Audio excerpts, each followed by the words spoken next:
catch this undercarriage tilt. Watch the wheel tilt. Watch the wheel tilt. There it is. Yeah! First time I've ever caught it on a Dreamliner.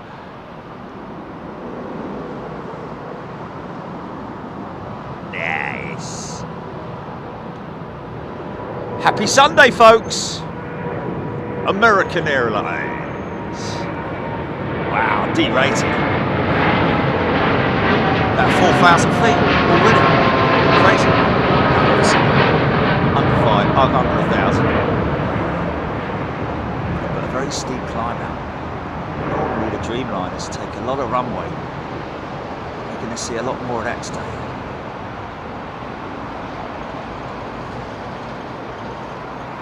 Now I've committed the cardinal sin of not looking behind me or checking what's going out.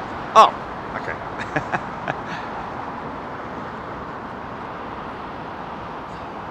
Wow, big old lineup of single aisle jets. But I think, folks, that we do have an A380 due to push back any moment now, heading to Dubai with British Airways.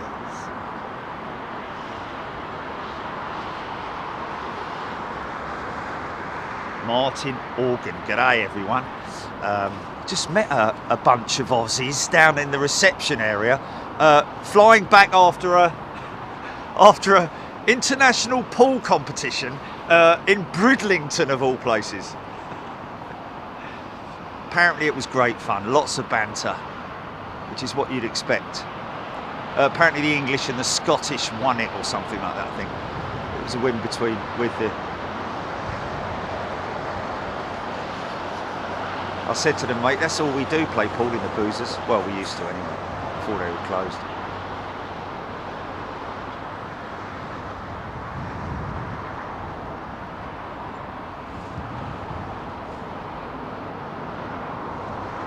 Wow.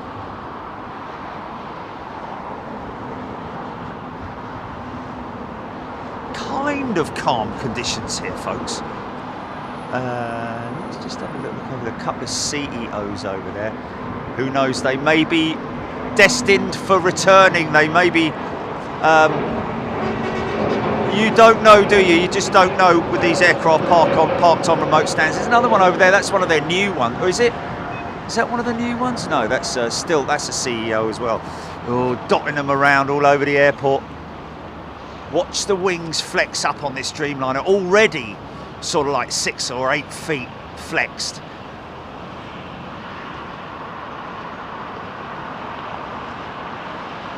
This is nice. The private jet's been sitting down on Sierra for some time.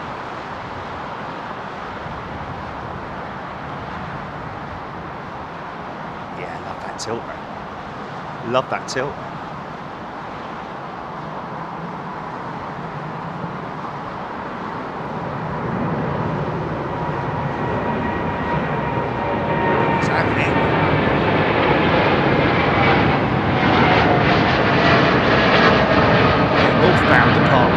Another northbound.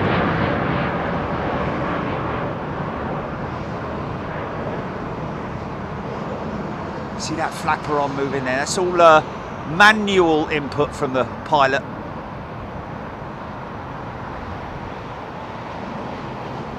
Now, even about now, you know, round about now, the funk soul brother. Around about 60 seconds, as even less sometimes, 60 seconds, you'll find the pilots will start pulling the flaps back, the leading edge slats.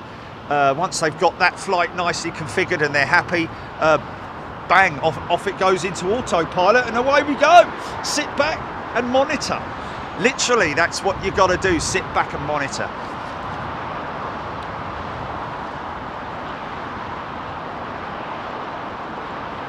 The Aussie boys flying back on the big Roo tonight via Singapore.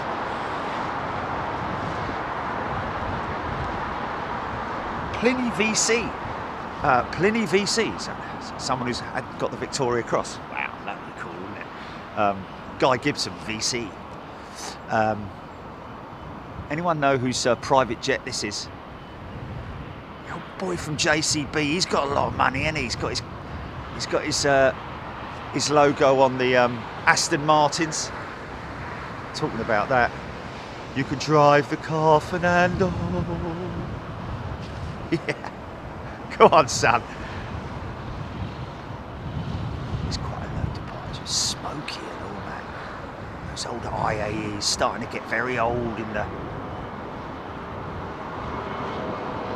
big spares division, though, for the IAE engine.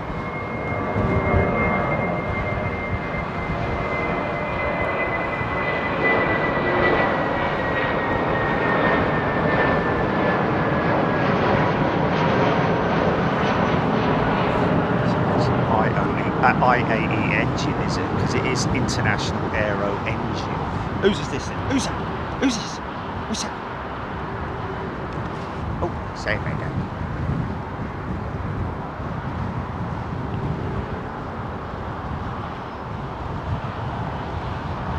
I think these jets have an optional combination of takeoff lights and stuff like that.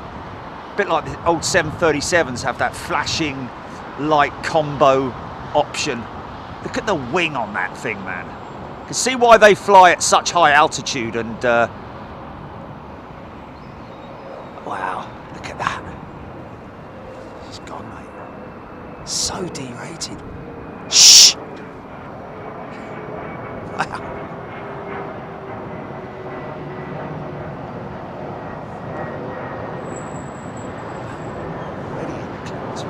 So that cloud base is at what, 600 feet? Something like that, maybe. Where's he going? He's going over there to hook up to one of those, is he? Maybe, I don't know. No, he's already hooked up, isn't he? Are they hooking that 350 up, possibly? Maintenance area at London Heathrow, part of it, should I say, folks.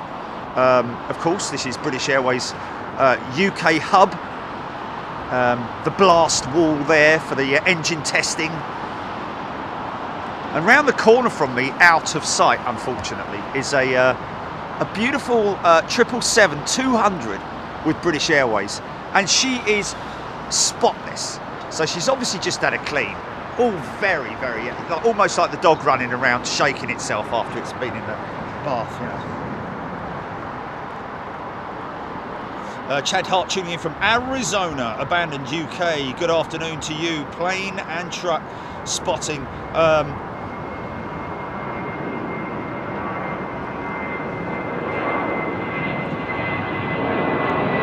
Sue Taylor, morning from the US. Love the Hilton Garden spot. Yes, this is the Hilton Garden Inn, folks. Another option that you have in terms of staying here at London Heathrow. Now these guys, you'll get, is it, what's the discount? Yeah, 30% for a Big Jet TV member, folks. Look up on your YouTube channel. Folks, please come in and ask questions, chat about aviation, tell me about any news that you've heard, any technical stuff, correct me on things.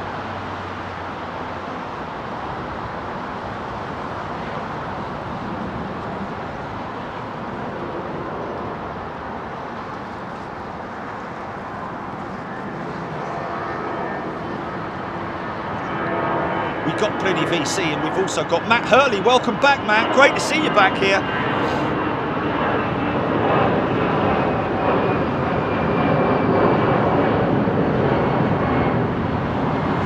Simon Hicks, eastern facing departures today. Yes, they're on easterlies, indeed they are.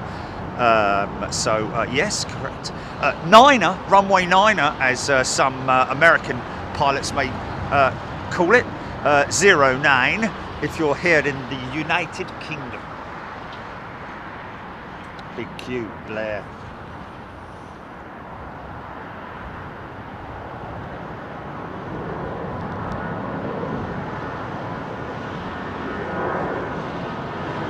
JRJ Photos, we're flying out of Heathrow on Wednesday to Vegas on our honeymoon. will be on our first Dreamliner. Well, that kind of works well for your honeymoon, doesn't it? As if we're going on a Dreamliner. Let Virgin know, by the way. They might do something for you. You never know. If you let Virgin know, they're the kind of people that do sort of like randomly do something, especially if your honeymooners jetting out to Vegas. Just tell them Jerry sent you. No, only kidding. Jerry who?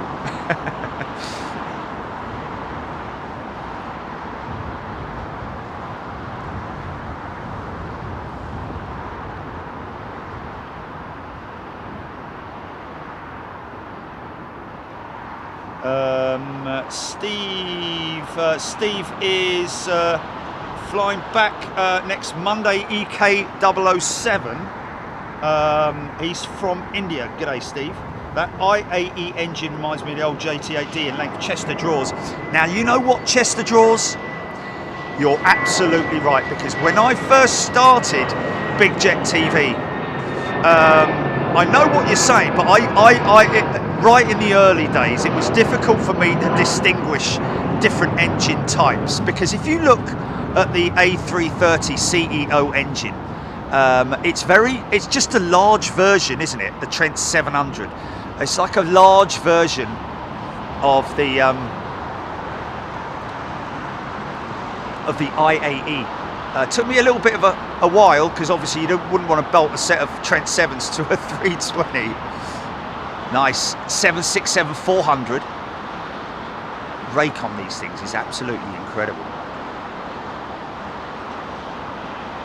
This could make a bit of noise.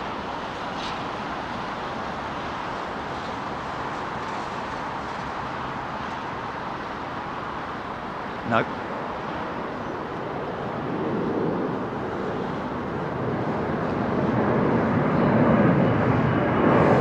That's crazy. Yeah. 764.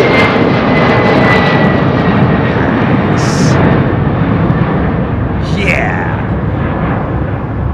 I think that's that might be a CF6 powered jet, or Pratt & Whitney. We do have I'm going to come back, sorry folks, because I've got one hurtling down the runway towards me, BA triple, and you'll see the undercarriage tilt on this one as well. Watch the wheel cart assembly tilt forward. There it is. Much slower, it would appear, than the Dreamliner tilt.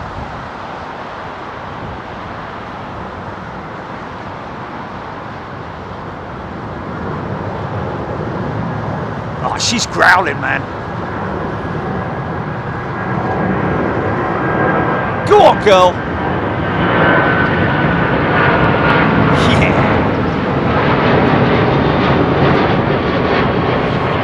Nice. Get a bit of flapper on action.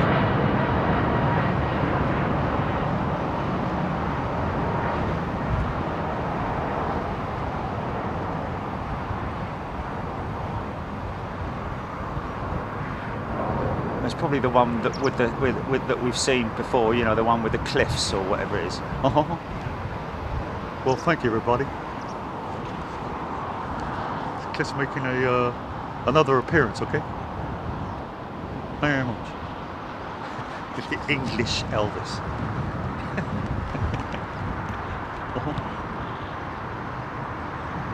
Mark Bollock has gifted 5 Big Jet TV memberships. Mark, what a lovely thing to do. And Charlie Caddick is a returning member. Welcome back, Charlie. Good to see you here. Got a 380 landing on 09 left. And Gareth Dickinson is a returning member. Welcome back, Gareth. Great to see you here. Kim Kinzer tuning in from the Lurker Lounge. Good day to you, Kim. If you're sitting there and you're not chatting, that's fine by me, but please don't hesitate in any way to ask me any question that you might have, folks. Obviously aviation related, not what toilet paper do I use. Yes, Big Mac has gifted a Big Jet TV membership. What a wonderful thing to see. Sarah Joe, can't wait to see the special livery Royal Jordanian chirping, to see that coming. Chirping. Sitting there. Here, Margaret, what's that chirping next door? I don't know, it's been going on for the last minute. They bought a budgie.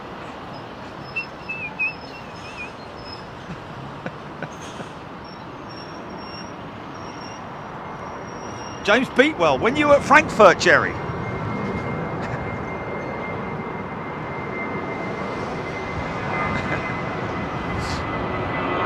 How do I answer that, Jerry? Difficult, really. Emirates. I'm surprised that they don't bring them in on the southern runway more often. Some of the big like Qatar 380 they will as well, just because she's obviously going to make her way over to the south side of the airfield. Mark Bollock, good day from Kansas City. Strong crosswinds will keep me on the ground today, but this is a good backup plan. Mark, great to see you, my friend. Does that mean that your flying has been hampered, or your passenger flying as a passenger, or sounds to me like you were planning to go out flying today and it's been hampered by strong crosswinds. That's the way I look at it. Still doing a fair old lick, that 380, isn't it?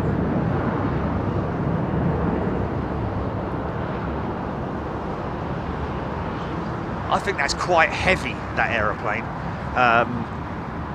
Took a long time on the decel. Ian Lyles, how long do the flashing lights stay on for during the flight? Ian, not very long after departure. You'll actually see this aircraft will probably shut its lights down very soon after departure. Certainly when the front gear goes up, that system automatically shuts those taxi lights down. But the wing lights will go out. Sometimes they're automated, sometimes they are they're shut off by the pilots. Like these are fold down ones on this 320. What's that? Oh. See, the underwing lights on the 320 are hinge down style lights. She went all the way down, didn't she, man? Eagle Atlanta 767-400. I think we missed. I got that one, and I'm obviously miles back on the comments. My apologies, folks. Doug J. Tuning in from KLAS. Good morning and afternoon to you all. Do Delta have plans to retire their 767? Tom Coogan. At this point in time, I would have said that a 767-400 fleet are obviously far safer than older aircraft. I don't know I think United are the only ones operating the 763. Yeah, I think United operate the 763, but not into the UK. I think they've got them on domestic flights, possibly, or long haul. When you talk about America, of course, east to west coast is classified as a very long haul flight.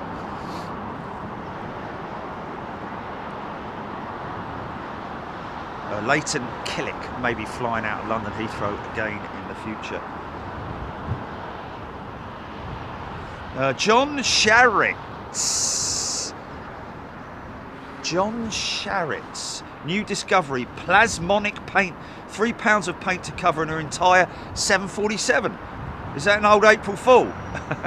Gludmeister is a new member. Welcome, Gludmeister. Okay, well look into that. Plasmonic, eh? Like the sound of it. Sounds like a really cool, flexible paint, but obviously it can be applied very thin indeed, almost like a lacquer coating.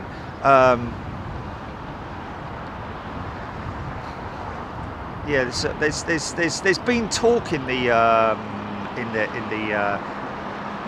a few forums. When I say forums, you know, social media, LinkedIn. I saw a post regarding the paint on an A380, etc., etc. How much it takes? Certainly not as much as what I originally said. 300 tons, wasn't it? It was actually 0.3 of a ton. I think it's about £30 or something like that of paint. but the whole entire process of it, I think, is a little bit more than that. But even so, Air Canada, Trash Panda Dreamliner. Now I'm all fixated on these undercarriage when they tilt, and that's after the conversation in chat that we had a week or so ago about the extension of the undercarriage. It's a hydraulic arm that will push the gear down. There we go. There we go. And that will then, that's so that it can fit in the undercarriage bay, basically.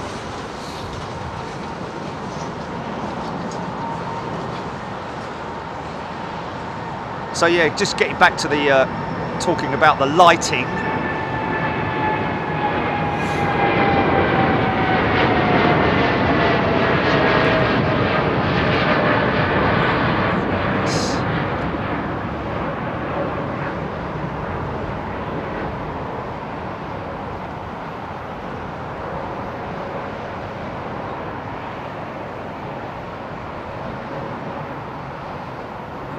Sky there.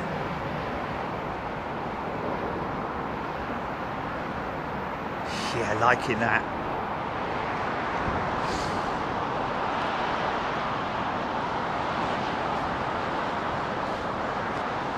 Another dream.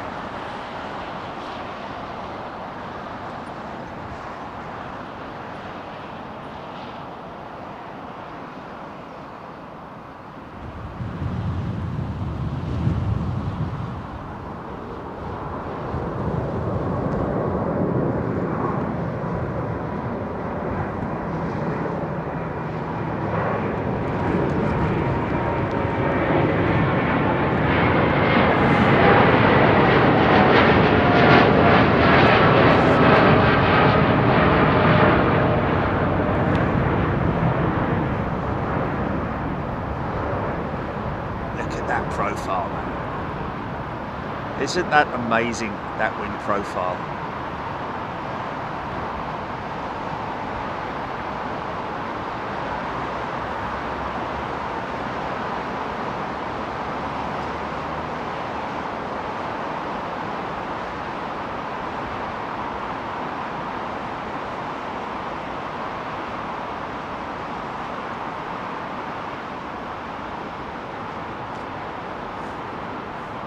Oh, sorry, folks. Triple. Okay. American triple. Now, what's the wing profile on this one? Still flex. Good, son. Rolls Royce.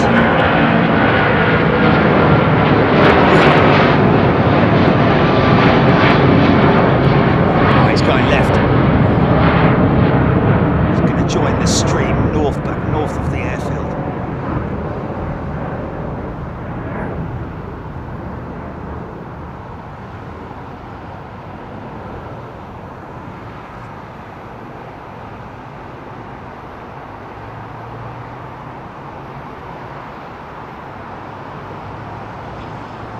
Oh, brilliant. There's somebody who's sounds like they've conquered their fear of flying. Gludmeister, a new member on Big Jet TV. Thank you, my friend. Great news. That's wonderful to hear.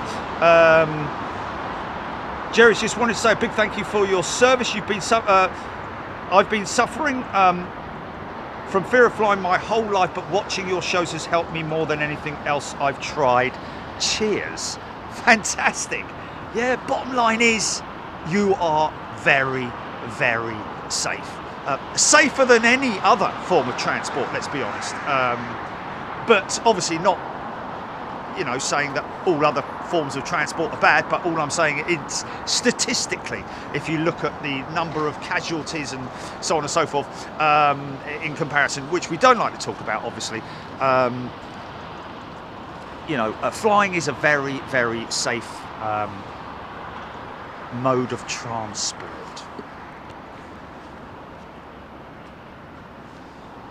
I'm glad we could be of service. Who do you want me to invoice?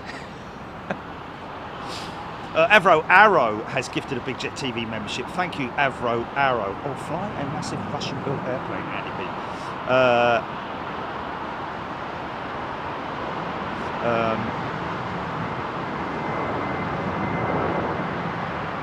G'day, everybody. Cafe Spotter.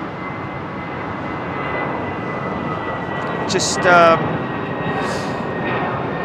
feel free to come in and ask any questions or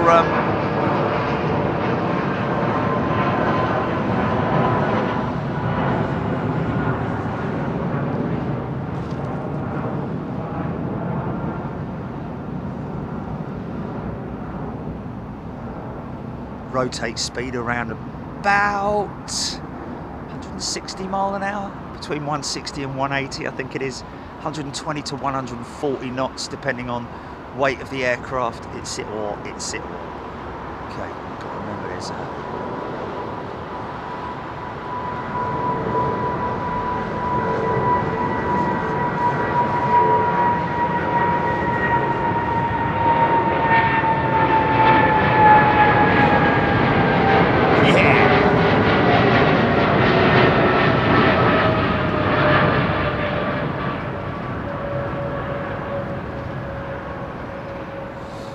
Martin Smith asking a very valid question, something that obviously a lot of people who, when we're you know, if you watch a lot you'll understand, but the runway operations are dedicated purely for arrivals and or departures. Of course 09, always on 09s here.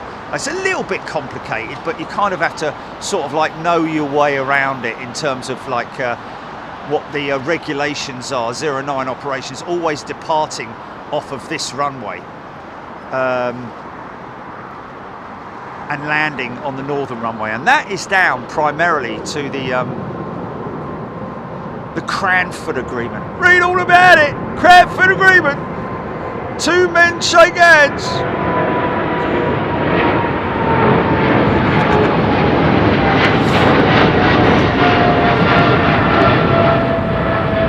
And that was back in the day when it was Mr. Chumley Warner shaking hands there with Mr.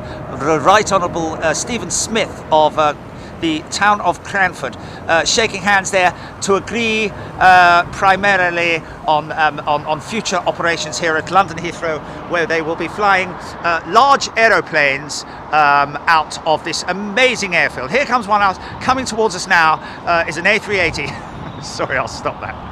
And there they are, running up the pitch.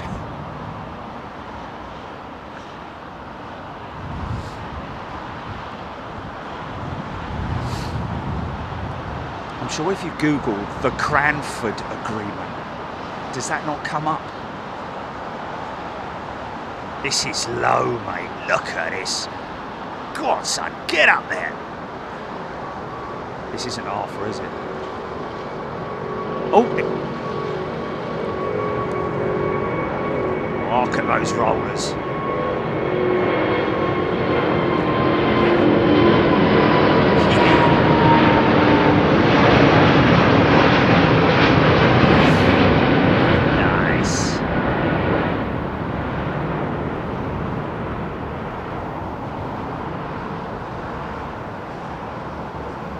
Off to Dubai, so that is basically it for its direction. Might be a little tiny directional change, but generally that is it.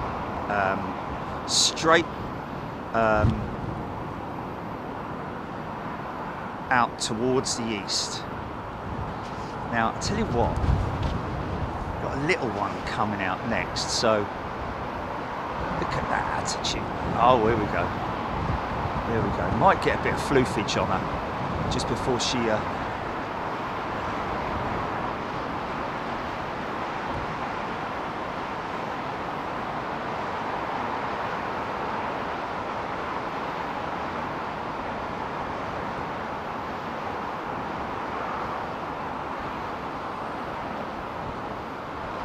so just keeping that that altitude, obviously on a steady climb up, but whereas the westbound stuff seems to be going up quite steep. This one's sort of like skimming the lower part of the clouds and yeah.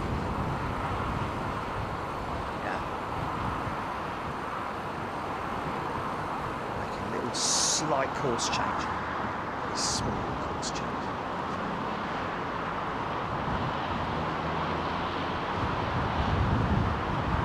There it goes. Wait a second, wait a second, wait a second.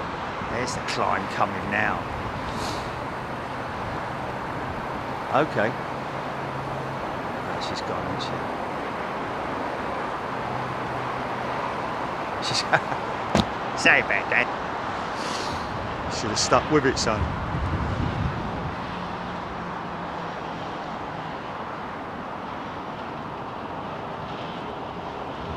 So we've got somebody who's just sent us a communique about his daughter piloting a 321 to Corfu, departure around about 2:30, but it is delayed, now showing 2:45. So we're looking out for it. What is the flucht number, Jilly? BA.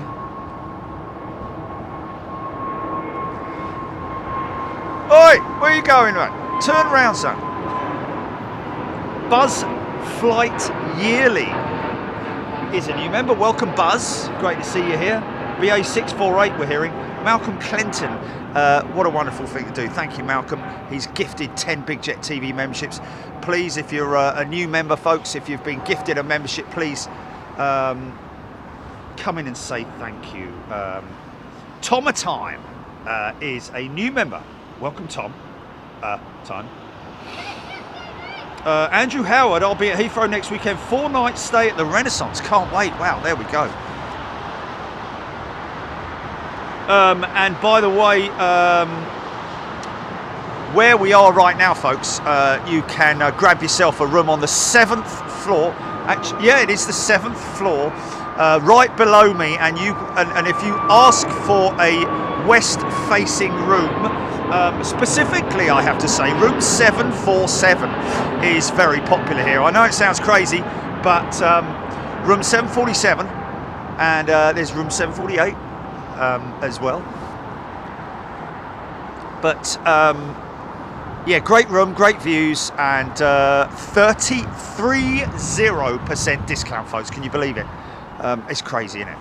30% discount here at the Hilton Garden Inn for Big Jet TV memberships. Go to your perks and you'll see it right there. So before you, when you're doing your research around Heathrow, make sure that you consider this. It's the walk from here to the other side of the airfield is a pleasant one, and it takes you all the way around the perimeter as well. So you get to see all the maintenance going on at the sheds. And you also get to see what's going on here. You see operations on the northern runway as well. What do you reckon it is, John? I don't know. It's got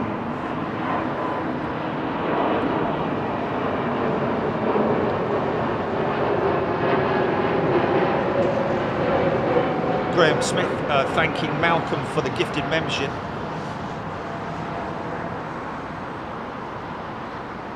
Squidell talking with Glugmeister. Most operators used to fly the 737, fly 320s instead out of Heathrow. What's that, GP?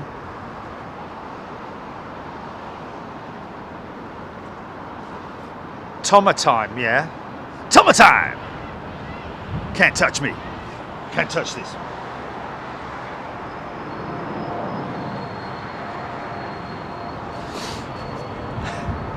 That would be quite difficult to do, but then again, I can probably do that right now. Here we have a wonderful 777. No, it wouldn't work. It wouldn't. It only works if you do it in little tiny increments, not big, constant. Because people would be like, what's wrong with the audio? What's happened to Jerry's voice? Speaking like that. Tomatime. Please come in and ask questions, folks, if you want to start a discussion about anything. See, now this guy, I don't think he's actually, or she's actually running any wing lights, just the taxi lights. trust me, they're powerful enough, and they will automatically shut off when the front undercarriage or the gear lever is put into the, there we go, gear up position. And non-flying pilot just waiting for the 3 greens to show up on the board. Oh yeah, here we go.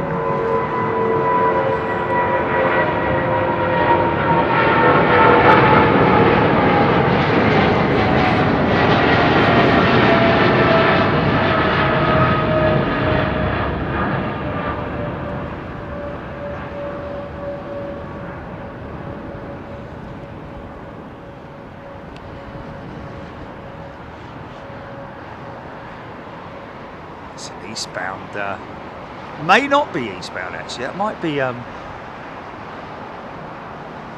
say the Boeing 777 is the most Airbus-esque type wing there is.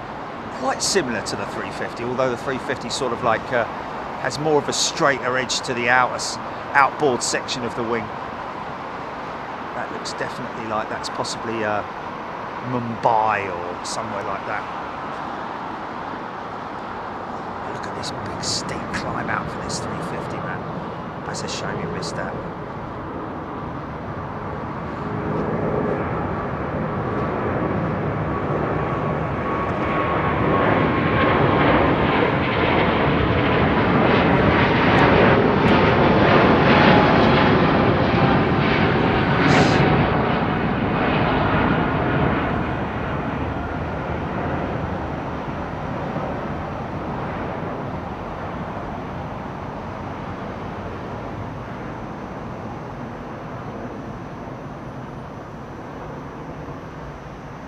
No flaperons on the 350, all done by the outboard aileron. You see the long flight surface at the end of the wing there. Obviously up for left, down for right. Making a little, just keeping the aircraft at a nice trim at the moment. Of course, the autopilot will trim the aircraft as well. Keep the aircraft all nice and trimmed in flight, if you see what I mean. Back in the old days, before the war, no, during the war, they did actually have a trim stab or trim stabilizer wheel. Actually, they still do on the 737s, I think. In fact, maybe they do on all aircraft. But that's what you hear when sometimes when the aircraft is making a kind of like an unstable approach. You hear the whirring of the wheels, the trim stabilizer wheels. Left and right of the centre column where the pilots sit. Nick Gray, 22-year-old 319 for BA is in the queue. That wouldn't be this one here, would it? That's old. Wow. Now you can see why these guys are desperately trying to get their Neos delivered. Already committed for them. And eventually will retire all of these older aeroplanes. Still very efficient, don't get me wrong.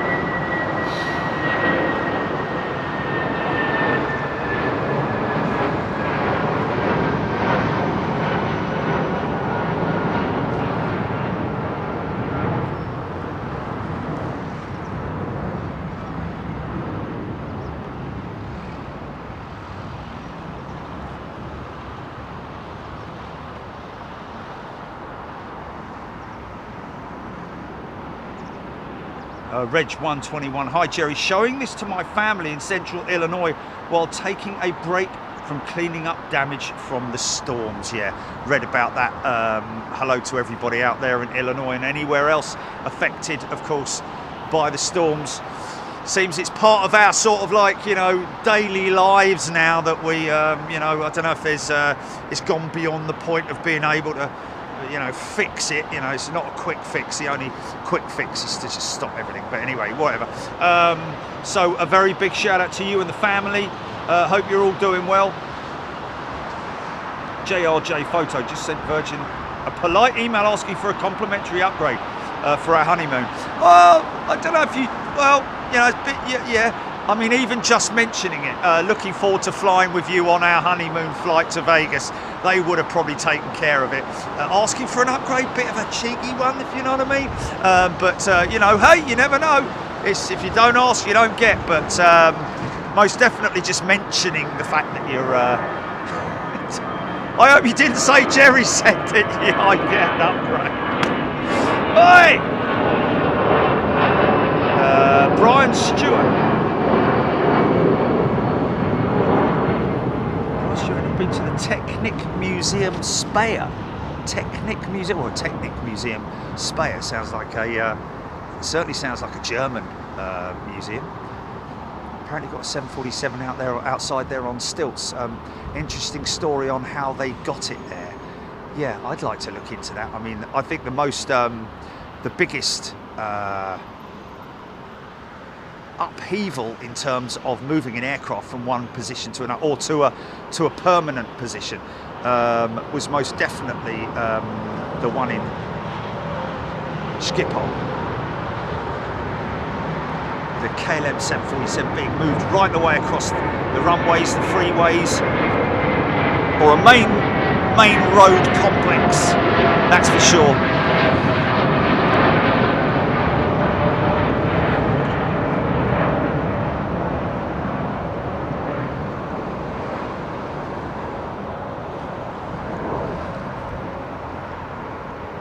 See the flaperons at work on the Dreamliner and all the Boeing jets. Is that something that just flew across the...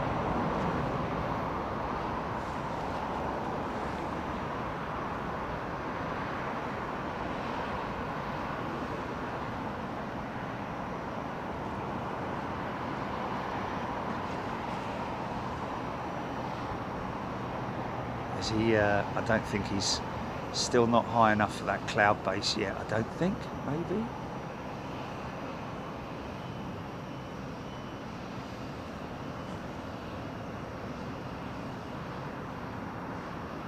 There he goes. Can do cruises, GP.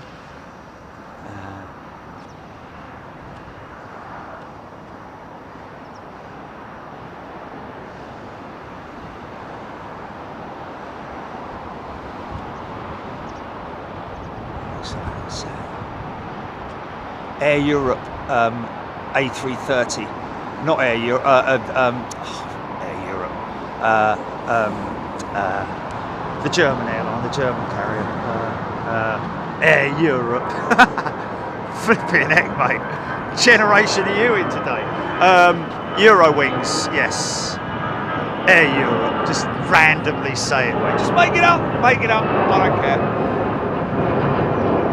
Jennifer. Isn't Jeff Bristow? Welcome back, Jeff. 4 Striper. And we've got Frederick Bjorklund has upgraded to first class. Welcome to you, Frederick, and thank you, my friend. We will be going away this coming midweek, folks. We're trying to leave it as a mystery tour at the moment.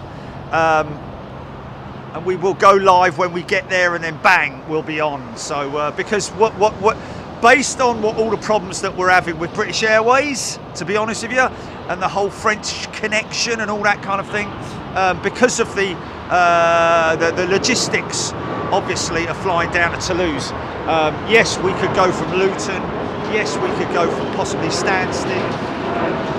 But to be honest with you, in terms of the logistics, it's just easier to fly out of Heathrow, and for that we will use British Airways, and because there's issues at the moment. We're a little bit concerned, obviously, that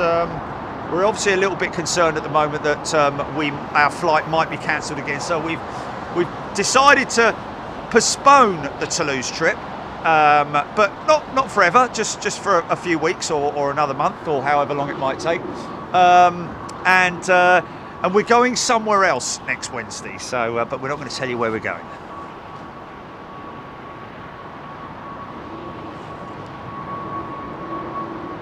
Adventures. Where in economy is the best seat for a nervous person flying? Adventures. Good question, that. To be honest with you, Oh, it's a tricky one, that. It depends on, you know, because if you're nervous, it's always a good thing to be able to see outside. You know, it's a bit like if you're in the middle of the aircraft, you can see the windows either side of you, but it's obviously, yeah, I personally, if I was a bit nervous, I would rather be seated in a window seat, so that I can keep a track on what's going on outside, if you see what I mean. And it may be a distraction for you as well if you can see, you know, how the wings work and all that kind of thing. However, if you hit turbulence, again, it's nothing to be concerned with, nothing to be worried about. We all are recommended to keep our seatbelts on during flight, you know, all the time, regardless of whether it's a smooth conditions or not, because you can hit clear air turbulence like that, you know, and that's why it's always recommended to keep your seatbelt fastened, especially if you're sleeping on the plane as well, long haul. But you know, honestly, I wouldn't worry about it at all. But I would, if it was me, I probably would want to sit in a seat where I can see the wing. Maybe not the end of the wing, because if you hit turbulence, you're going to see it flexing and all that kind of thing, which to me, I love that. I love seeing wing flex during flight, because I'm amazed about the strength of the aeroplane. It may actually make you feel a little bit better, actually, if you're sat in that window seat and you get to see the wing and see how strong it is. That's a 767, and that's a Condor jet, isn't it? That's a Condor 767. It's got to be out of Frankfurt, isn't it?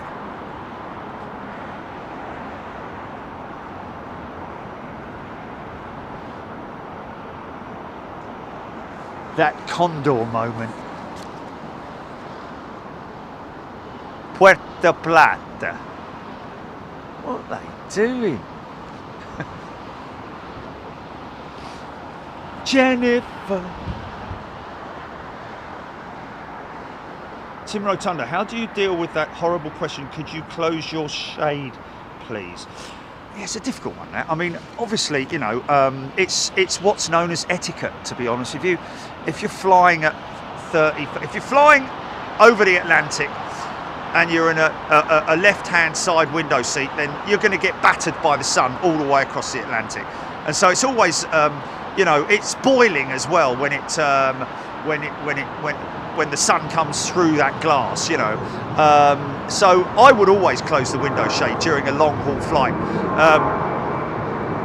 But sometimes if you're on the right hand side of the aircraft, then it's not so off-putting for anybody trying to sleep next to you. You know, it's all about etiquette. It's, you know, I mean, I've had situations where somebody, you know, I've been in a seat where somebody 2 or 3 rows in front of me has left their window shade open, and the sun is just absolutely firing through the window, and it's very uncomfortable. And I've gone up and I've said, "Excuse me, do you mind?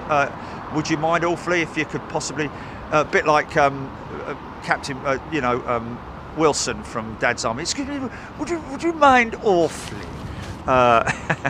If you could possibly put your shade down because the sun's really bursting in through, because it might not be for them, but it is for you, if you see what I mean, depending on the angle and all that kind of thing. But yeah, it's just what's commonly known as etiquette, isn't it, really? Lined up. Dreamliner.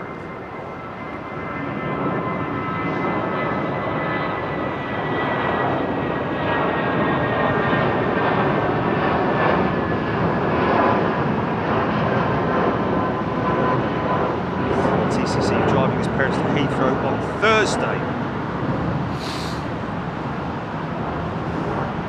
Generally don't do a filming on Thursdays, my friend, but I hope I have a great time, a good flight, and a safe flight as well, a safe journey. Foxy B, I can honestly say watching Big Jet TV and chatting here completely cured my fear of flying. Love it now. Wow, there we go. Well, make sure you mention that to whomever you're flying with. That is great feedback, isn't it? Wonderful. Lee Russell has gifted 5 Big Jet TV memberships. Thank you, Lee. Wonderful thing to do. Boeing C-17 Globemaster, #1 most tracked worldwide flight on flight radar right now. Spy walks. Doesn't surprise me, because normally when it's not something that we're looking at, or something that's sort of like squawking or whatever it might be, generally it is usually a military aircraft, because people are nosy, aren't they?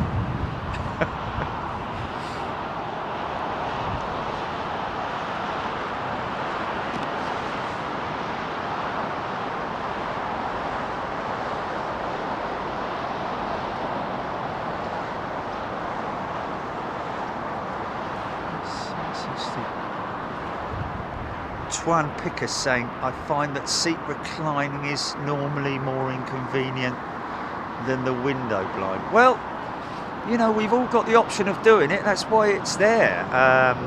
Obviously, a lot of carriers have tilting monitors on the seat back as well now, so that you can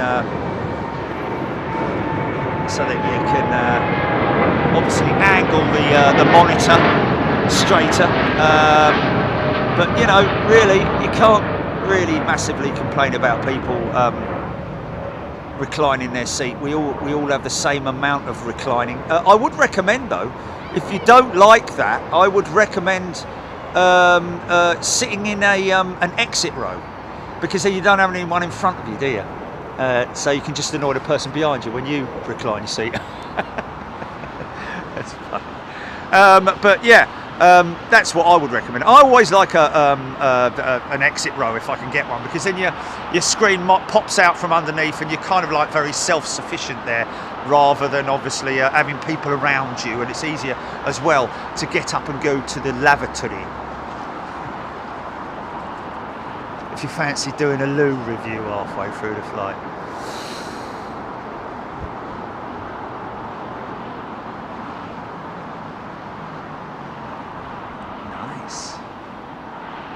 Sounds like I've got an exit row seat on the way back from this coming Wednesday.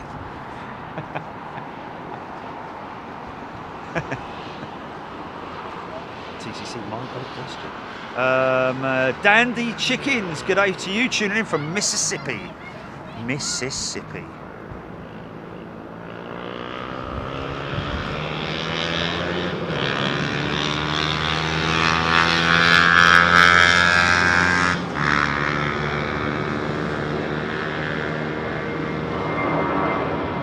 Mark Perry tuning in from Nashville, Tennessee, enjoying the show, especially the low growlers. Well, we'll try and keep them coming for you, Mark. That's what I love as well. This looks like a 777, British Airways possibly. It could be a growler. What's that, GP? That's why we need that map thing, isn't it, we were looking at the other day. Yeah. You know what I mean? Go on, Sailor Mike, Emirates 380 taxiing out. People loving this spot and this shot.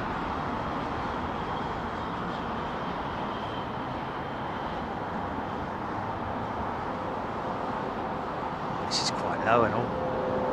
Oh yeah. Proper growler.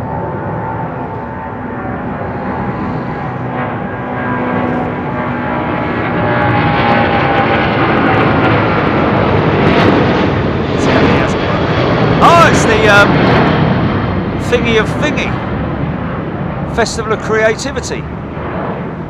Thingy of Thingy. That's an old aeroplane, folks. It's looking nice and clean. Got a bit of a dirty bum, but apart from that,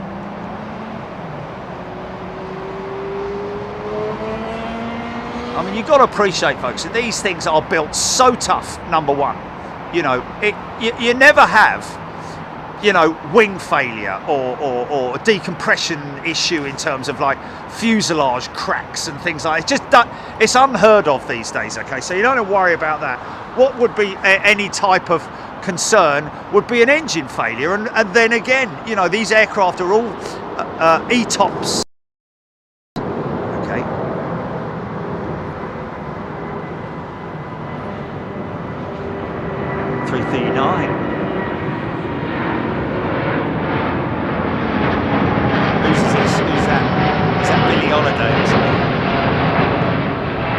Okay, this is Major Tom.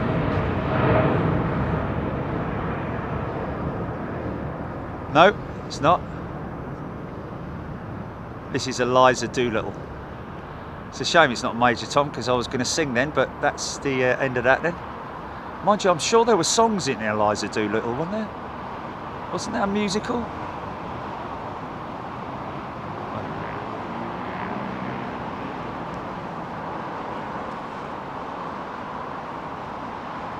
Oh, My Fair Lady, yeah, I'm not going to start singing any of that. No.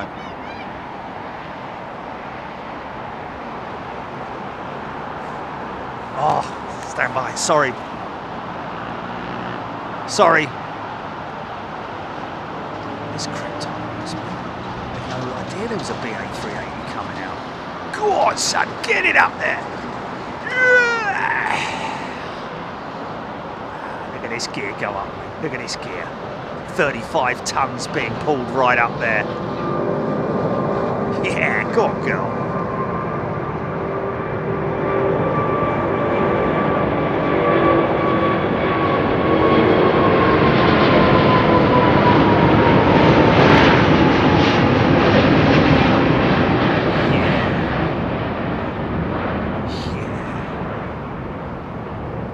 Now look at the outboard ailerons, folks. Multiple ailerons there. They need those to minimise wing stress, because it's such a big wing. They're like flapperons basically, but multiple flapperons on the end of the wings, unlike the single unit that they have on the 350 and 330. These are split ailerons, which are just fantastic. I'll follow it out for a little bit. Is that northbound? I mean, I know it's heading east, but she'll make a turn. She'll make a left turn at some point in time, I'd imagine.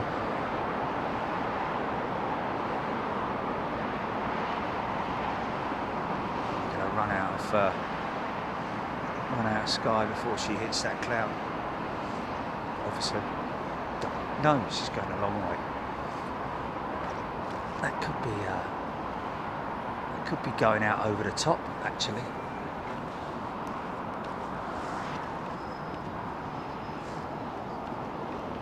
Still up there, look. What are you doing? Are they stuck? Do you want us to phone someone? Oh no, there they go. Oh, mate, I've given you a wave, mate. All right, thank you. All right, son.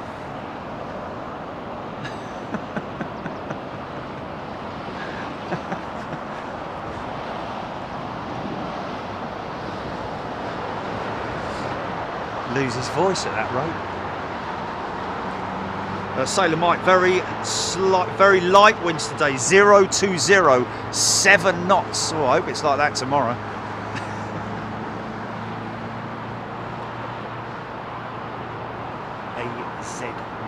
Music Man 42. Mr. Pingu, EMA shows Nottingham but has a Derby postcode but is at Castle Donington. Oh, okay, so all sorts of questions going on there. I've got to say a big shout out to, and he won't be listening, it's highly unlikely, but folks, you want to check out this fella who's up in at Leeds Bradford. He's a proper, he's just got a character in it. Hey up, lad. What's that over there? Is that ATR 72? I think that might be Aer Lingus, or not sure really. But lovely sounding fella. Might want to check him out. He's based at Leeds Bradford. Hey up, lad.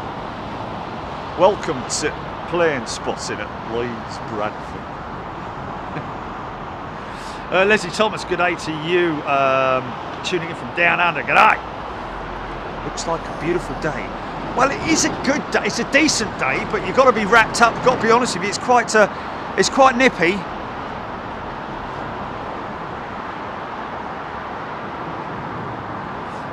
Jerry Donnelly was in Q8 in 1991.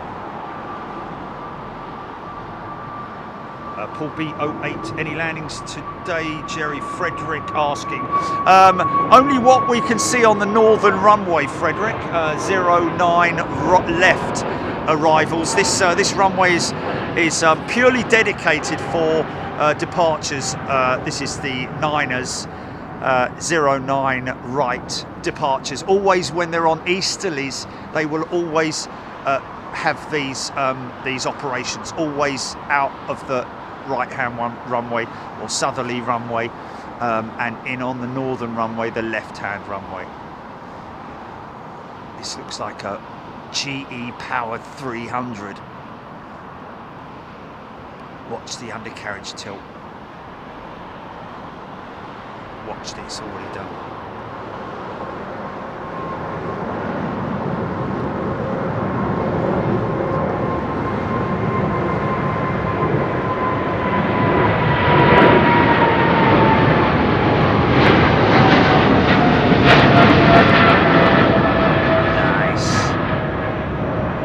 Big old 5-door in it, look. Wow, that lovely bank, mate.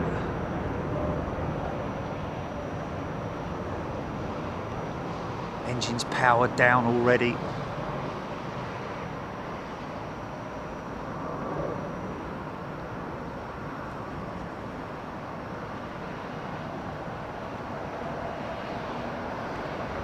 Something coming from the east with no trail. Check that out. Whoa. What is constantly always happening to me? Just getting it right at the right moment though. Didn't miss it. Up she goes. What's this? Gear up.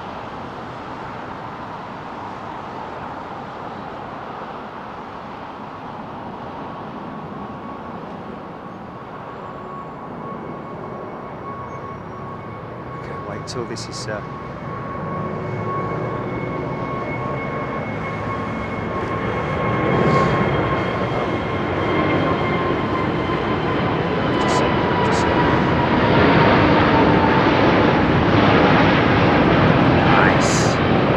Big shadow cast across the field opposite me, man.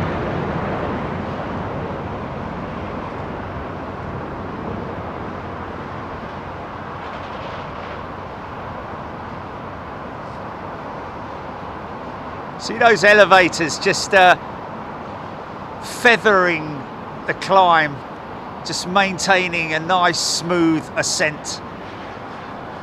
Beautiful, man. It's incredible to think that such a huge aircraft can be controlled by such a small control column, control arm, a stick. Right hand stick, left hand stick, depending on the pilot. Whether it's if captain on the left, left hand control, and of course, one of the things that you always, wow, is he turning? Is he turning? Looks like he's on the turn there. Look, that's a nice bank shot, possibly.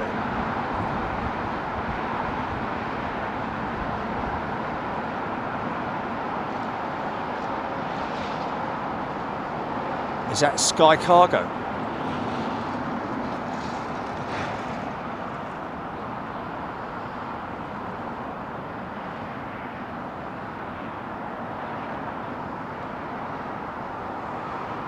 Okay, so 300 is it? Sorry.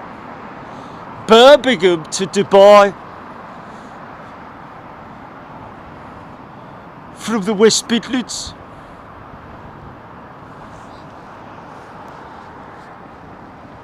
Okay folks, we're just going to quickly put this up and show you where we are. As I get a big nose full of garlic, someone's obviously fired up the engines, fired up the ovens down there. Smells beautiful actually. Great food here at the Hilton Garden Inn. This is going to show you right where it is, folks. Tell me when you're putting it up, Julie.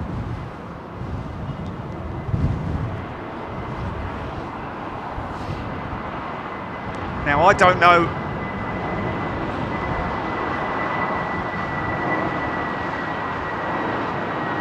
I can tell you as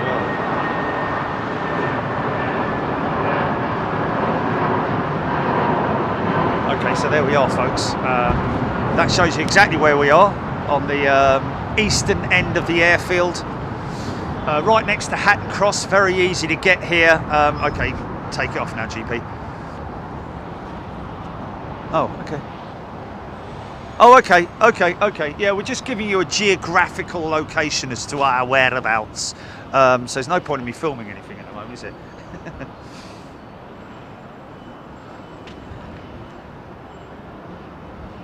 Oh yeah, you have to zoom right out there, mate. That's no good. Can't see the runway.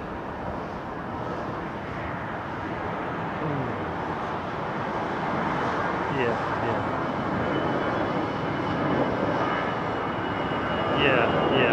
There we go. Yeah. There we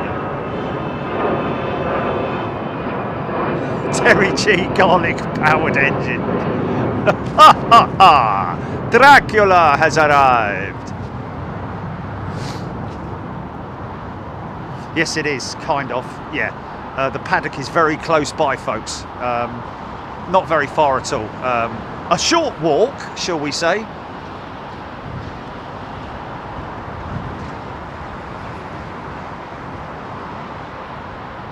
Colin McFadden, super cool to see the maps. Yeah, well, just another little sort of like layer that we can show you what's going on in our position, and we'll do that with our other positions around the airfield as well. And that is the paddock over there, and there's that naughty old sea lady, there. But there we go.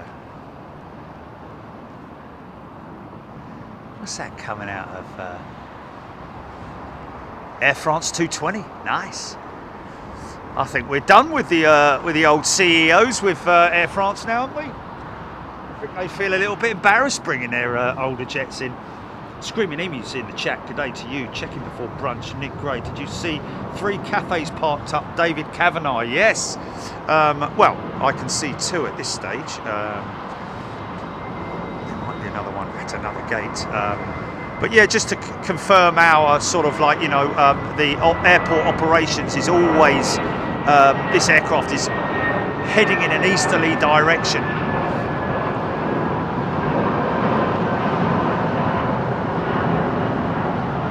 What continued, Julie? Sorry? Oh yeah, no, I heard, it's good, yeah. No, I don't know, you tell me. Yeah, it looked like it did. Yeah. Could you hear me talking when the location map was up, folks? Just let us know that. Could you hear me talking?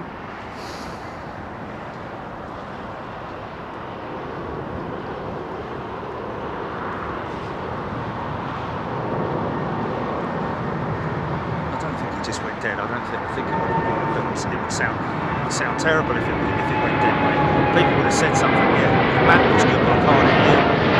Something like that. Yeah.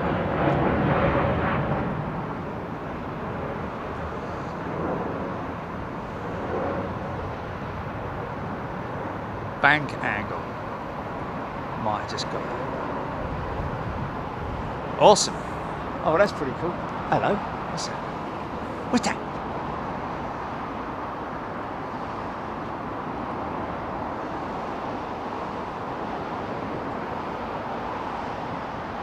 Oh look, that's the Pride, isn't it? Is that the orange Pride? KLM 777.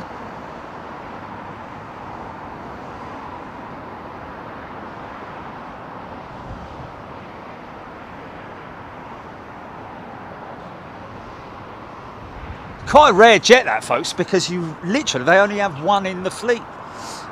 So when you see it, you see it. See, now this sun's out, it's actually quite warm.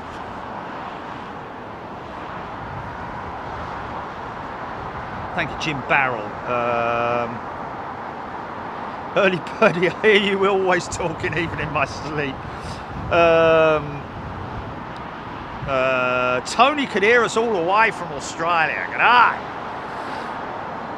Hilton Garden Inn, Terminal 2 and 3 Hotel, no good for filming, question mark. I remembered its name, Dazza B94. No, you can't just, I mean, to be honest with you, logistics of getting up there, it's an interesting, oh, they've got a runway inspection. That's a FOD report, possibly.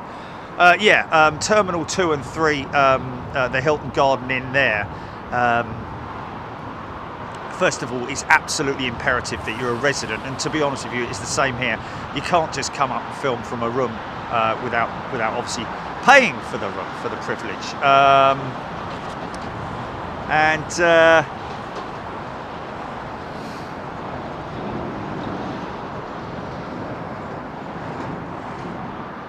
But in terms of the problem with the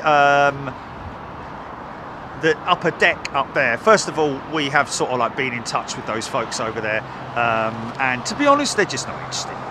When they're not interested, or you've got the wrong person who's handling it all, you might as well just walk away from it until they get a new GM, because some GMs are on the case and understand and appreciate the potential with what we do for them in terms of steering people towards their hotel, staying at their hotel. That's why we've got such a great relationship with the hotels that we do have, with the Courtyard, with the Marriott, with Hyatt, of course the Renaissance as well, although they, and the Hilton Garden Inn here, right here, and of course our good friends at the Truck Centre as well.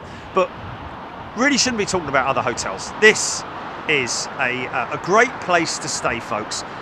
Nicely located as well, right next to Hatton Cross. There is Hatton Cross Station, so it's not like you've got to get in here and then get the bus somewhere and then change here and walk to there and all that kind of thing.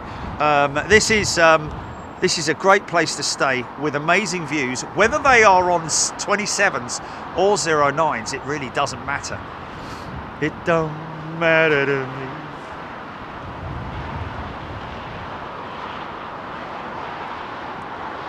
Beth stayed in room 746 at Hilton Garden Inn. It was amazing. There we go. So yeah, if they're on 27s, they'll either be taking off from this end or arriving from left to right. And if they're on 09s, obviously they will be doing exactly what they are doing now. And this is Air France's new A220.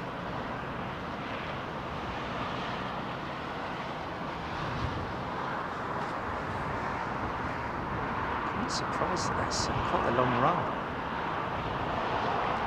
The little fella.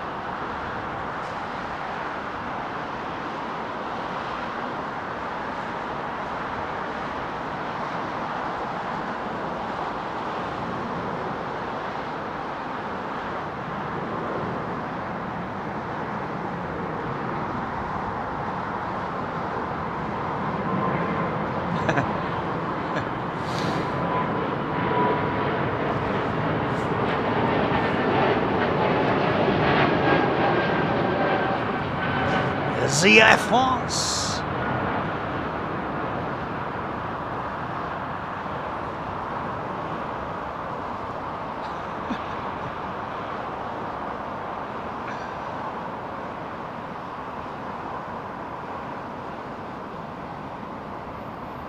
Great little aeroplane to fly on.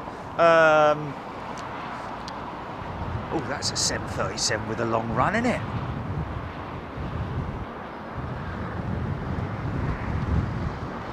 KLM obviously opting for the Embraer, the E2 jet, continuing their relationship with Embraer.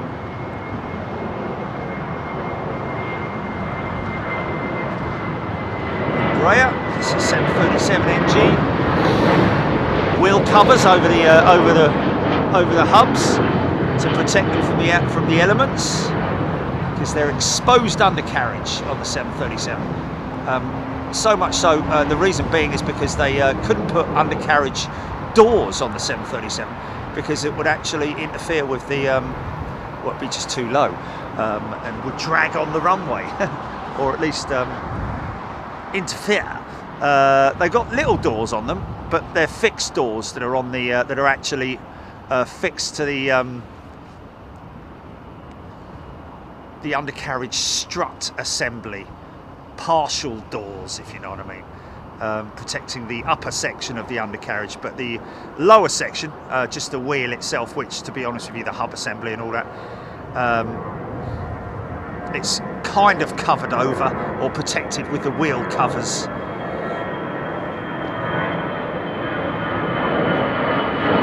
So next time you see a 737, look at its wheels. You'll see they've got like covers on them, like almost like your sort of old wheel covers that you buy at Halfords and strap them on with cable ties. Mike Coots asking, who decides on the engine type when the aircraft is ordered? Great question. That is literally down to the airline themselves when they are, given the option. Obviously, they will have meetings with General Electric or Rolls-Royce or Pratt & Whitney or whoever, and each of them will say the reason why their engines are better performing. It's it all. It's it all.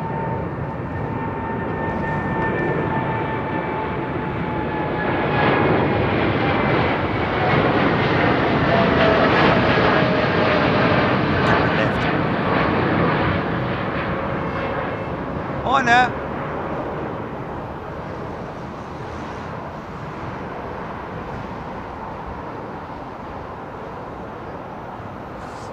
I didn't mention that United flight that I had, my last flight. One of the cabin attendants had a lovely little lapel, what do you call it, a pin thing with a 747 on it, and it looked quite worn out. It was obviously gold in colour when he got it, but it was quite worn out, so he's had it for some time, so no doubt that guy was operating on the 747 with United. Sorry. Nice, here we go. Oh, listen to this.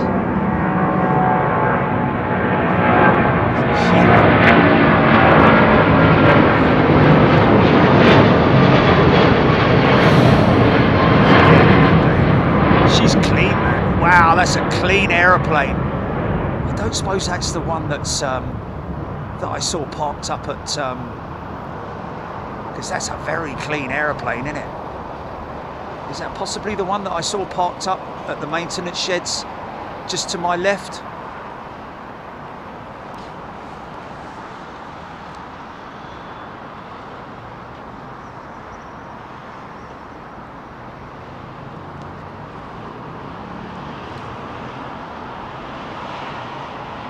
Not missing the next one. Big chunky undercarriage on the Dreamliner. Get gear close on this.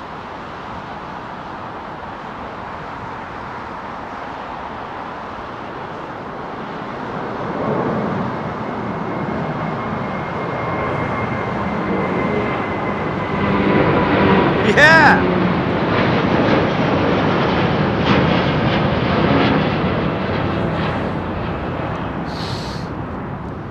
Yeah, great question. Kind of answering her own question there about the winglets. Susan asking about winglet design on aircraft. It is literally down to the specific, bit like cars really. Each car manufacturer developing and designing their own aerodynamics based on wind tunnel and so on and so forth. And it is primarily based on the type of aircraft.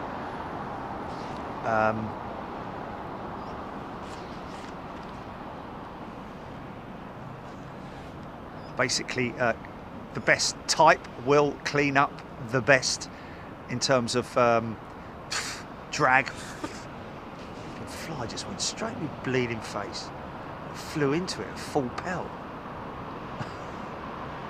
Flying along, minding its own business, and wallop. It's hit some geezer in the nose. Wow, look how low this is. Go on, girl. Up you go. Yeah. Go on the Trents.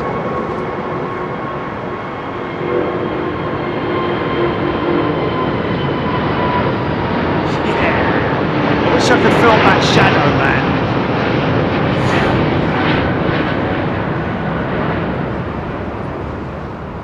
Big shadow being cast on the field.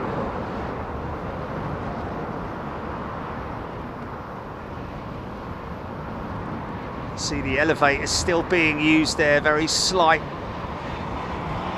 all manual control at that point in time, bringing it up to the point of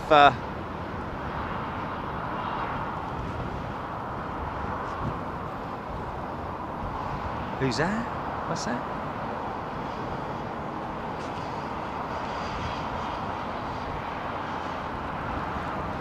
Oh, Pool B08. Yeah, Rolls-Royce have been, well, they're one of the oldest engine manufacturers, obviously starting life a long time back in the obviously in the early 1900s with the Rolls-Royce cars and so on and so forth. But Rolls-Royce aero engines have been around for a long, long time, both piston and jet engines as well.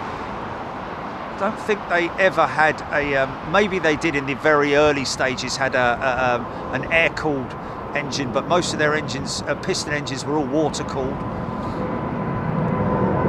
The Merlin, of course.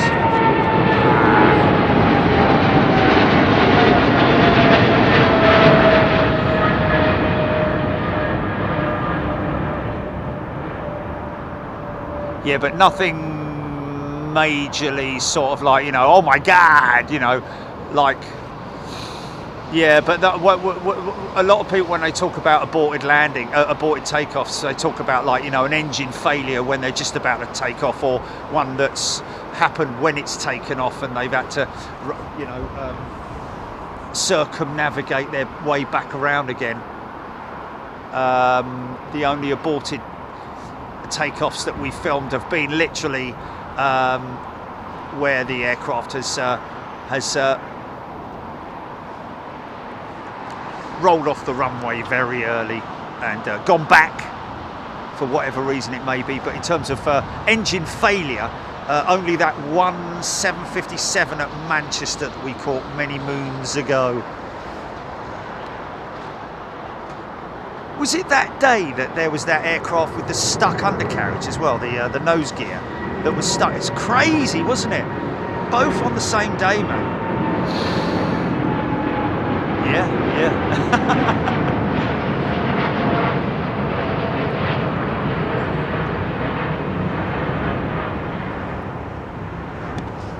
Of course, a big shout out to RL if you're watching, mate.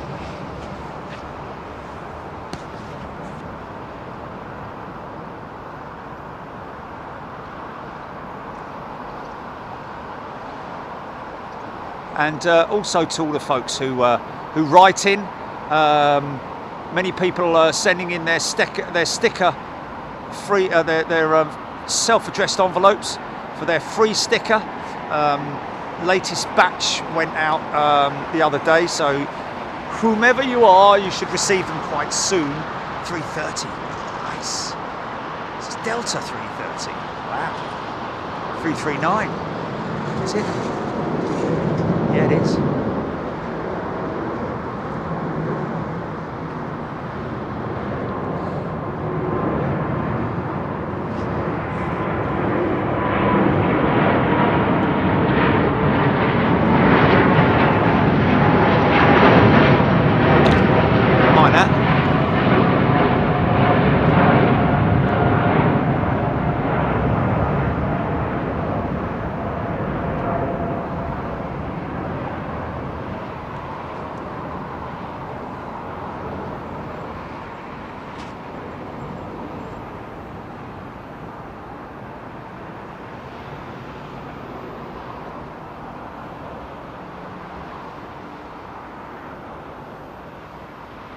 No, that was, I don't know actually, because I thought that was further down. You're talking about gold membership and all that. I think that might have been. Let's just grab that.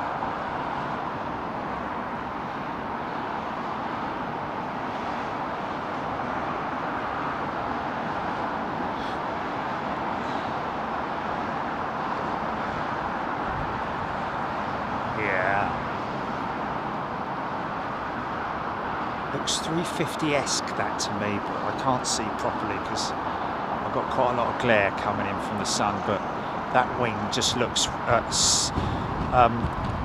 lot like a 350. I don't know if I'm right or wrong there.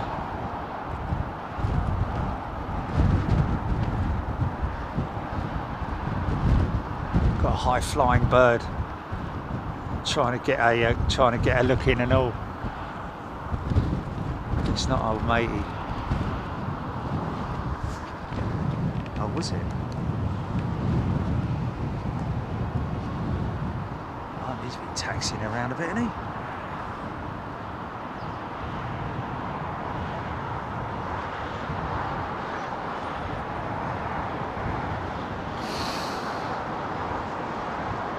Yeah, Khusro Alam making a very valid point about the amount of fuel that these guys carry.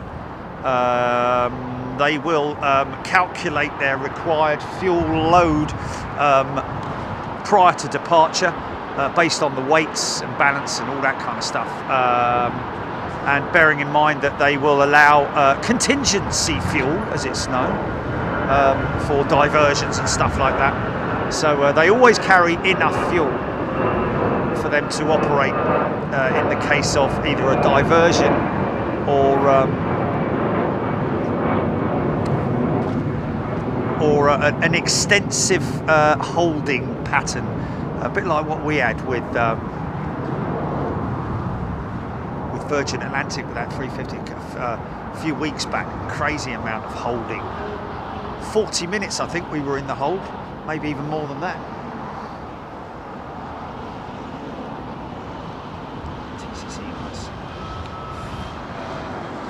Mr. Pingu, is it Manchester to Tel Aviv, A320 Neo? Manchester to Tel Aviv, no, that won't be Manchester, my friend. That will be from Europe, somewhere in Europe. Manchester's obviously to my right, and it will be travelling the opposite direction. Frederick, good question. How many 380s have been scrapped or taken off the books? Well, I believe all of Air France's 380s have been parked. At least one has been scrapped. The Singapore Airlines were offered some time ago by Airbus to replace all of their A380s. How far through that deal went, I'm not sure.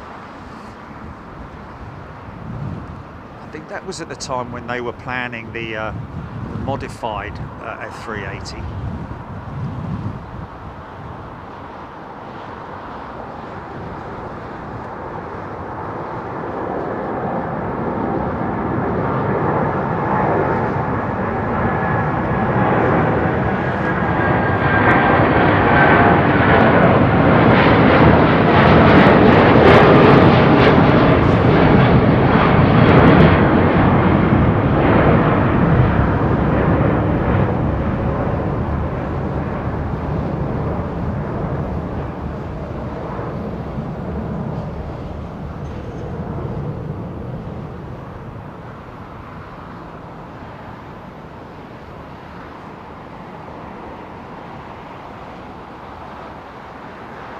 Nice.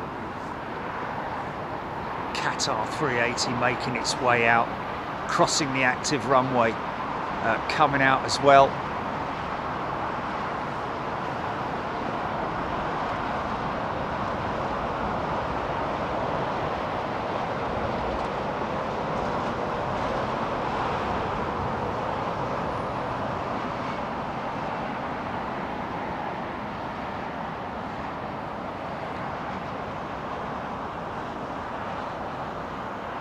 Of course, production stopped on the 380 a good 3 years ago now, isn't it? Or maybe even longer than that. I think the last one that rolled out was indeed an Emirates jet. They took the final delivery. Of course, they're still using a test bed. Yeah, I think they, of course, they continue to use the first ever prototype jet, registration WOW, Whiskey Oscar Whiskey. Oh man, she's got plumage. She's got plumage. Oh, okay.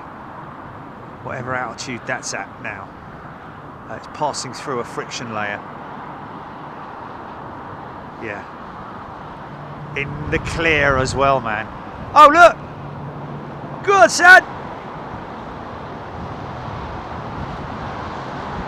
At 40,000 feet already, isn't it?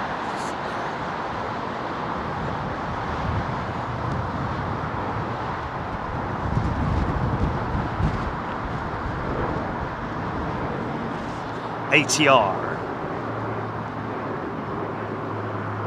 Lots of plans for ATR, focusing very much on eco aircraft in terms of e-power, future hydrogen power plants, and I'm pretty sure that that hydrogen power plant that Airbus are working on is potentially alongside ATR.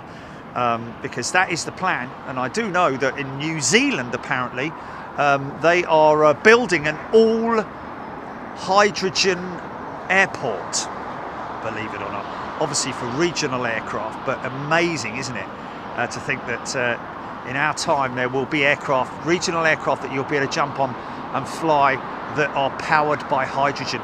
When I say powered by hydrogen, they're electrical power. The power is electrically driven, but hydrogen powered in terms of its fuel.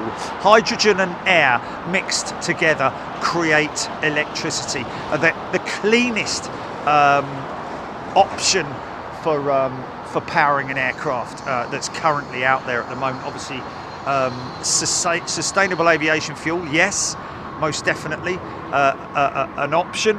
But into the future, in terms of the larger aircraft, as Airbus have recently, not so long ago, mentioned about the power delivery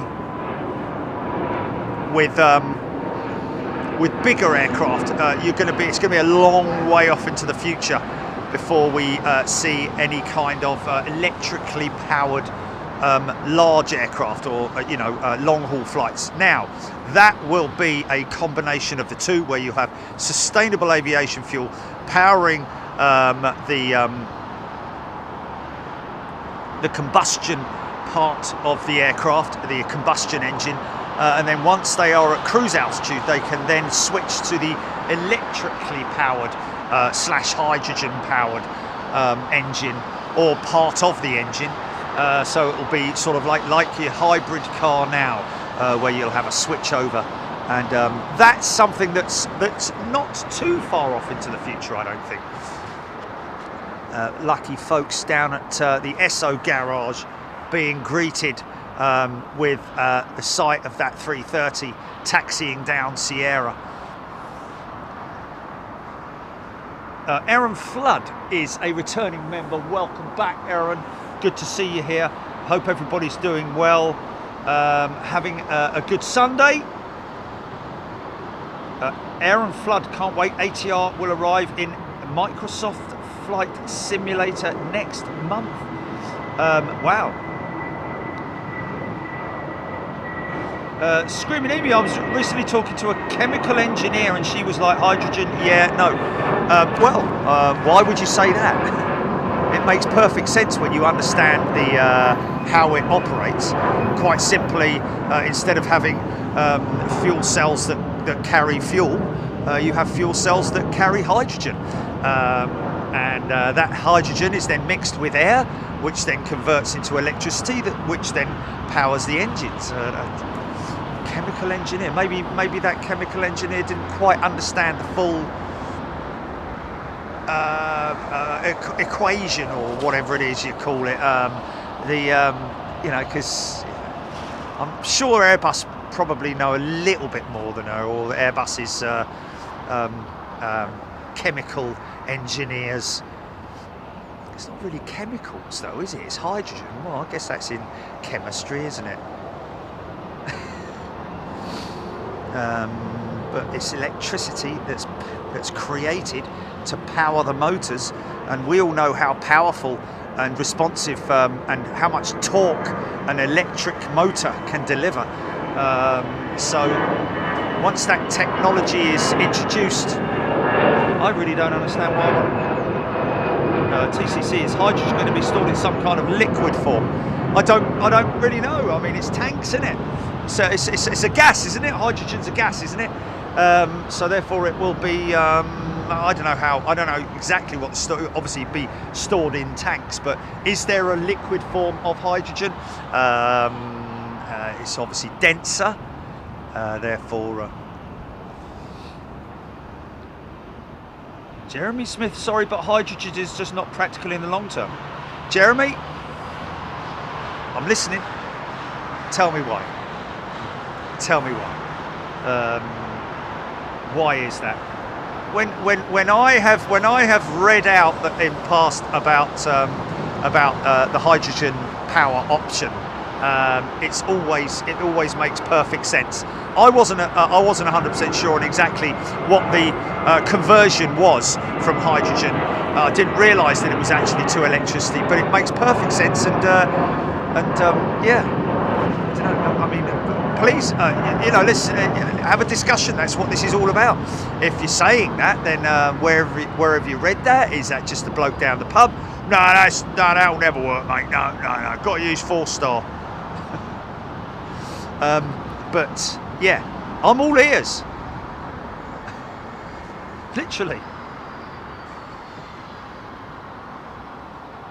Yeah, but screaming, it's under extreme pressure. Yeah, but it's obviously they're not going to put people's lives in danger to start with. They're going to test it, aren't they? They're not just going to throw it out there and just operate it immediately without testing. It's going to go through a number of years of testing. And let's face it, there are power options out there at the moment with cars and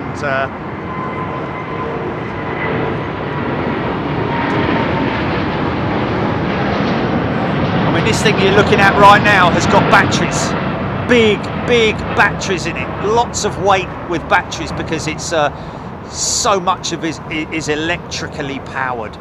The braking system, all the window shade system is all electrical start systems on the engines. It's just lots and lots of electrical power systems on those aircraft. Lots of things that potentially can go wrong, of course, and that's what developing aircraft is all about, is trial and error and testing. And of course the likes of Airbus or ATR or whoever it might be are not going to plough millions and millions of dollars into something that's just on a whim. They've obviously done extensive testing and so on and so forth. And I dare say that Boeing are doing the same, but we're just not hearing a lot about it. Whereas Airbus are making quite a big thing of it. Because it's the future, isn't it? You've got to move with the times.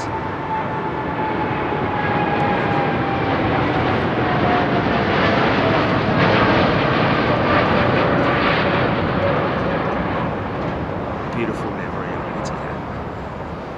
Very unique. Great Dreamliner wing profile right there across your screen. Wow, look at that.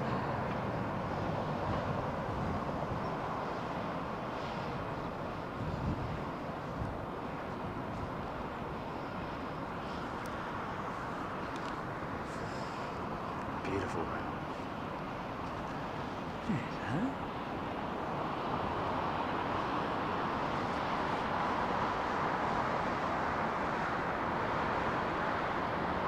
Khusro Alam, the hydrogen and oxygen reactions will take place in a fuel cell to produce a chemical reaction that produces electricity, and that's exactly it. And that's what that's what I've been saying all along. It converts, it basically converts it to the hydrogen is mixed with the air, and then that is in the fuel cell where it creates, it's in a cell which creates the electricity. So, and that's where the electricity is stored. Of course, at this point in the game, like I say, totally not able to power big aircraft like these, because you would need a significant amount of power to get the thing off the ground. However, for smaller aircraft like the ATRs, the regional aeroplanes that are currently running turboprops at the moment anyway, you have to imagine, you know, if they had a big enough battery system, they would be able to run an E-plant, but they do not have that capability. So they would need to rely on another source as well to create that electricity, and that is, of course, hydrogen. And I think the guys, the scientists and the professionals know a little bit more than what we do, if you know what I mean. I wouldn't in any way want to poo-poo their idea. Did you poo-poo his poo-poo, Blackadder?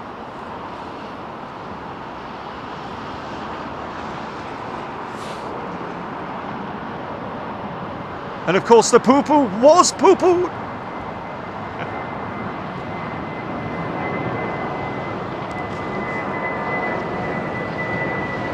Okay, so this is Katie piloting this jet, Geneva, or Corfu, wasn't it?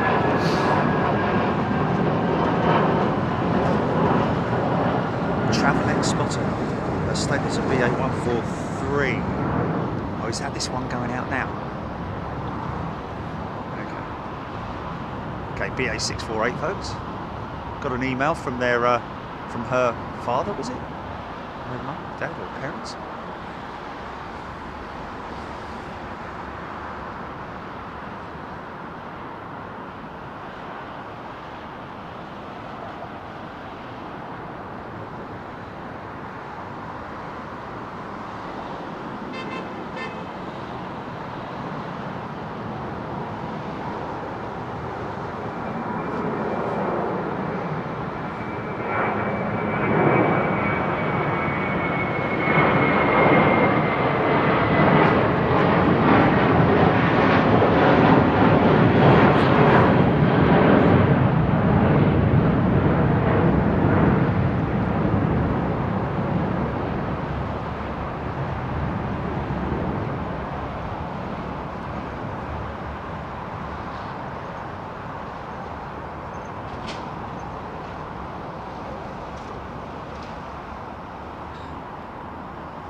Be an idea for anybody who is poo-pooing the whole idea of hydrogen power slash electrical power. Maybe go and read up on it on Airbus's website, then come back and you know, have a chat about it, because it can't just you know, sort of well and good to sort of, no, it won't work. Why won't it work? Oh, because you know, so I know all about hydrogen power.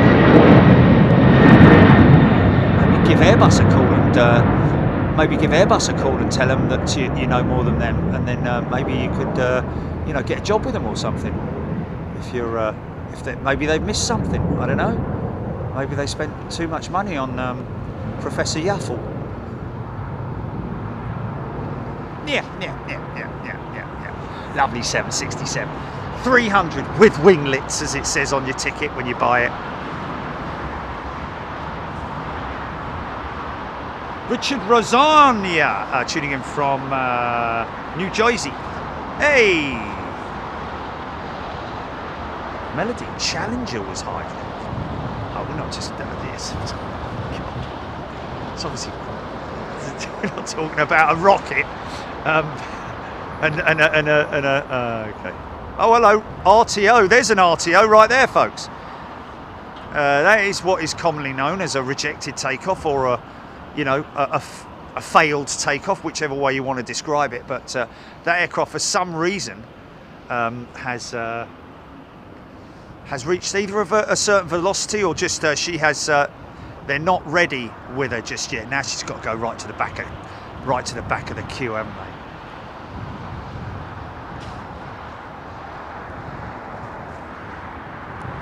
Richard Grove, Singapore 380 inbound to London Heathrow over the North Sea.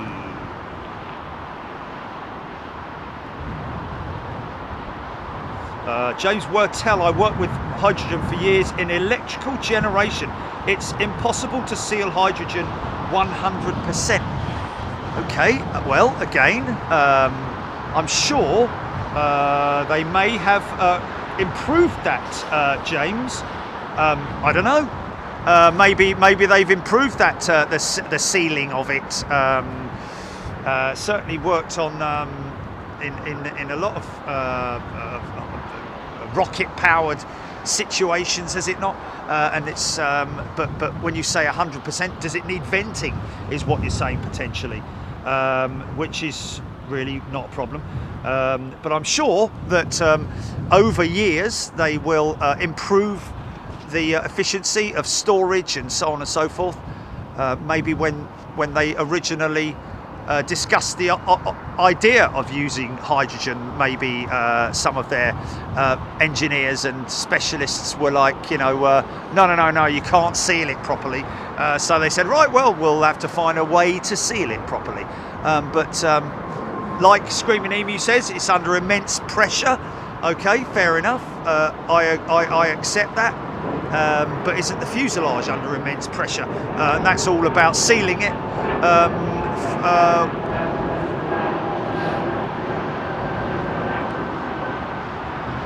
Simon Hicks, I'm as anti-fossil fuel as you, but big doubts about hydrogen being realistic for long-haul wide-body flights ever. Well, Simon, that's exactly what I've just said. It's not feasible at this stage for long-haul flights. And if it was used on long-haul flights, like I said, you'd have a hybrid system where you can switch from the combustion engine to the hydrogen engine as and when sees fit. For example, when you're in the cruise, where you don't need to rely too much on the engine power, just keeping it on track, you could utilise hydrogen power or electrical power, should I say? But obviously not for approach and landing and takeoff, departure, all that kind of thing. Obviously they would taxi it out using the hydrogen power plant. But anyway, seems to be sort of like a bit of a split on it. People obviously know a lot more than I do, and maybe a lot more than Airbus do. I don't know. May we just continue this conversation on, especially when we do eventually head down to Toulouse and see, hopefully one day, that power plant that Airbus are bolting to the side of their A380. Of course, again, I think they would probably do a tremendous amount of research, and after spending so much money on developing it, or at least investigating it, I don't think they would have gone this far if they felt in any way that it was a bit of a white elephant, if you see what I mean. But anyway, it's always look. You're always going to get people who know better than me, because I don't. I just read what I read from the official sources, not from the bloke down the pub. But yeah, very interesting if you take your time to read up on hydrogen power with Airbus. You might learn something. Who knows? Chester Jaws, I'm sure Airbus and ATR wouldn't spend millions on something that can't or won't work. Exactly. I mean, they'll take it up to a stage at which it's like, impossible to. But anyway, hey, Chris B, people always poo-poo new ideas like electric cars, but look at them now. Yeah, there we go, Chris. Absolutely. But anyway, fantastic. Matt Weaver has gifted 5 Big Jet TV memberships. Thanks, Matt. What a lovely thing to do. HGC Taron 318. Is that it we just missed? Is that the little Taron 318 that we just missed, or is he taxiing out? Is that him there? DJ.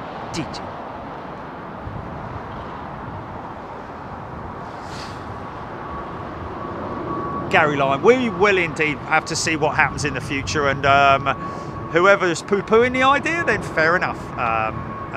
You may give yourself a pat on the back if it fails, but I somehow don't think it will. Airbus spending obviously millions of dollars on developing those systems, and like I say, if it was ever thought that it would be a failure, I don't think they would have even taken it this far.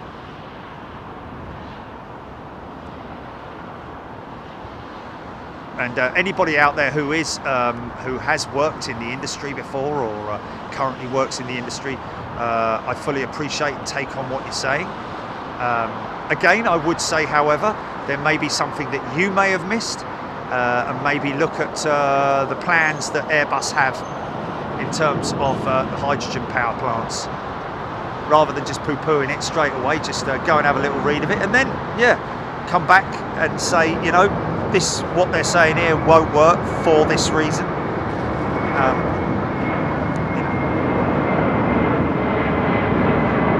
That's the great thing, that we do have some very intellectual people on Big Jet TV, and it is great to get your feedback as well, guys and girls.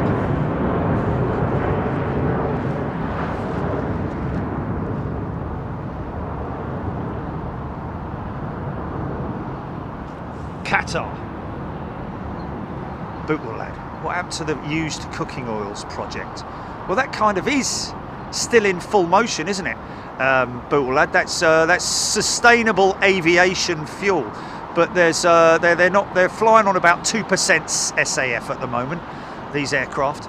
Going to go up to 5%, but still 95+% Jet A1, because literally they cannot harvest it quick enough. You can't deliver it.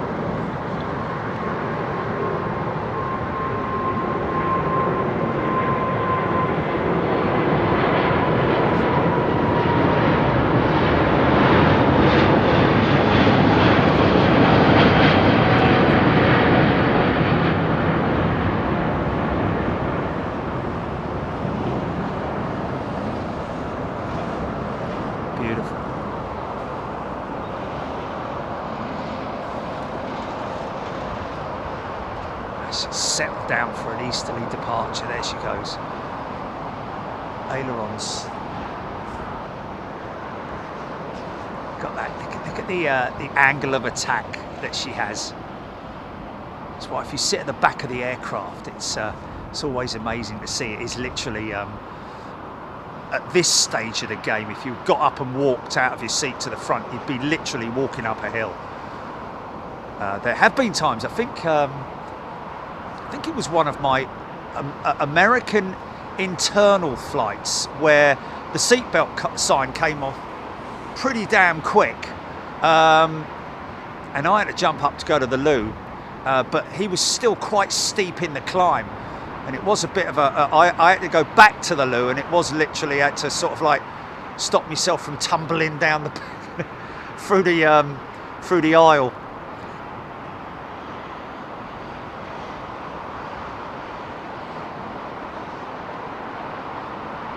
I think it would be a good thing to potentially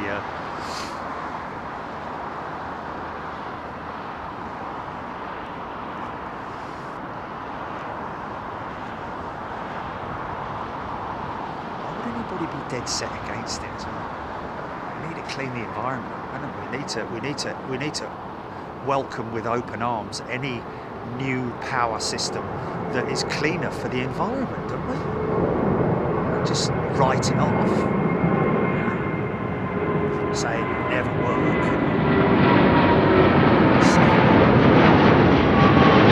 Yeah.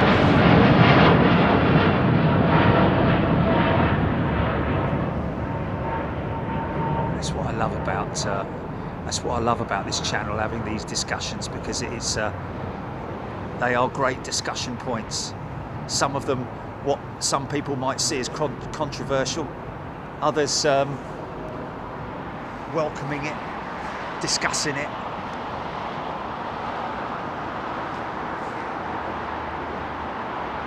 Aidan Campbell, we need teleportation, yeah. One day, maybe one day, who knows? Not in my bleeding lifetime. Nearest you get to that is Star Trek, isn't it?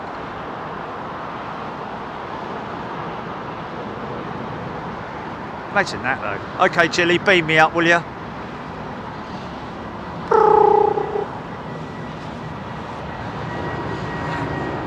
Oh, I've left me leg behind. Stop, Jilly. Beam me back, beam me. It's not here. Beam it.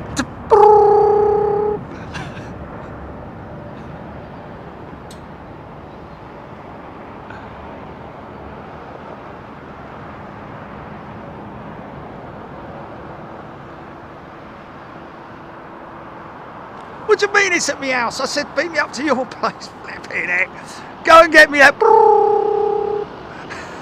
It's all going off, innit?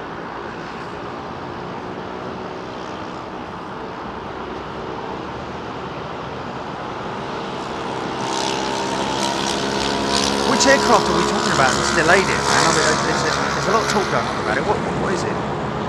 Oh, okay. Is this one of Virgin's 339s? It looks like it. Look at that wingtip. That winglet. Now look at that for a winglet. Isn't it funny, eh? Hey! Oh, this is Space Oddity, is it? Take your protein pills and put your helmet on.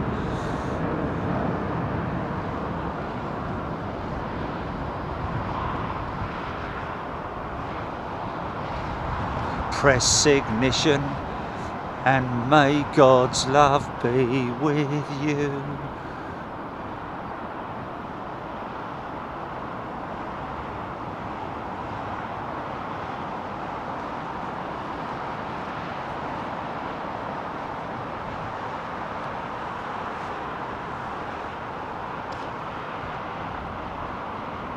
I'm stepping through the door. What's that, Chiefy?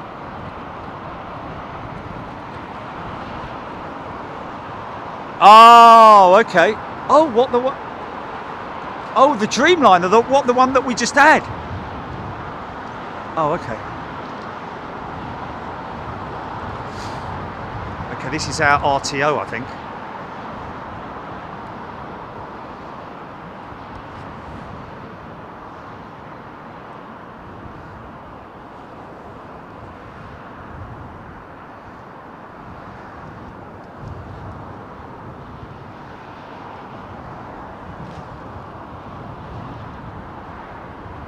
And the stars look very different today.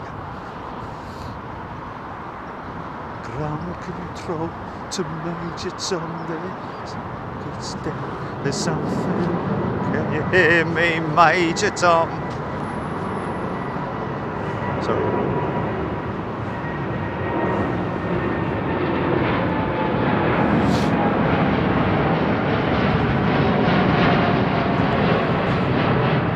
Sitting in my tin can.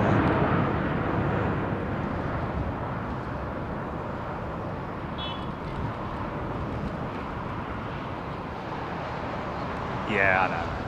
Yeah, I know, man. I know. You got to sort of like accept that, haven't you? You have got to accept it. Yeah, patriotism and all that, patriotism and all that. Yeah, perfectly acceptable and understandable. Yeah, totally, man. Totally. Hoodwinked. Yeah, totally.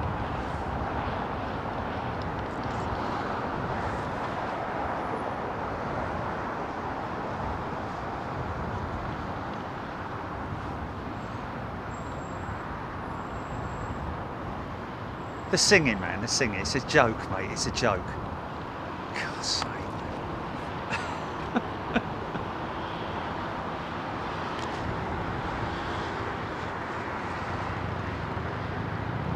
The only thing I'd be good at is the is the guitar thing where you know, what is it, the no, what I'm saying is that you know, when you air guitar, yeah. Now I can't believe, I'm quite surprised actually, the people that win the air guitar, when I watch them play, it's like, mate, you don't even look like you're playing a guitar. Look like you're squeezing a carrot. It's like, I'll show you how to air guitar, mate. Sling a bit of Floyd on. Anyway, whatever.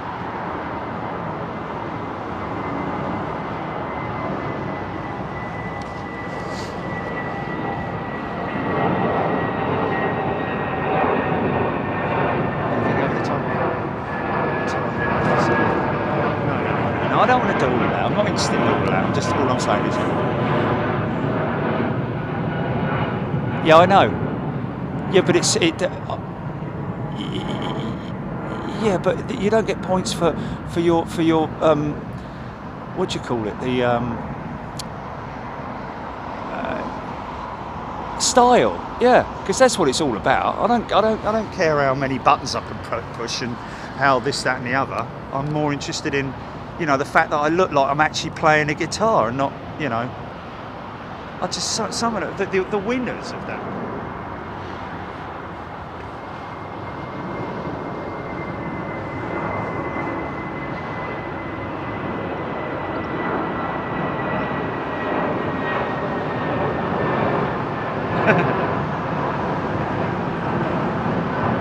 Oh, I can play the piano as well. Oh my goodness me. Oh, I can play the piano, a fake piano, put me on it. But then put me on a real one and it'd be absolutely, it'd be like a cat walking over the keyboard.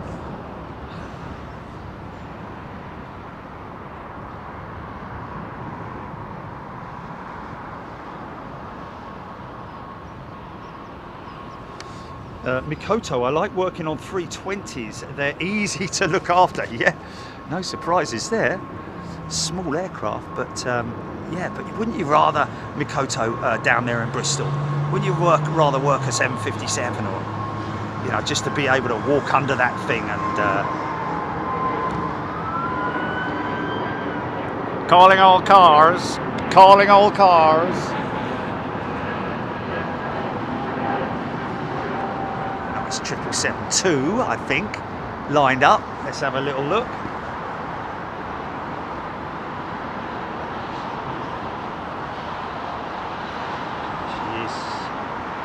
It's a 200 headed to Bermuda, so this will have a big right-hand bank turn after she rotates.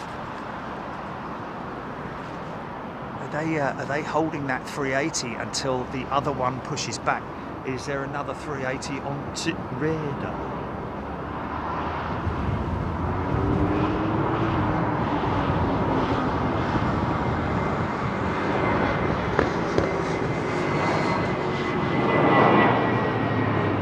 Delta 333 on radar to Seattle. Paul Skilling saying thank you, Paul.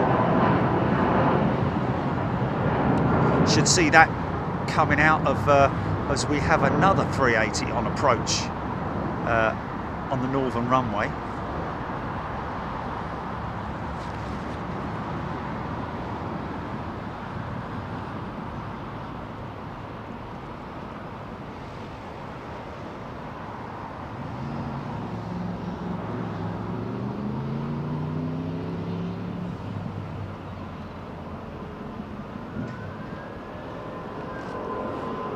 Oh yeah. Oh yeah. Listen to that.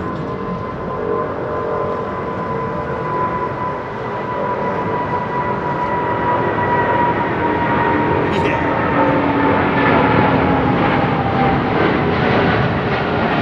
Nice. Dirty jet. It's only superficial though, isn't it?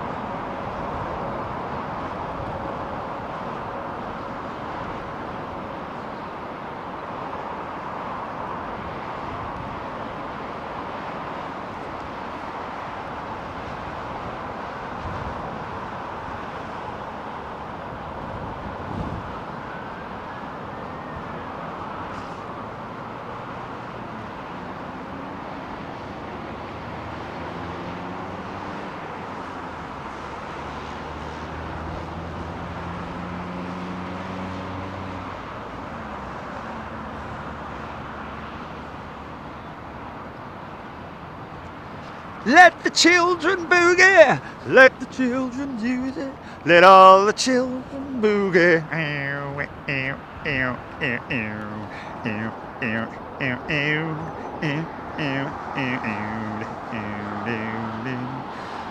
Where's this Delta jet? And also, oh hello. Did he pull right next to him, that 380 then?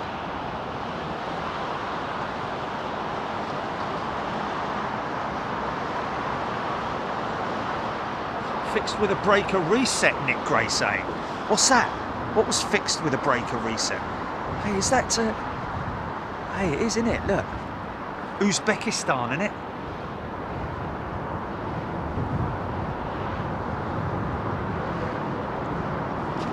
Singapore 38.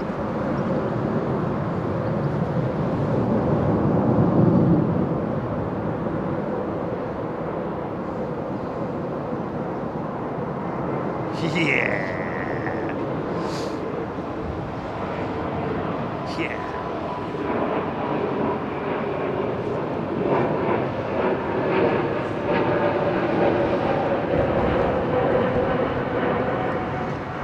Oh, Nick Gray, the captain came out to explain the reason for the delay. That's interesting. Goldhawk Road, Emirates flying 615-seat A380 to London, Gatwick, Birmingham and Manchester. 615 seats, folks. Wow. Does that mean that their cabin is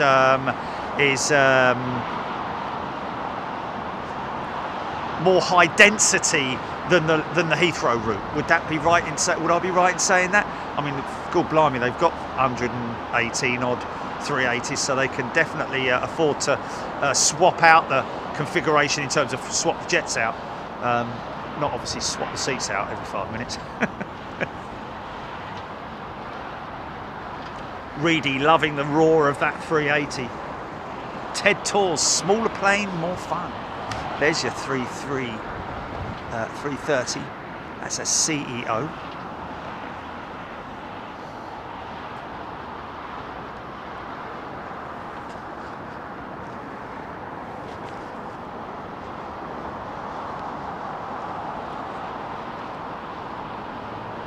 Paul Reynolds, would hydronic failed effect auto?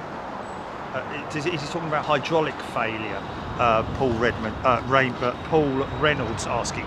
Hydraulic failure is a major, you know, because there's backup systems, redundancy systems, lots of backup systems if you have a single hydraulic system failure.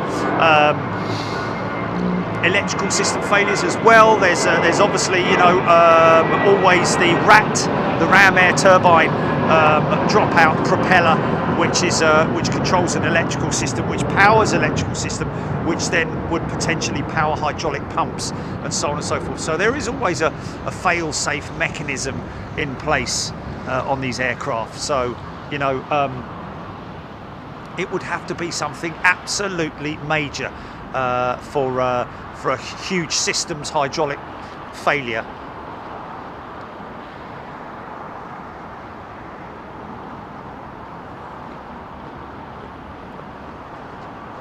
Of course, there are engines that control the hydraulic systems. I think it's the it may be the number 1 or number 2, depending on what aircraft type it is, whether it's single engine, twin engine, 4 engine, so on and so forth. It's you know, if you lose one engine, then there's always backup and redundancy systems that you can work with.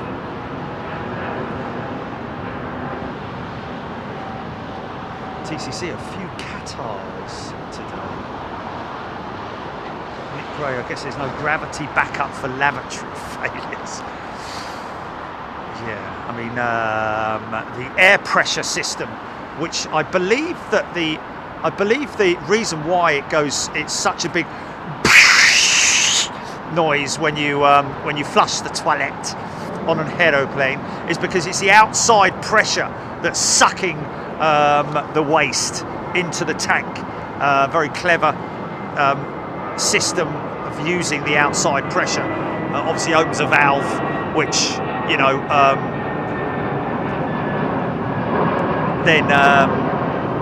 causes back pressure or reverse pressure or whatever it might be to suck the waste into the tank, and that is yeah, you wouldn't want to rely on pure gravity, otherwise you'd be in a bit of a pickle. Screaming Amy, if you're on the rat, you don't have autopilot or much anything else. Well, don't they teach you that you first of all can fly the aircraft without autopilot, based on pure instruments themselves? If you're running a glass cockpit, of course, I think on most aircraft, modern aircraft that have a glass cockpit, do you not have a traditional artificial horizon as well? Obviously a lot more difficult in the dark, but I'm pretty sure that pilots are trained these days to fly in the case of electrical failure. You know, I did have a discussion with a Dreamliner pilot, old school Dreamliner pilot, some time ago, about his concern over young pilots these days, because they're so reliant on computers, their screens and so on and so forth, but to actually navigate by using their own initiative or compass headings, all that kind of thing, isn't really drilled in so much these days. I don't know, Screaming Amy, tell me if that is the case or not, but obviously, you know, they are given a serious amount of training in terms of navigation and being able to operate the aircraft without the use of autopilot, etc, etc. Because really, I mean, let's face it, if you don't have autopilot, it's no major deal, is it? Is it such a major deal? You just have to sort of like, you know, obviously your time would be used up much more, your concentration with concentrating on the instruments and directional indicators and compasses and so on and so forth. Tie plus the air bleed off the motor on a Dreamliner is used for anti-ice on the motor inlet cowling. Yeah, cool, I like that. Air bleed off the motors on a Dreamliner is used for anti-ice on the motor inlet cowling. I think that he's talking about possibly the engine nacelle around the inlet cowl, which is that there, which is otherwise known as the engine nacelle or nacelle, depending on which part of the world you're from. But yeah, interesting. So what he's talking about is possibly heaters. Is that heater element inside that nacelle, which is why we see them replaced quite often, because they do have to be serviced. It's not just it's just not a cover. There's a lot of components that go into the engine nacelle. And now I'm hearing an additional one, potentially a heater element or a heating element.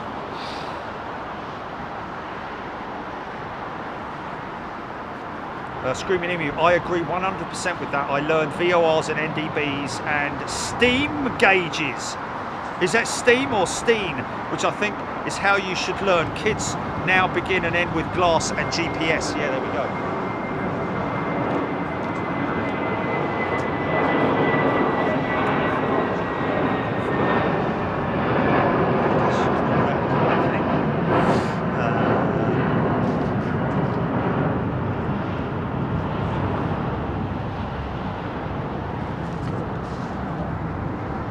Yeah, he's absolutely right. 17th Mustang, saying probably quite a few adults can't read an OS map either. Well, put me down in that category. I'd learn it over time if I was, but Ordnance Survey, I think, the OS map. In terms of navigational maps, which I've seen, which pilots still use, of course, when they're in their briefing to show which physical fold-out map, I think they still use them. Yeah!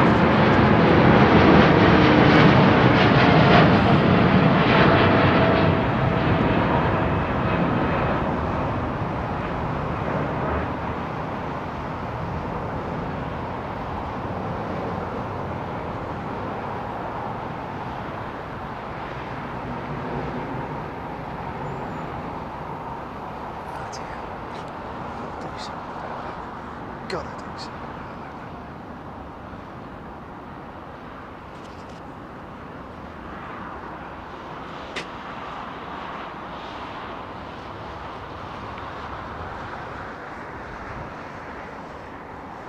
Oh, Greg Lear, it's usually, it's actually bleed air and not heating element. Okay, so they actually use the bleed air, the hot air from the engine. Oh, okay, I gotcha now. Yes, thank you.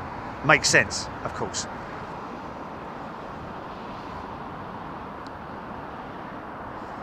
It's kind of what they used to use for the Lancaster bomber heating, internal fuselage heating. Big pipe that came off the number 3 engine, I think it was. Starboard inboard engine,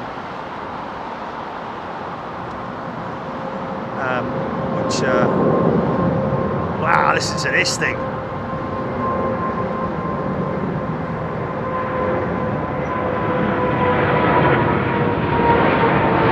Yeah, sorry about that.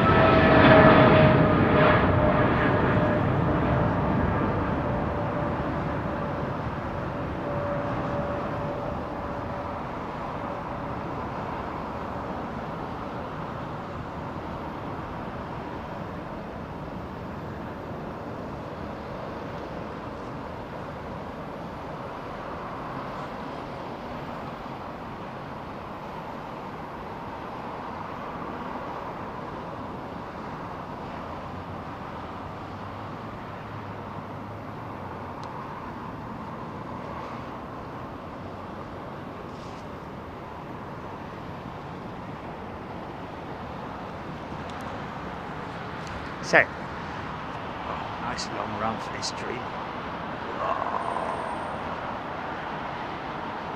This looks like a Dash 10. It just looks like a Dash 10. Even though I'm not 100% sure, but it just looks like a long fuselage on it.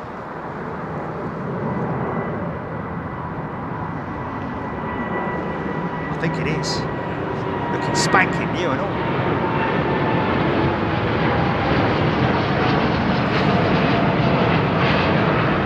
Real way to distinguish it is its length. It doesn't have 5 doors like the 300 does on the 777.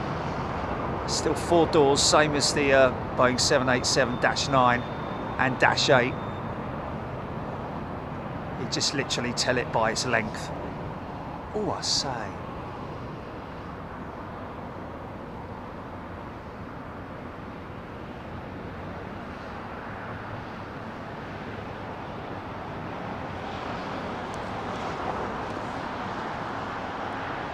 .767 still lined up down there. It's at 330 with Delta. Sorry, 330, I think.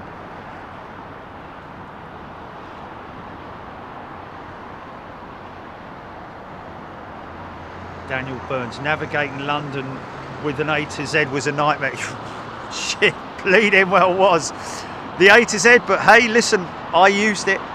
I used it on many occasions, and maps in the early days of my mountain biking when I used to travel all over the UK, Builth, Wales and Scotland and places like that, all done by maps and road signs, of course.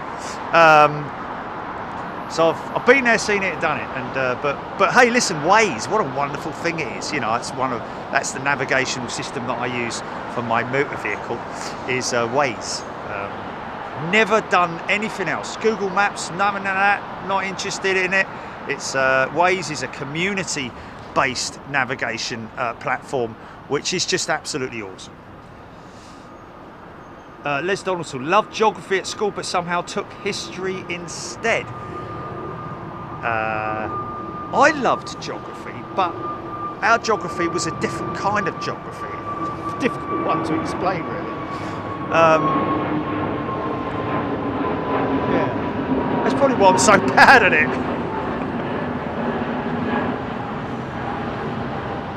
Ken Alloway, beautiful 787-10 RS Travel Explorer BA143 question mark, was it? Sailor Mike, thank you. Yes, 787-10, indeed it was. And Brian Stewart, sorry, indeed confirming it is a 787-10. could just kind of tell from the length of the fuselage at the back, because obviously I think, I'm not sure the extension of it is obviously the midsection, I'd imagine, and it's just extended forward and aft of the fuselage.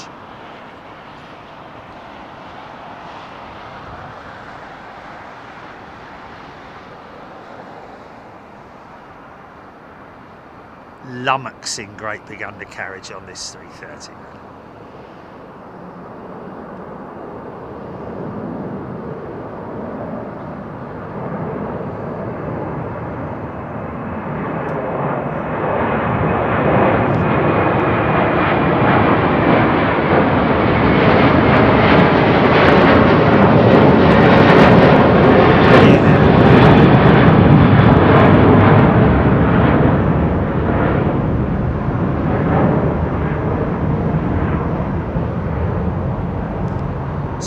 Pointy exhaust cones on the engines, giving it away that it's a CF6 powered jet. I think I'm right.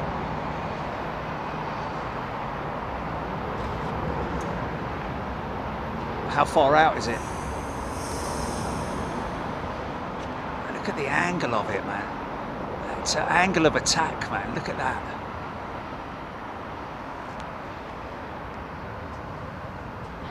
Oh, I've got him. I think I've got him on visual, GP. Yeah.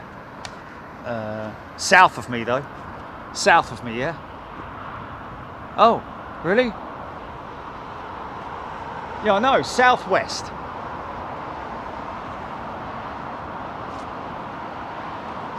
What is it? Oh, well, she's not trailing then.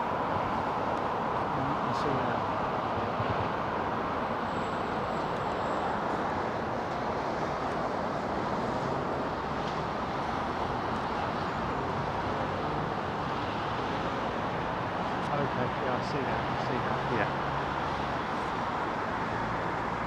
Brian Stewart, Lufty 747 coming over the top from the west right now. Ah, I got it. Yeah, I got her. I was looking the wrong way.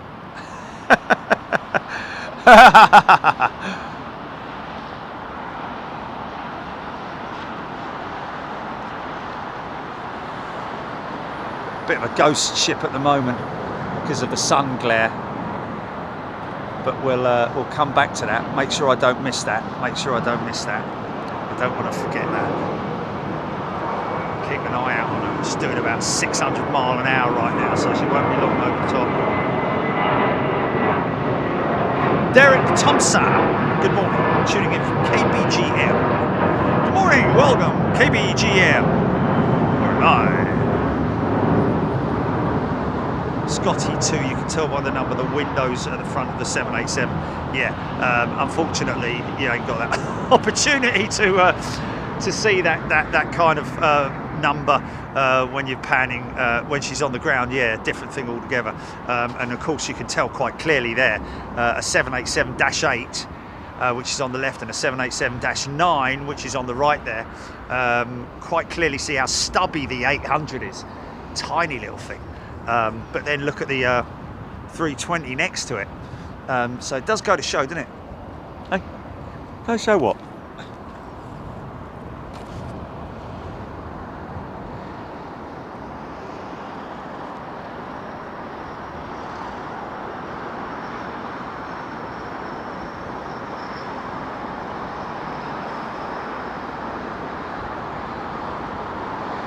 No, still getting a big old sun glare off of her. Ah, she's right over the top of me now, though.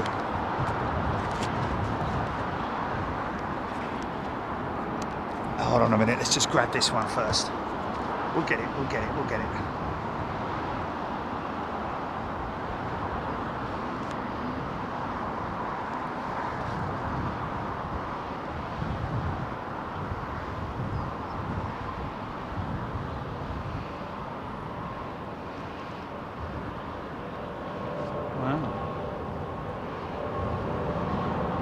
Another screaming setup.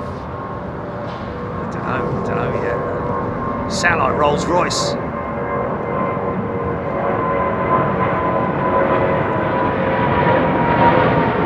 Oh, the GEs. Same again. Yeah, General Electrics.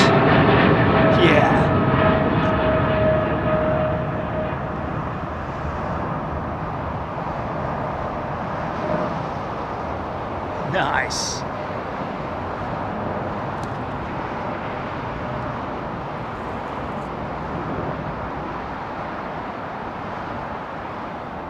Oh, kind of missed out on a funky shot there.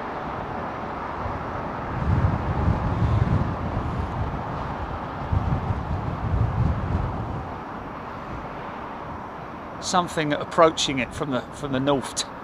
It's going to cross the path of this 747, probably at a completely different altitude, of course.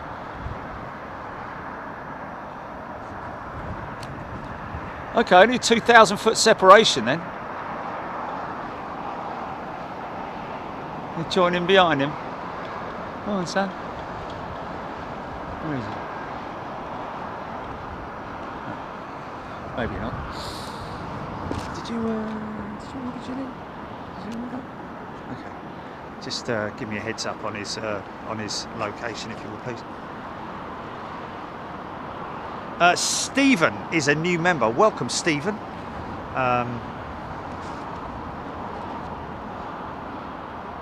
What's that? Delivery guy's on a hydrogen bike? Oh, he's never going to get here, is he?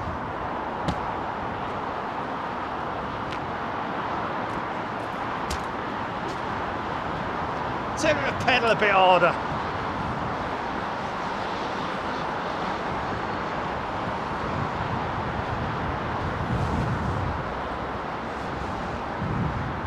JP Cross National Library of Scotland.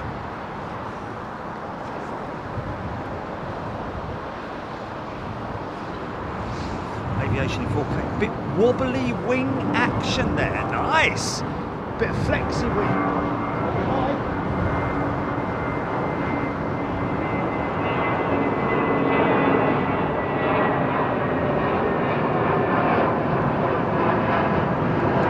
Life above ground. I learned DA4042 in a Renault operated glass on the 737 and the 777. Is that the 737? Life above ground, fantastic. I learned DA40/42 and I've only operated glass on 737 and 777, I'm guessing that is. DA40 and 42, what's that? Is that some type of navigation or something? Fill me in on that one if you would do. Greg Lear, 747-8 is a Lufthansa from Mexico to Frankfurt. Sun Dinsmore.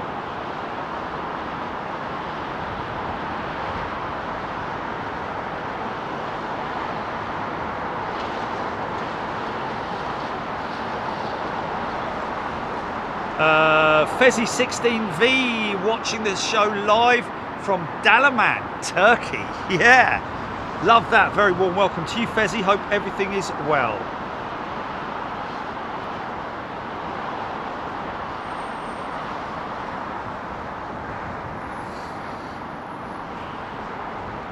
Oh, okay. Screaming at me. DA42 is a Diamond Twin Star. Oh, okay. There we go. An aircraft type. A Diamond Twin Star. Obviously. I don't know if a Diamond Twin Star has all glass or if it's an old school aircraft. Let's have a little look. Life above ground, DA4042 is a single engine piston, dual piston aircraft. All have glass cockpits. There we go. Paul's killing Delta 339 on radar to Los Angeles and Virgin 330 to New York. Thank you, Paul. Barbara Seenan is a returning member. Welcome back, Barbara. Good to see you. Hope you're well and everybody about you. Craig Newman has been gifted a Big Jet TV membership. Welcome, Craig. Make sure you come in and say thank you to whomever gifted you that membership. And it was probably Barbara, I would imagine, gifted 5 Big Jet TV memberships. Did I say welcome back to Barbara? I meant to say thank you. An existing member.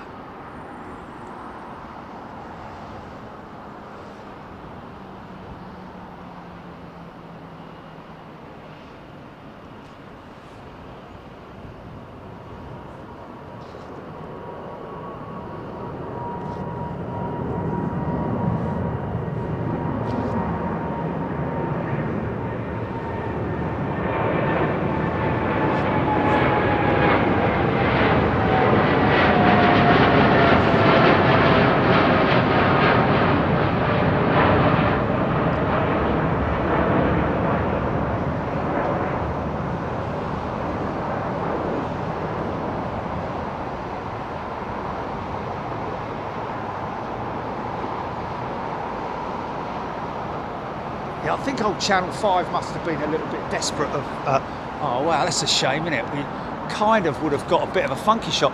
That looks like a 346.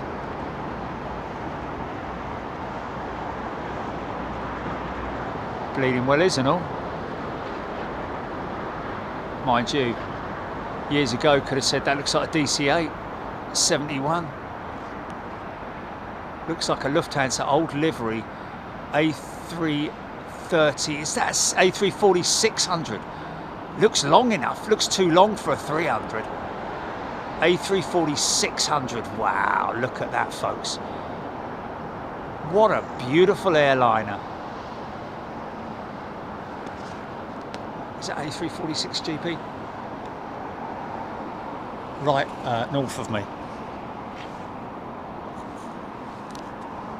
No, it's not. Was it 300?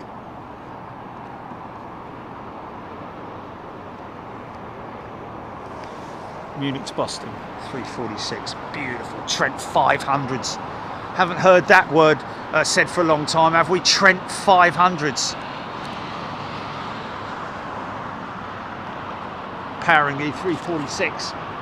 Rolls-Royce, another very popular power plant for that aircraft, developed specifically. I think it was actually only the Trent 500 that was operated on the Airbus A340 5 and 600. Mr. Pingu has gifted 5 Big Jet TV memberships. Thank you very much, Mr. Pingu. Love the blue engines, Bootle, I'd say. Lufty 340 to Boston, Sonia Keenan, Nick Gray, 340-6. Munich to Boston, Aviation in 4K. Love the 340, but never been on one. Aidan Campbell. I think we're all, no, well, not all of us, but there's a few people who haven't been on the 340. And unless you're living in Germany or you're catching a connecting flight that operates the 340 600 from somewhere to somewhere, Frankfurt or wherever, you're unlikely to now. No other 340, well, apart from no, not even the Swiss operator. They're all 343s, I think. Nick Gray, I saw that 346 land when you were in Boston flying pencil. Gary Boats, 346, thank you. Real Sea Fishing, 340 being so underpowered was its downfall. Really? Never heard that before. I thought it was just a maybe no, obviously a lot more than me. I was on the understanding that it was one of the first sort of like, you know, scalps of the 4-engine demise, you know, that was because of course Iberia operated them, quite a lot of operators. Virgin Atlantic took them out of service. Never heard that it was because it was an underpowered aircraft. I thought it was just because of the new twin-engine.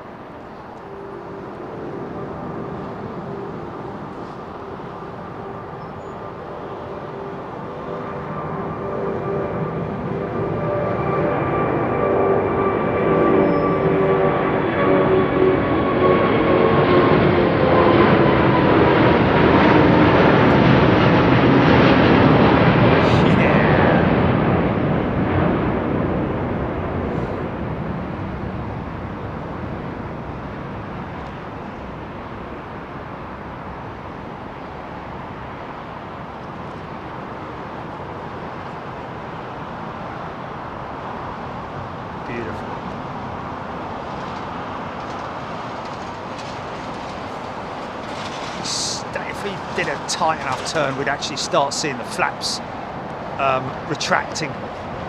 It's that early on that they start to, of course the 380's got a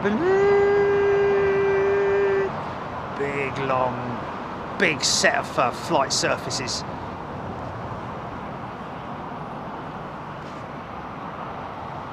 Clunk, a lot of clunking going on, especially the undercarriage doors on the 380. Blimey, look at this.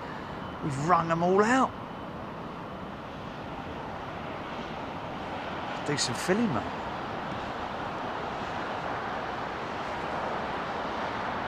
Michael White flew an A346 with Thai Airways a few years back. Loved it. Oh, yeah. Seeing aircraft like that, the old school stuff. I was watching one of the stop search seas type shows that they have on Channel 4, specifically the Australian ones. I think that's the Irish one that they do stop search seas. She's what? And I mean that most sincerely, folks. Yeah, you get to see some of the beautiful old like Thai 747s and oh my goodness me, Airbus A346s with Virgin Atlantic, Virgin 747s, Singapore Airlines 747s. Some classic jets on those old shows, man.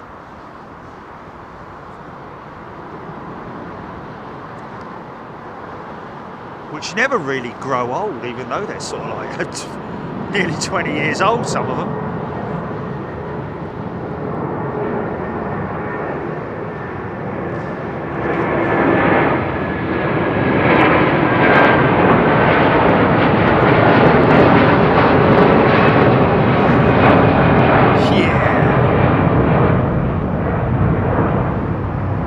Gurgling away, Trent 700s, man.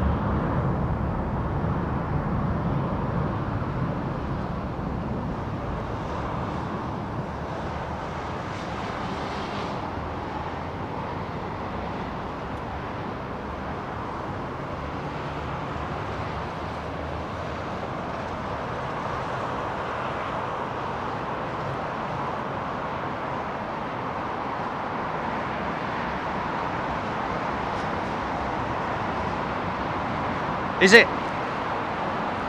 Right, folks, I'm just going to quickly nip down to grab me food. I won't be 2 minutes.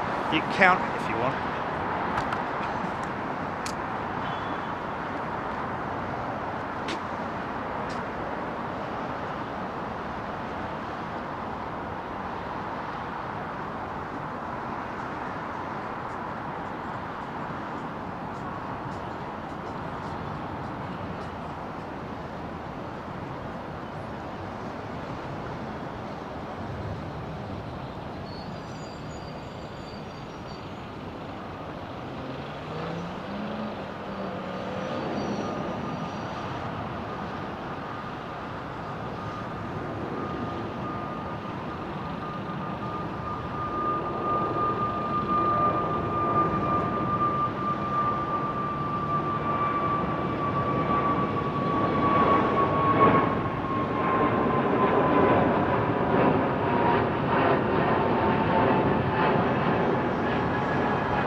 Nice guy.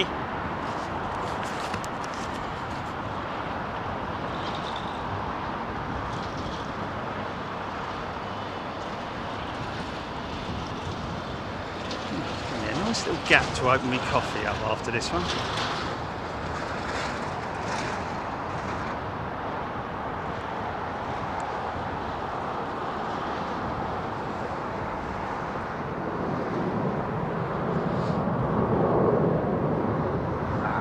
She's up quite quick. This is the 339, I think. Yeah. Look at the winglet. Look at the winglet on it, man. The blade.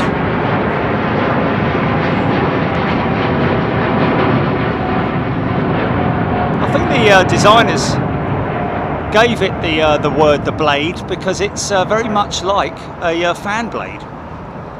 The winglet on the 339.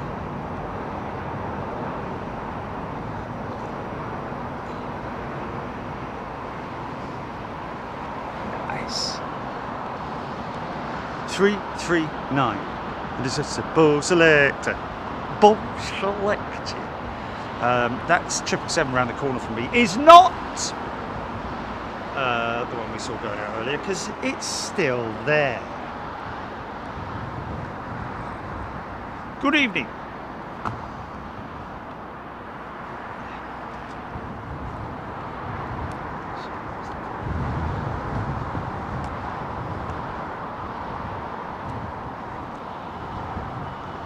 Oh, did I just see Cathay Pacific 747? Is that just Forbes? Great shot, nice shot. Lloyd Bell, Janine Kelly, Stephen Luscombe, beautiful. Yeah, great. Fezzi flew on an A346 from JFK to Munich a few weeks ago with Lufthansa. I had tears in my eyes knowing it would be the last time I had a chance to fly on one. Fezzi, you are a very lucky person, I'm going to say.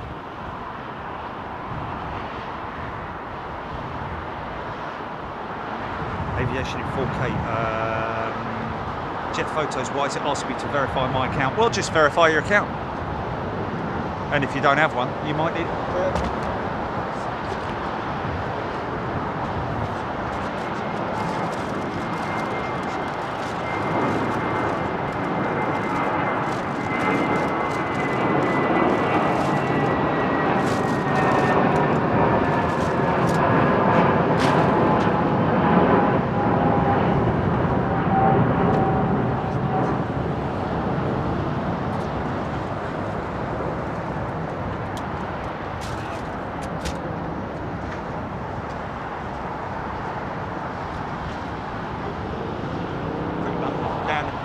Darling, read all about it.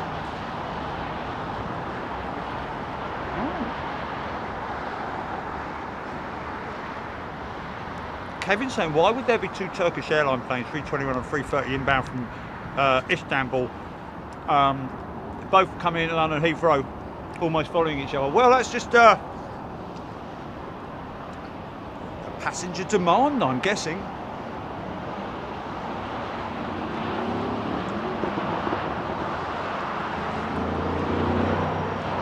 Oh, okay, cool.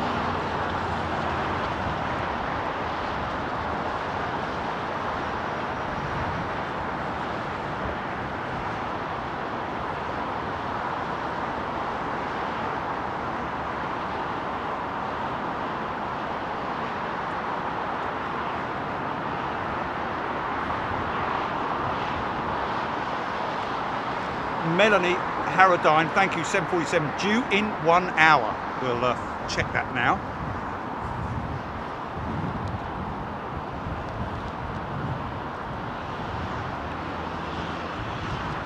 Aviation in 4K, I have an account. Well, they might need you to verify it. That's why they ask you to verify your account, to make sure you're not someone else signing into it.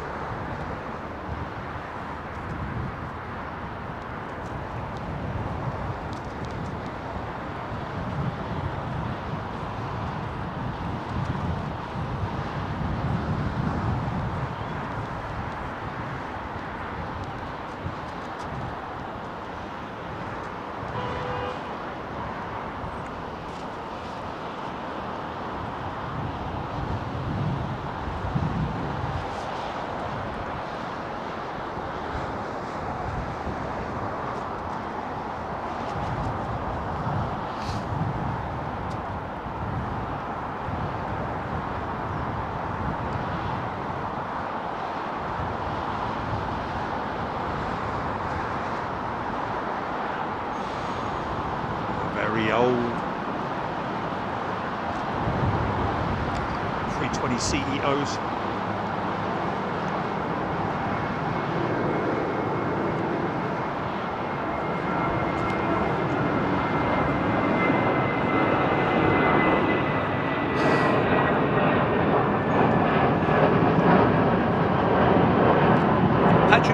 Airport you really want to visit but haven't yet. Well, there's a few, isn't there? You know, Australia is somewhere that we really want to visit.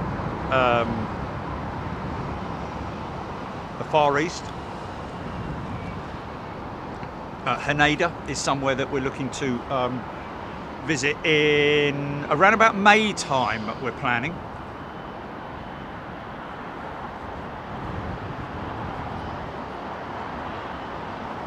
Oh,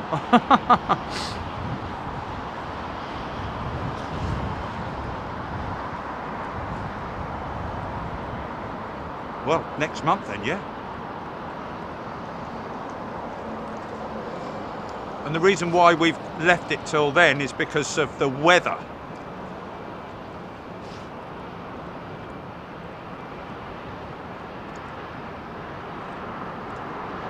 Big shout out to Russ Phillips, who's possibly going to meet us out there as well.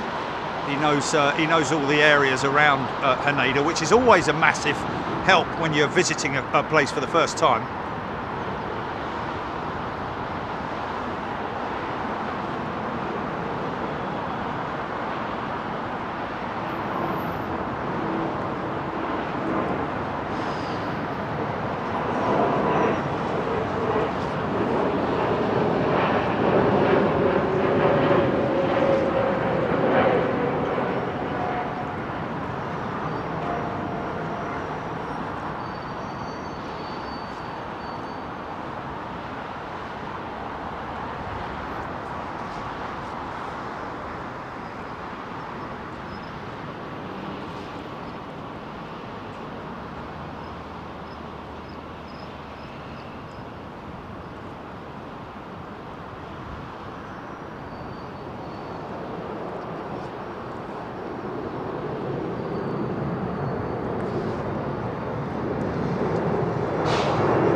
Good thing to do aircraft recognition like this when they're all silhouetted.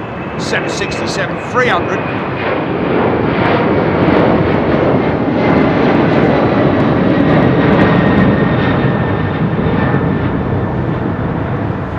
Yeah.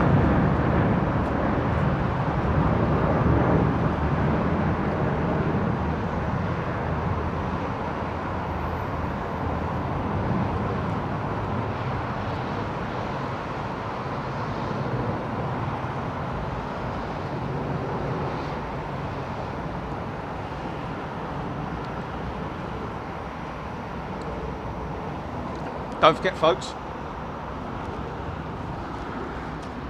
where we are right now at the Hilton Garden Inn. Fantastic place to stay.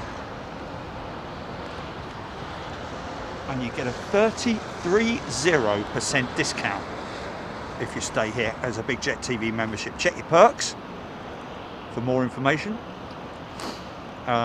Room 747 would be the one I'd recommend, or anything on the 7th floor facing west. And you get to see this all day long.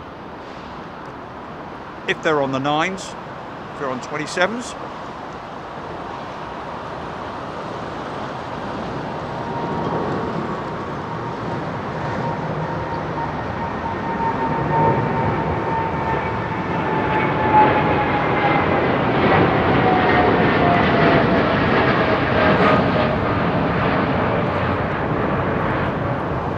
Very nice.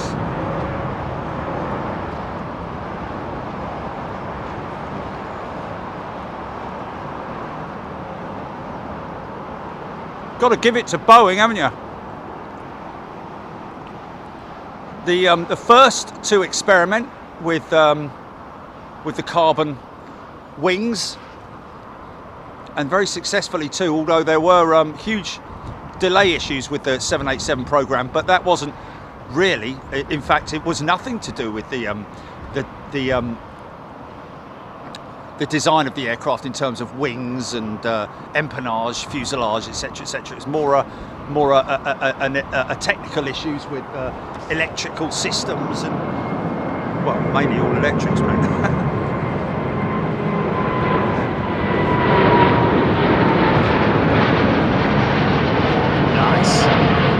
Nice clean jet.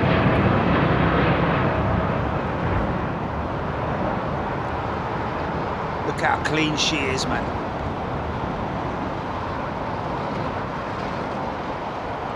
Is that a 10? We're going to shoot the moon. We're going to shoot the moon. Chilly. Screen grab. Screen grab. Screen grab. There's the thumbnail right there. We don't do things in halves, you know what I mean, Governor?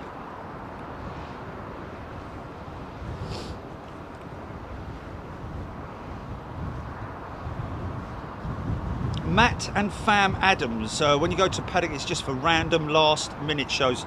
No, it depends on operations. The paddock is normally dependent on operations.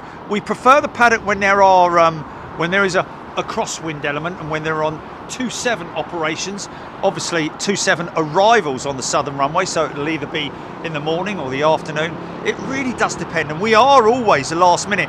We were planning originally this morning to go to the Hyatt,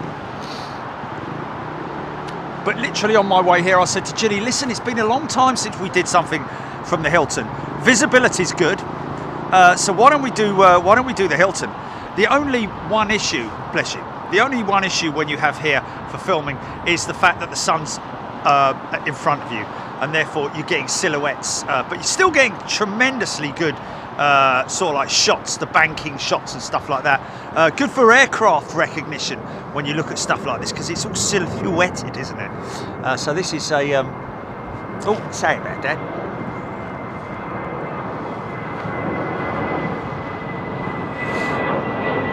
Need more what?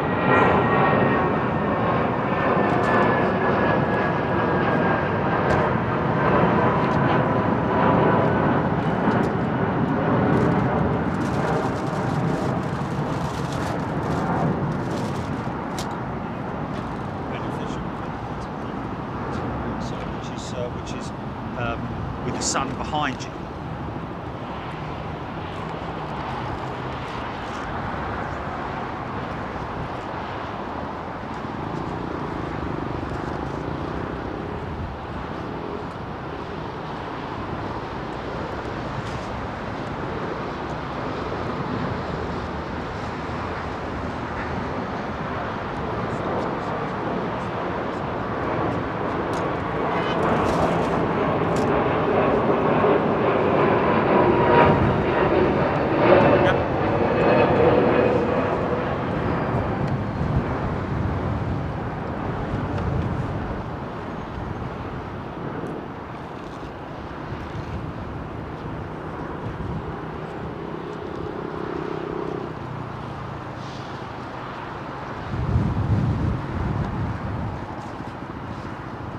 Should be able to see the new 330neo through the gap at the maintenance centre. I just saw something, yeah, there she is there, I think she's being towed.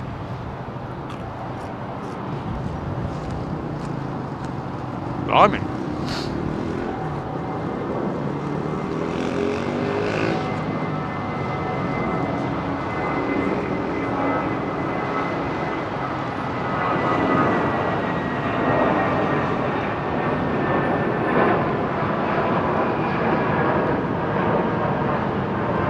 Kushro Alam.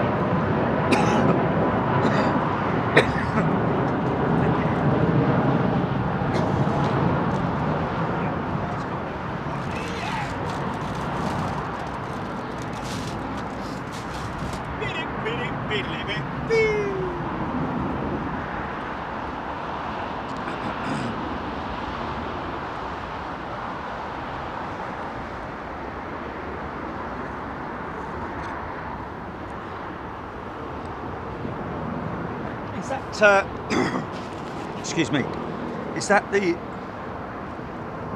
Turkish 330 followed by far behind it. They're 321, possibly. Luke Griffin, welcome.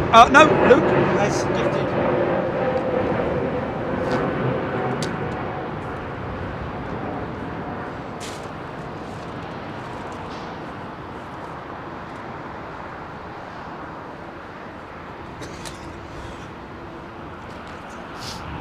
That's dislodged it.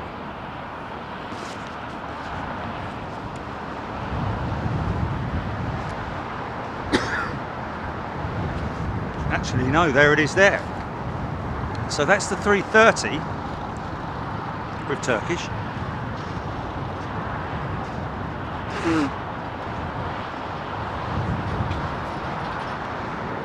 And there's the other one, which is another 330. So two Turkish 330s there. Not a 330 and a 321. I thought someone said that it was a 330 and a 321.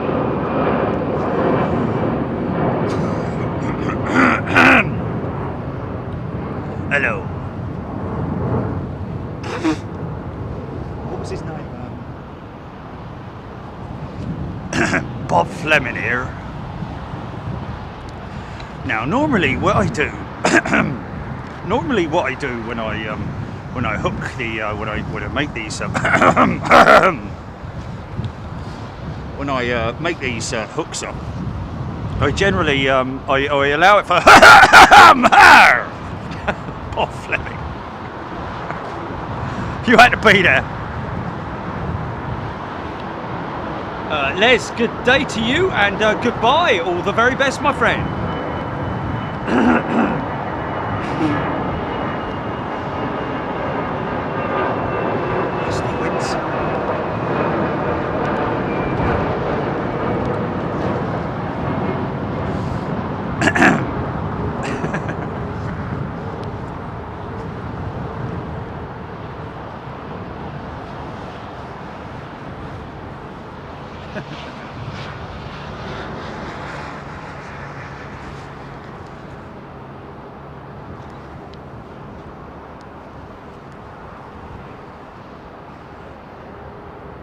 Luke Griffin, I was gifted membership. Thank you, Barbara. I always like to gift one back. Luke, what a wonderful thing to do. There's the other Turkish jet. Hello. So two Turkish A330s in town at the same time, literally following themselves.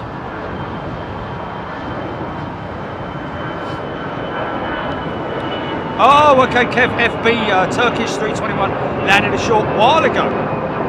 Wow. So we have 3 Turkish jets in, is what you're saying. 2 330s and a 321 and a partridge in a pear tree.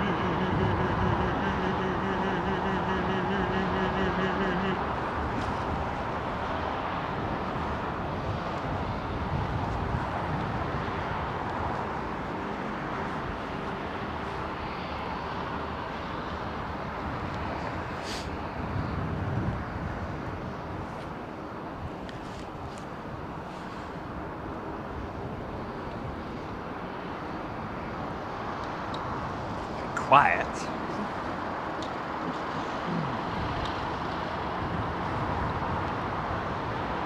Reach for the sky. Kevin Beasley, to follow Cathay Pacific 747, just put in CX7 on flight radar 24. Thank you very much for that, Kevin.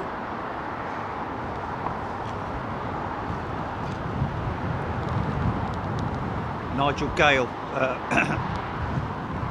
VEII, gone back to bed. Not ready yet.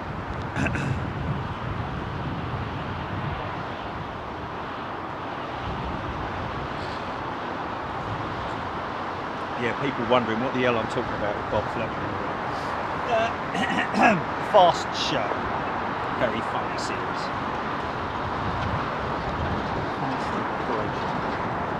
Let's just check the battery level on that. Still on 4. that's good. Check the battery level on that. It's 3, so that's still good. Battery level on this is still 3/4, that's good. 52% on tip bond battery like. Getting very hazy down a hazy Sunday afternoon. Got no time to worry.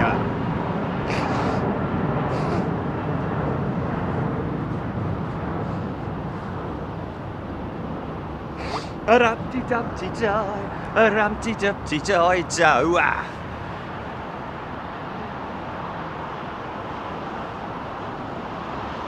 Oh, Paul Skilling, Turkish heading out. Ah, so sorry, my apologies. Yeah, one of those Turkish, well, even so, there's still 2 Turkish 330s and a 321 in at Heathrow, but he rightly says there that one of them is heading out.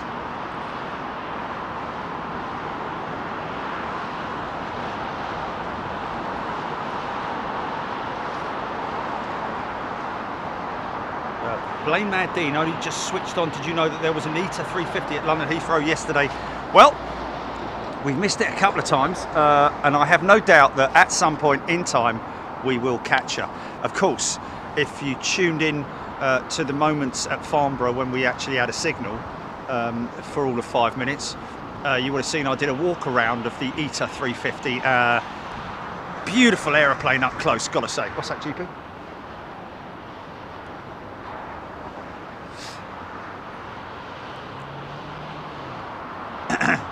Any of those fall on a Wednesday or a Sunday? Oh, okay.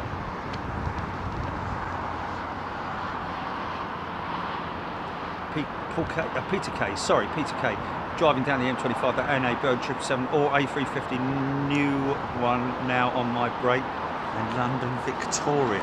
Okay,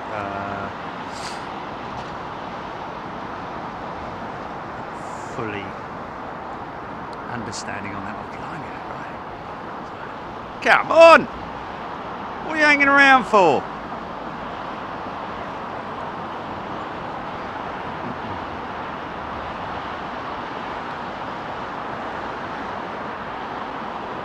Okay. CX7 just over Maastricht in Holland, 40 minutes out. Niklas Quist. Sorry, Niklas. Thank you, sir. Thank you for the update. And Stephen Callahan also saying Cathay Pacific 747 cargo over Liège due in 43 minutes. I would imagine that she'll go rogue. When I say rogue, she'll land on the departures runway, purely down to the reason that the cargo terminal, or the otherwise known as the bread bin, is right there. So she only has to sort of like run off. She can take that exit there, or wherever she wants to get off, depending on how heavy she is. It'll all be general freight as well. It won't be anything sort of like, it won't be oversized stuff or anything like that. This could be full of tomatoes for all we know. Aaron Flood, I'm nearest the southern runway. Can you just preview that map, Julie? Yeah, and then just put it, just have it on one rather than zooming out and all that kind of thing. Because can you do it so that it's sort of like you can see the dot where I am? But you can see the runways. In other words, oh, okay.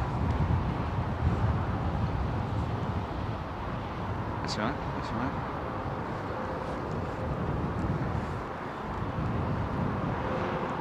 Okay, stand by.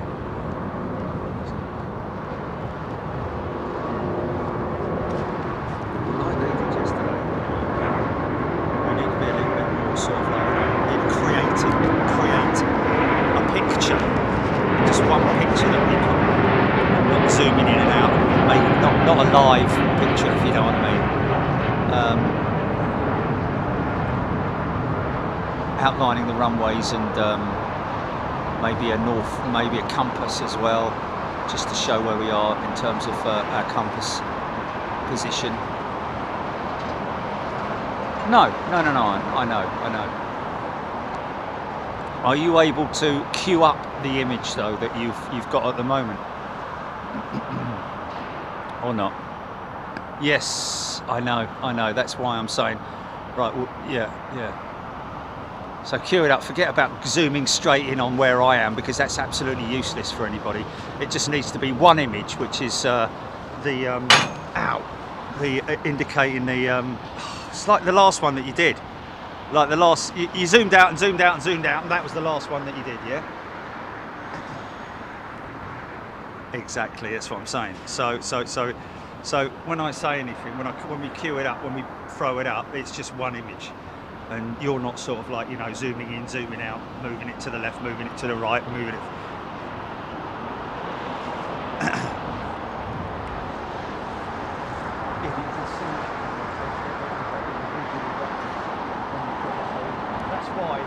When we do it in the future, we'll create an image for it, yeah, and then put the north, east, south and wests on it, and then of course put the highlight the runways, so that it's just a little bit more sort of like, you know, immediately obvious, if you see what I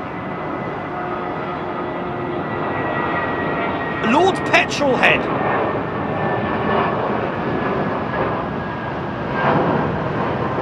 Nothing, don't worry about it. Isn't that crazy? He was just playing Lazy Sunday by the faces, small faces, and he starts singing it. That's crazy, isn't it? What are the chances of that? Hey?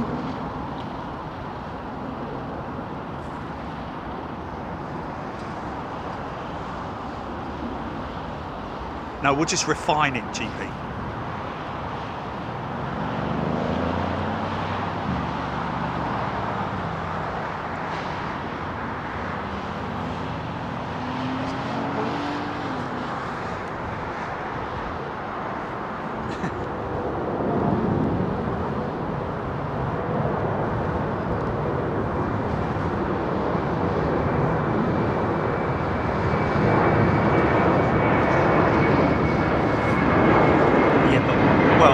Go halfway to do it. You can put my emoji up there with the hat on.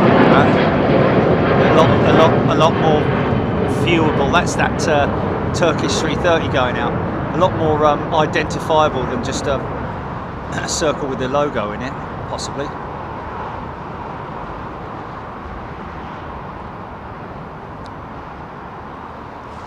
Okay, well, we'll talk about it. Yeah.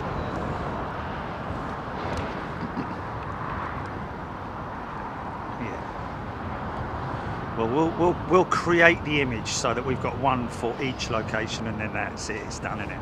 So just throw up the image. That's it.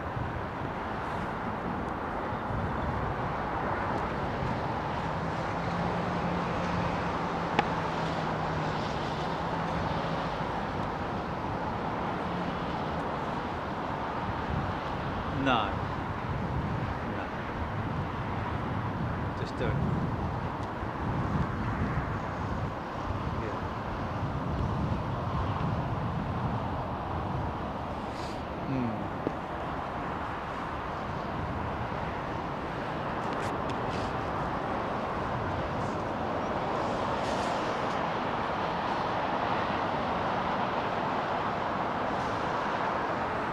Yeah, but no, I think it's a good visual. I think it's a good visual thing, man. I think it works really well, and it was well received earlier on as well.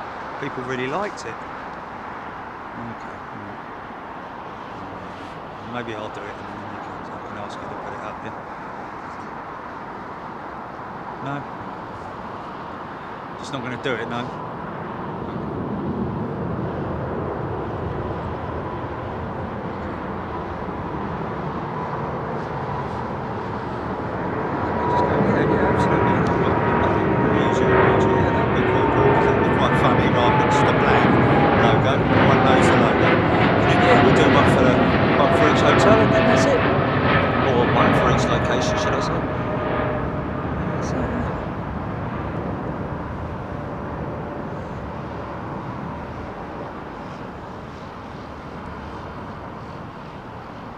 How much better could you make it?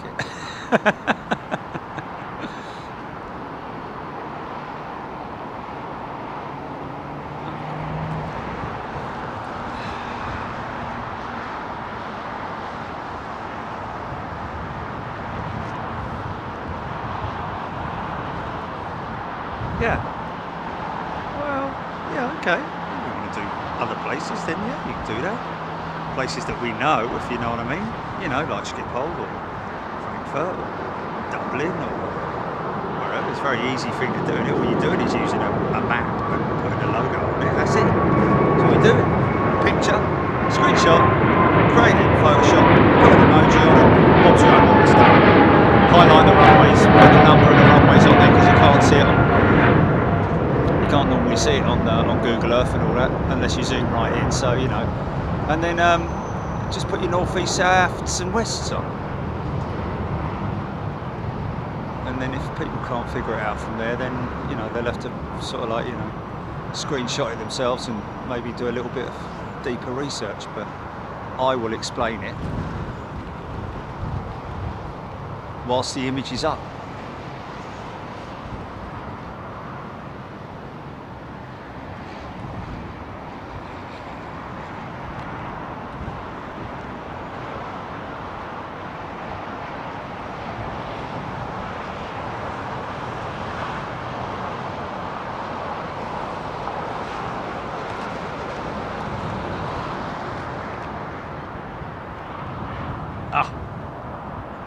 Claire.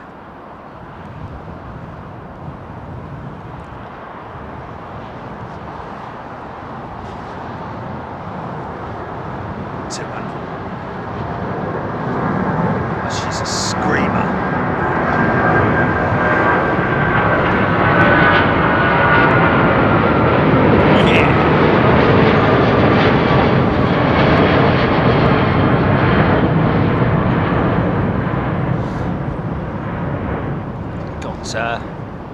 Replacement inspection cowling.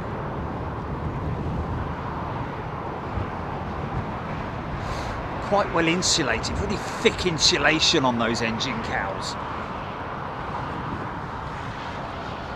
Oh!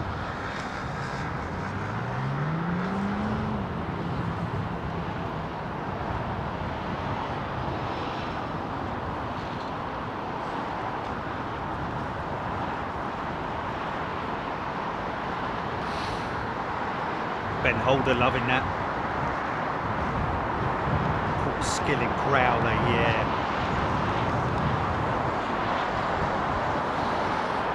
Nick Woodward, amazing, awesome banking shots today. Yes, thank you.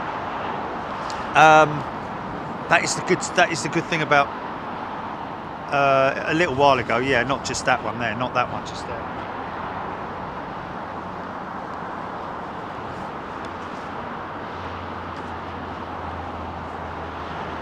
What happened to that KC2 Voyager coming your way from the east? Kevin Pride saying.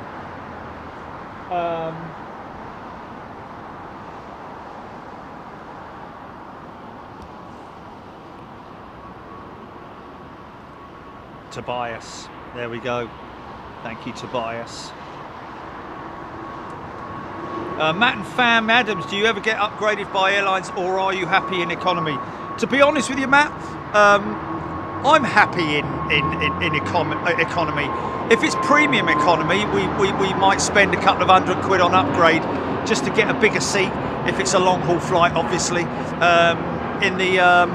On the short haul stuff, then you know it's just like as it is. I don't mind if I get a window seat when we check in. Yeah, always good. That's why it's always good to check in online before you fly, because you can literally choose your seats. Sometimes you may have to pay a premium. I was going to ask, whatever happened to the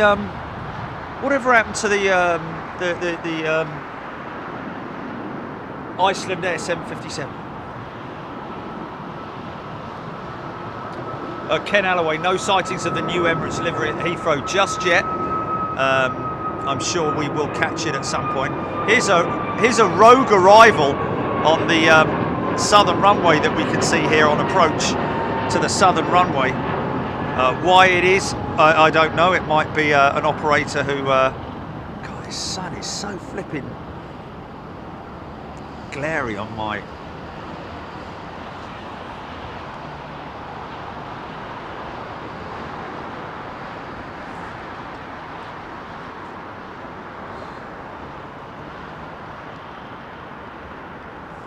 Oh, okay. It's gone. Right.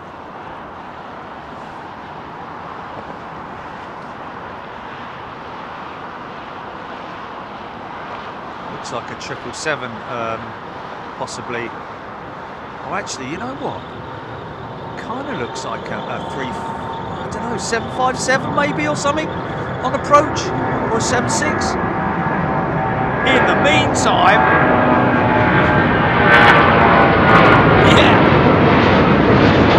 There we go.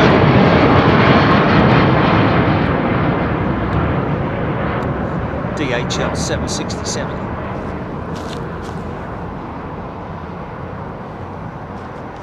Oh, another moonshot. I was just checking my mic at that point, unfortunately. Sorry about that. Wait, where are you? There she is. So this is the shot that we're likely to get. This is a DHL 767 freighter.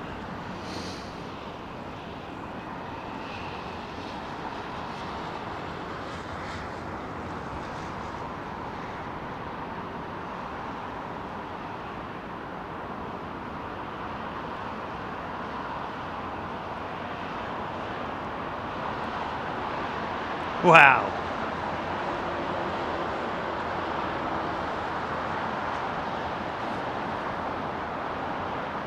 It's a lot of tyre smoke in it.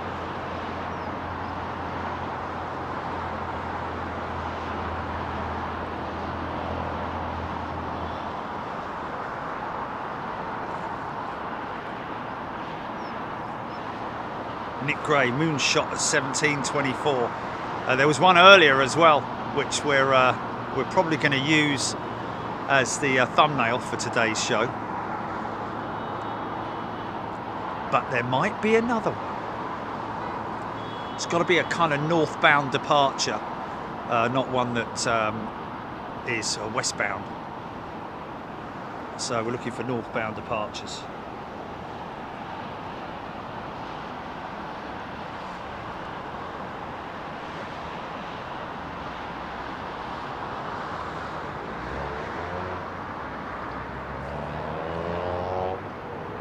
Avro Arrow, do London Heathrow have any robotic tugs? Yes, they do, Avro Arrow. Only British Airways using them, unfortunately. But for all their short haul stuff, down at Terminal 5, they do use e-powered remote tugs. They're robotic, electrically powered tugs. Pretty cool. Each one's got its own name as well.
thought the Millennium Falcon had gone up.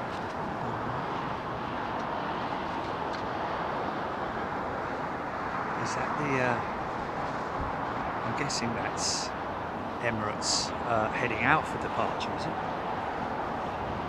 David Ryan, Air Mauritius, shortly going for departure.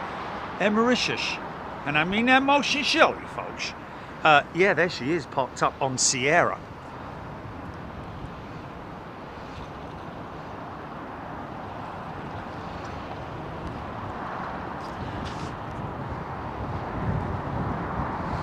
A350, I guess. Is it? 7:47, 25 minutes out. Stephen Callahan, Gary Rainier or Regnier. Good afternoon to you. Hope you're doing well.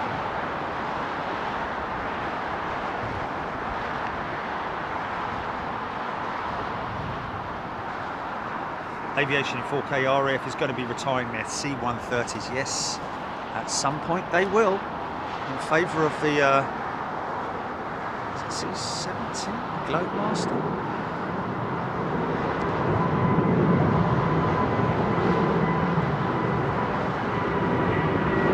Or the A400M.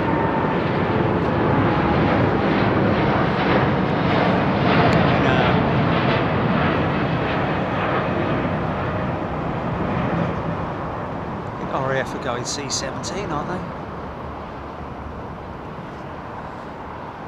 I know Luftwaffe have gone A400, haven't they? Obviously,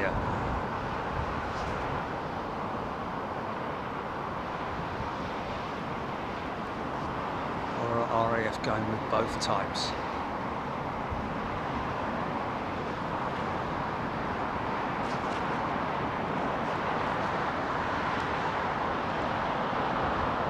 Oh look, is that the special liveried Royal Jordanian jet? Real Jordanian.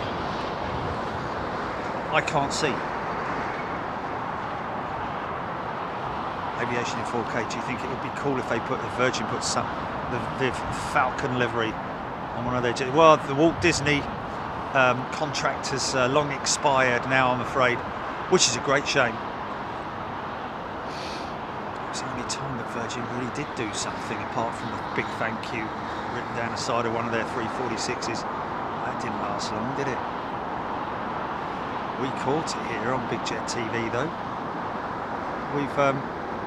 We've been witness to a number of retirements here on the show.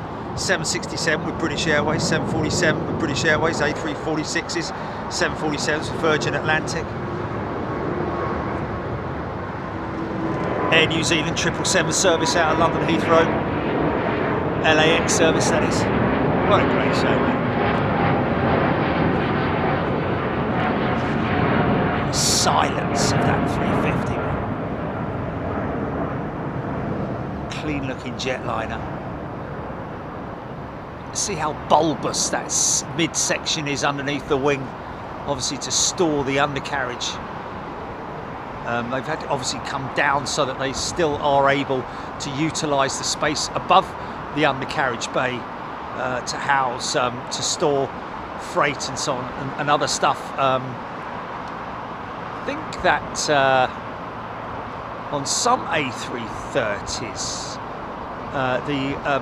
the toilets are centralised. I think that's an option that Airbus offer. I don't know if that's the case on the 350. I don't think it is, but on the A330 it's something that people have talked about before. Flew on an A330 a while back and the crew all seemed to disappear into the middle section, and it didn't look big enough for them to sort of like, you know, be in some kind of a room there. I think it was a lift that went down, possibly to the crew rest area, maybe. Arrow, great contrast shot. Long range shot as well.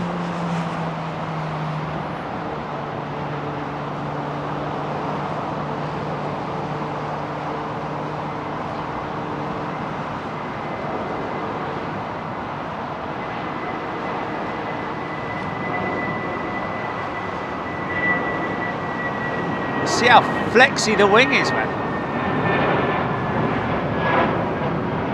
There's a lot of flex on that wing. You don't really appreciate it until you're either on the aircraft or you see it from an angle like that. What's the angle on it then? But they build in new doors into the A330 Tobias.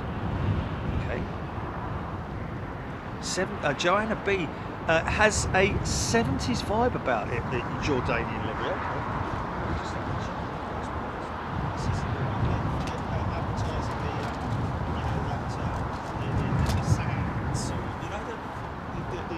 The cliffs, the red. Oh, okay. It is that one, is it? Okay, Discover Petra livery. Okay, long Dreamliner departure run. Oh, hello, hold on a minute. Oh no, they're going up. Yeah, go on. Flat out, look at this.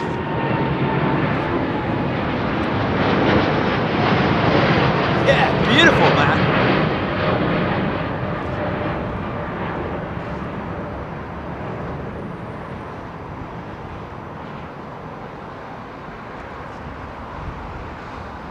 American woman. Okay, looking for a northerly departure. That's a okay. So Emirates is going to go east. So we're looking for something that's going to head north. The American departures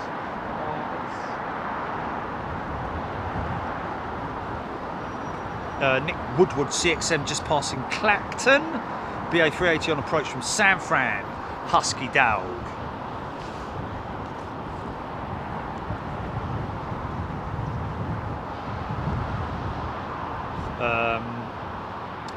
Helen Clapp asking, why do you call the warehouse the bread bin? Because it looks like one. Helen? There you go.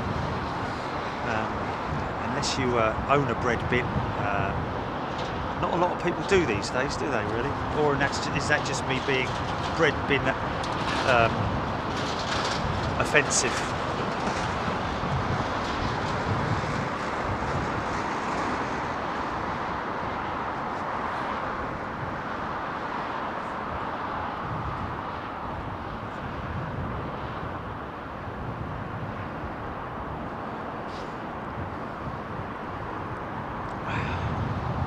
Just lifts off the ground, doesn't it? The 350. Just floats, mate.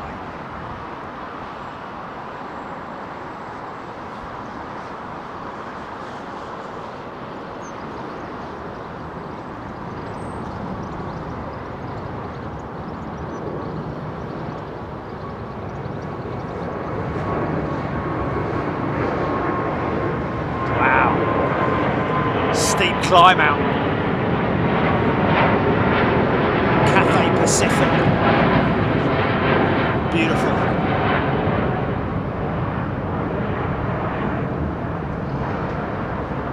Hope our friend Phil is well.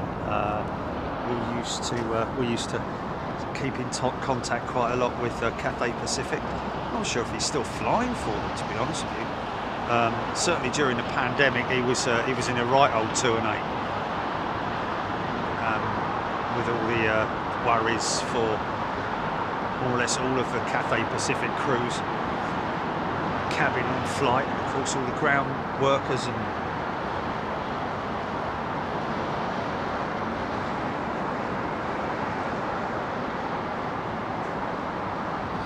John, great rotation action.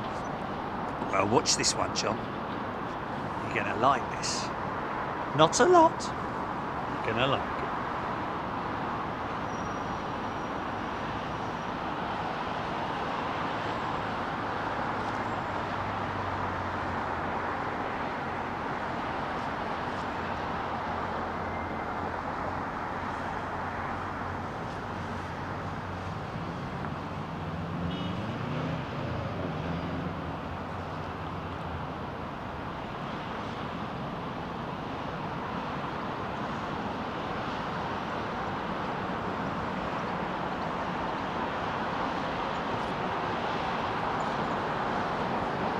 Here she comes. She's low, man.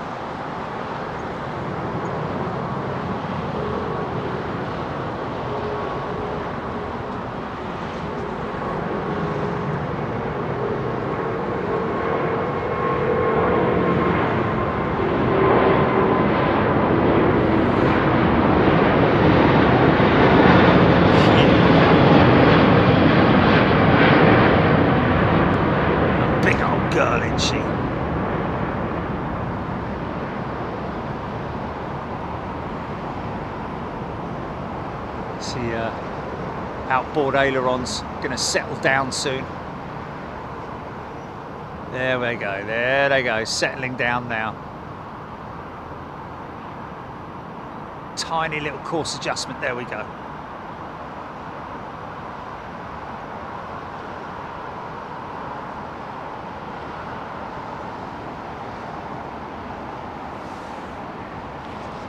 Nice.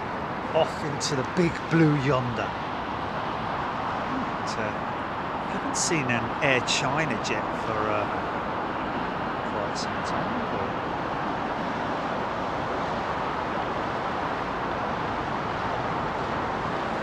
Ken Brooks, welcome back, Ken. He's a returning first class member. A very warm welcome back to you, Ken. Hope you're well. Hope everybody's well. Get involved in the chat, folks, if you want to. There's a pinned comment up there. Have a little read of it. Get the gist of it. Don't feel shy. Come in and chat and talk about aviation. Ask any obviously aviation related questions. Try and keep everything on the aviation topic if we can.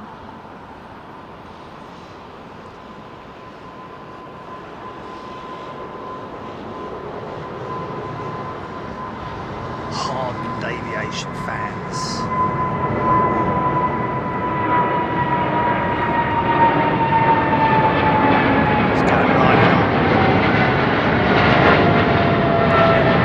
I don't know though. Okay, get ready for the moonshot. Get ready for a moonshot. Ready?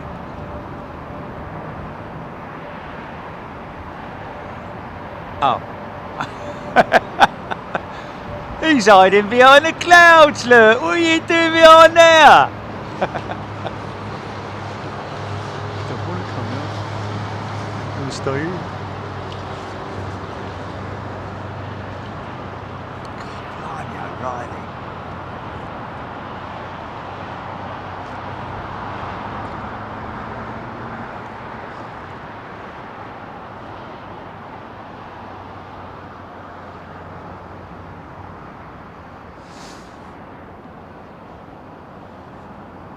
Good question. Which aircraft has the longest non-stop range? Well, Dreamliner in it at the moment. I think the 350 is powering up for it, but I think operationally at the moment it's the Dreamliner, isn't it? Non-stop to here, there, and everywhere, isn't it?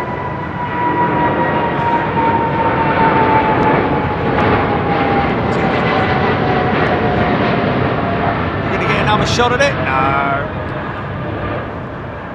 Could be a full westbound departure, big right-hand turn all the way round. 180!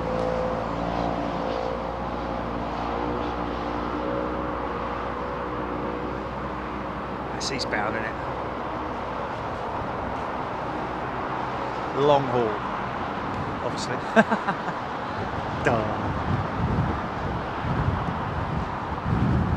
Okay, I was wrong. Singapore to New York, and what aircraft were they on? 350. Okay, 350-900 ultra long range is the aircraft that has performed at this stage the longest non-stop flight. Number 1 and 2. Sorry, Boeing.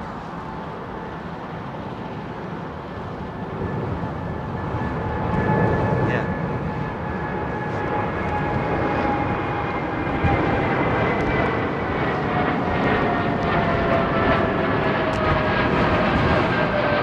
Ooh. Wow. Wow, kind of missed that funky shot there with that EasyJet.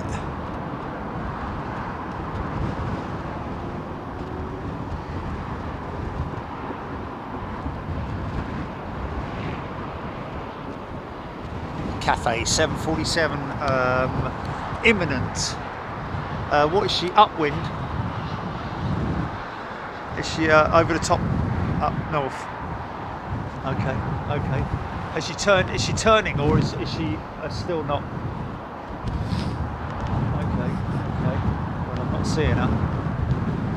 So I don't really know. Adventures, Auckland to Dubai, 18 hours.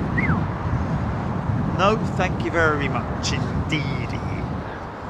I'd sooner have a tech stop or a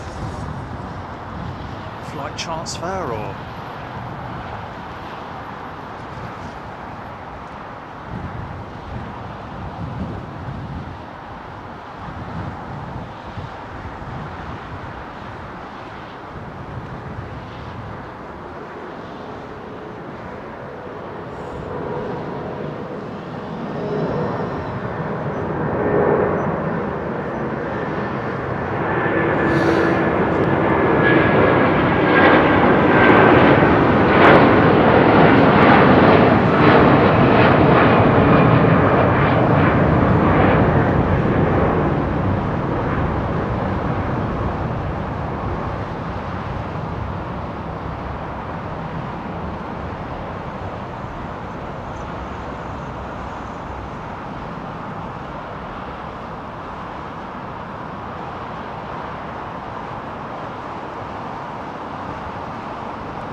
I wonder how many of the those Virgin jets, those A330s, I wonder how many of them are going to end up as freighters. I still don't understand why Virgin don't invest, because they've got a very profitable cargo arm. However, now that the whole COVID thing has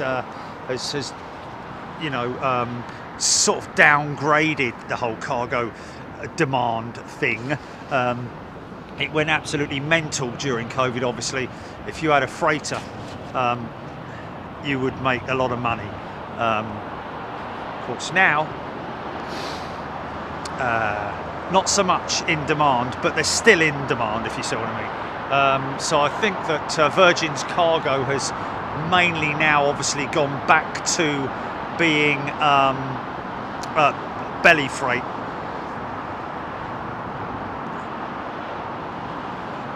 As opposed to oh, there she is. I've got the 747.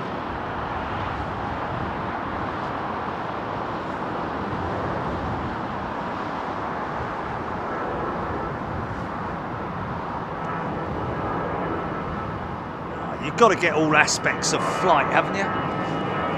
If you've got a camera with great qualities like this, and you've got the capability of zooming like you're able to, then use every ounce of its capabilities. Don't hold back.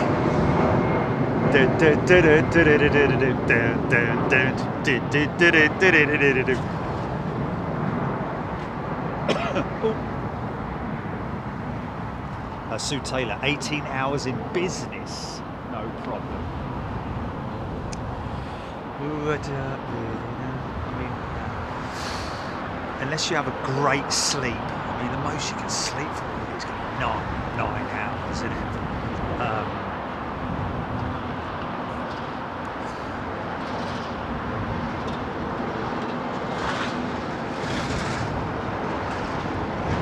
Hey, listen, if it was 18 hours on an A380, which it's not going to be, but if it was 18 hours on a 380 and had a bar, then, you know, you'd obviously have to be very, very careful with your alcohol consumption. Binge watch, mate. Binge watch something. I've done it. Yeah.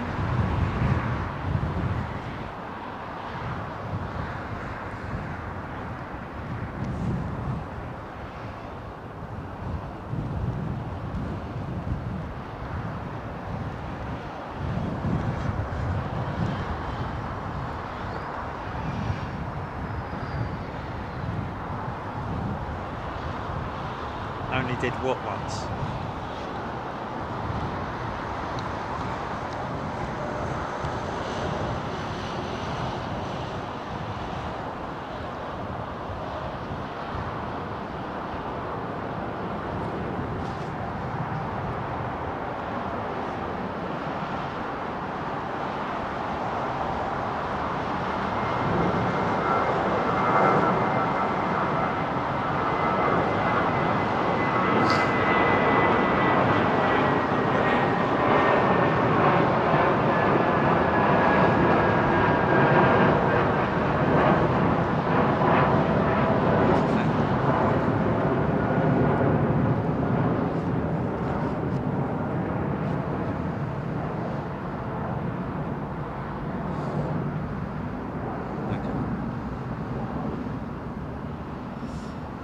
Fam had a binge watch Drive to Survive.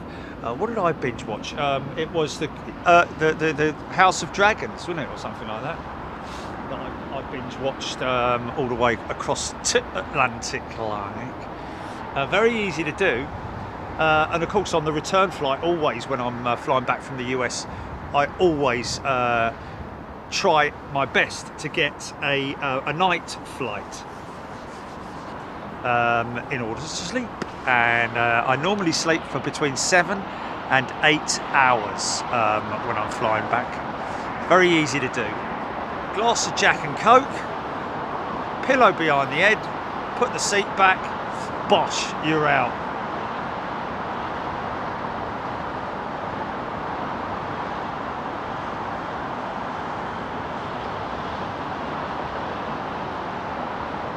Ben Hartley, on the mound by Premier Inn T4, saw us drive by. I know where that mound is. I think it's near the road, isn't it? Okay, uh-oh. That Cathay 747 looks like that's going in on the northern runway, mate. Yeah, that is just bleeding typical, isn't it? That is just typical, man.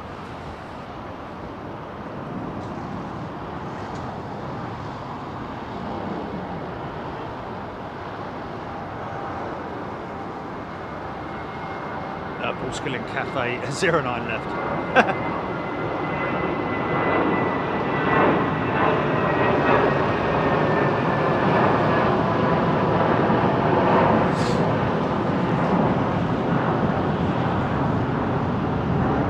Yeah, and any form of drinking alcohol is done if you do it in limitation. And Jez White, thank you. Yes, we know. Diane 78 CX7, 2 minutes. She's on the northern runway. James the drummer here now. I booked business class to Singapore from London Heathrow, so I'd be fresh to explore. Only I was excited that I barely slept. The meal and the drink, amazing service. Yeah. Generally, when I fly in from America, I will make sure I have a big meal at the airport, and I will not even bother with the meal. Try and get myself as sleepy as possible, and then of course I think it is always the Jack and Coke that finishes me off, and bosh, I'm out.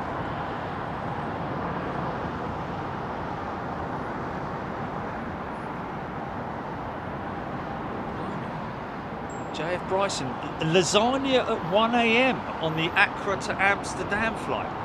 Was that actual 1 AM or was that 1 AM time zone? Mr. Smith. Hello, Mr. Smith. Wake up, Mr. Smith. What's the time? It's 1 o'clock in the morning. It's time for your lasagna. What the hell? 1 o'clock in the morning for lasagna.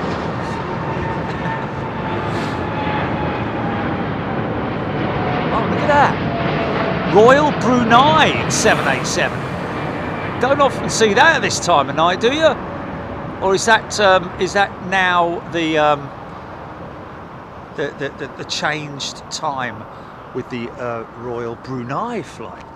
Did we even see that Royal Jordanian jet go out? I kind of missed it. Where is it? Can anyone see it?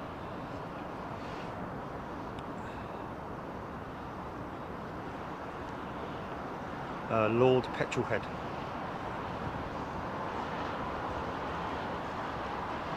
Lord Petrolhead, Boeing 777-200, long range with a range of 17,395 kilometres. Tops the list, yes, but that is range. That's capable range. We're talking about the longest scheduled flight that flew.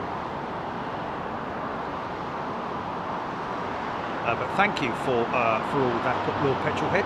Obviously done a bit of research and copied and pasted that. Thank you very much for doing that, for taking your time.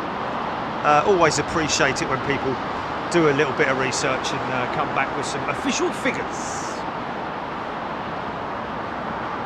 How much smoke she's laid down, man.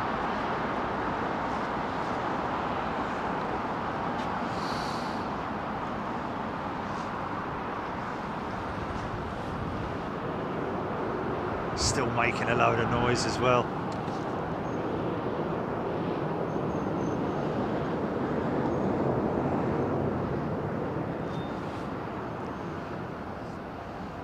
Oh, anyone staying over that side of the hotel would have, that side of the airfield would have got a big ear full of GENX engine power.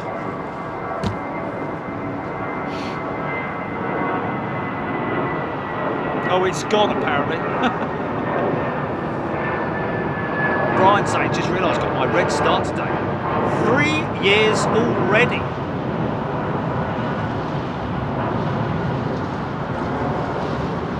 James the Delta 767 on radar to New York and Iran Air also on radar. Paul Skilling saying, thank you.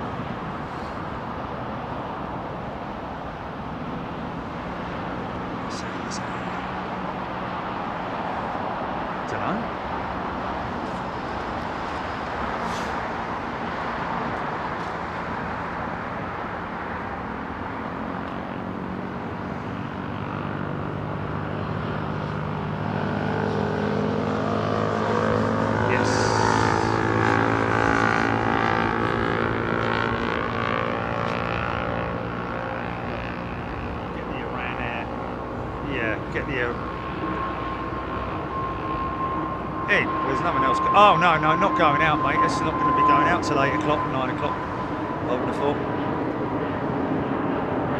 Sue Taylor, I watched an old Big Jet TV stream from the 747 days. Yeah, we all miss them. We all miss them.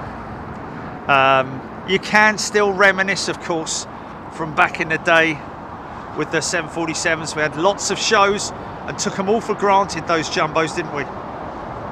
Certainly pre-COVID. Although I never didn't get excited. Always, yeah, we always loved them, no matter how many there were. But there was nothing like the bank shot of a 747 going out, man.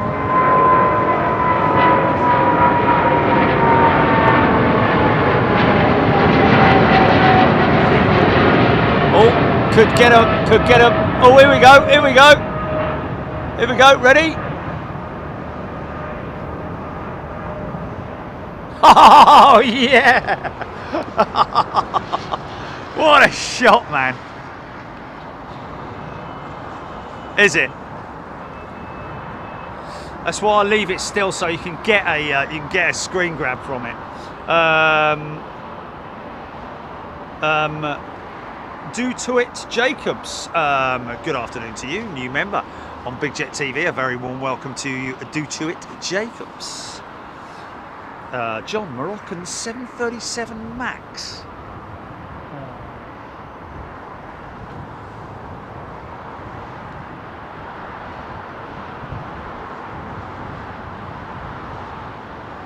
Sean Bow video, 747 departing at 18:50. In 50 minutes.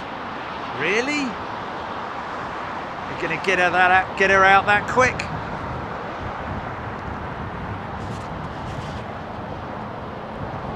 Everybody appreciating that beautiful moon shot, man. I think holding it on it and letting it fly through is a fantastic thing. If this one, I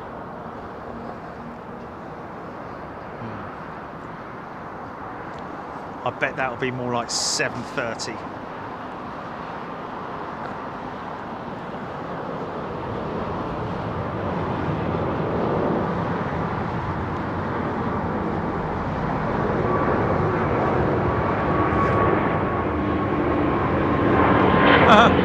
No.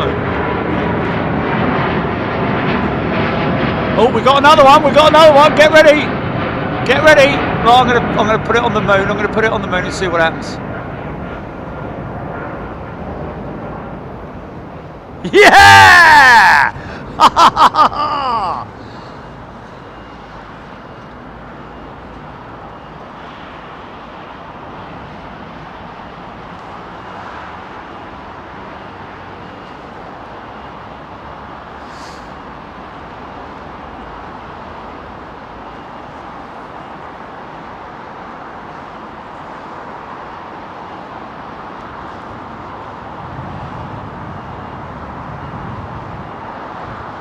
Send that to BA, they might like that. Then again, it all depends on who's on duty.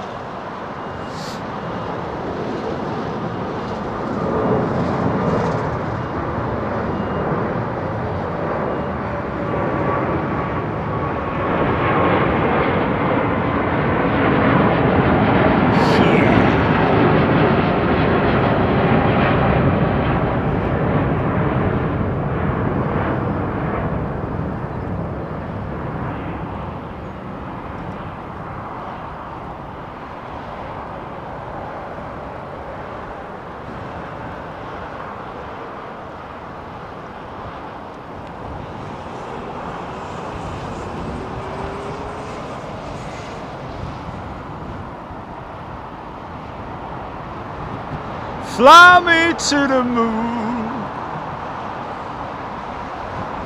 Let me walk upon the stars. On Jupiter or Mars.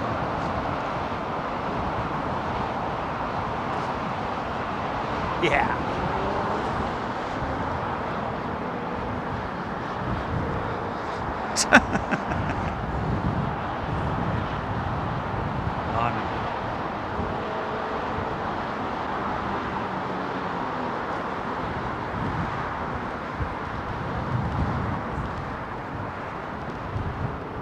What a fun afternoon this has become at Pro Arrows.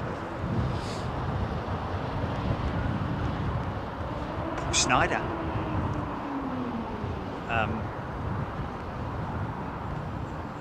I'm sure that's a mistype there, Paul.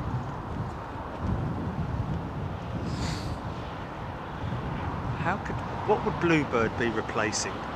Busy? No?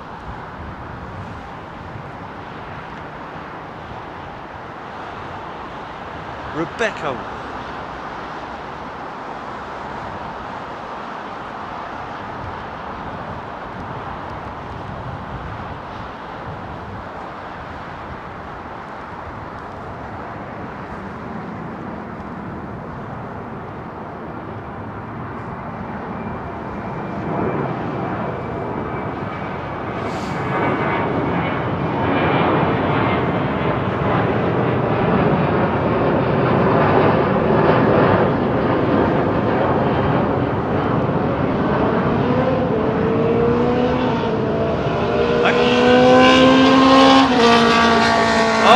Paul Schneider, it wasn't a mistype, it was describing the sky. Okay, fantastic.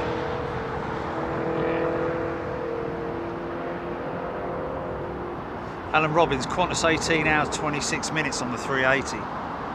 Or is that? Oh, Bluebird conditions, crystal clear, cloudy skies. Okay, fair enough. Nope, that's the first time I've heard of it. It's 2:20 now, is it? Can't really see. Looks like a 220 with those winglets. C'est Air France. Oui, oui, oui, oui. Bonjour, bonjour.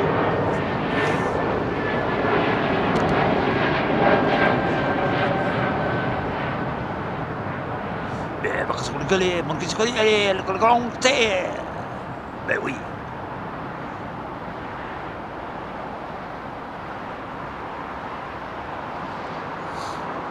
What's that? What's that long range helicopter in it?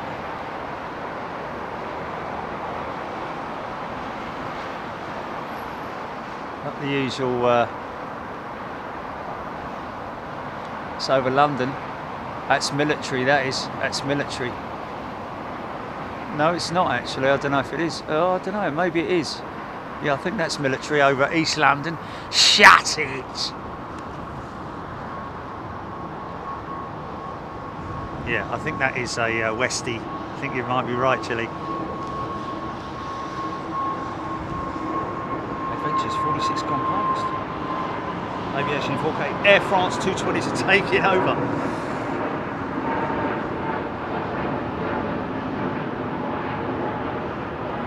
Daniel Harris, absolutely no idea where we'll be on the 12th. Whether we'll be here in the UK, what operations they're going to be on, what our position at if we're at Heathrow, where it will be. Absolutely no idea. Literally the best. If anybody's wondering where we'll be on a specific date, tune in the day before, or check the app for the update the day before. Because unless of course we're overseas.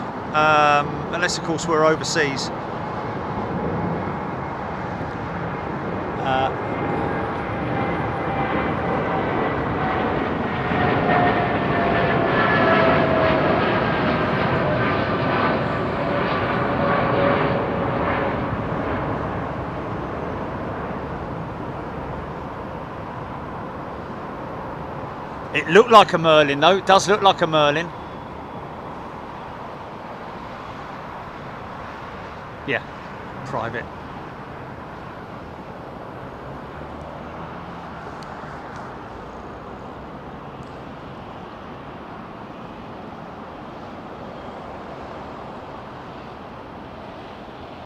Oh yeah, scary copter.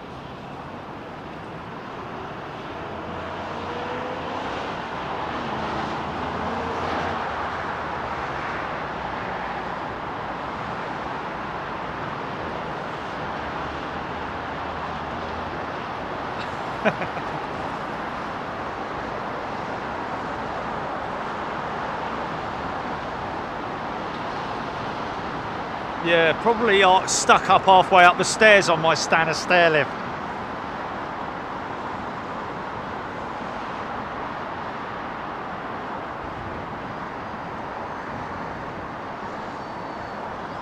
Paul Snyder, wind check, looks, sounds incredibly calm. Yeah, it is. There's a slight breeze blowing. Obviously, as always, a little bit more up high than it is down below. Very, very light breeze down below. In terms of a windsock, that is your windsock over there on the, and as you can see, less than 10 knots, that's for sure, I think. Very, very slight breeze, northeasterly. It's northwesterly, sorry, isn't it? Is that northwest? From the northwest. Alan Robbins, Swiss 340-300, Zurich to Boston overflight, east, west, south of you in a minute or two. Okay. We have a little look.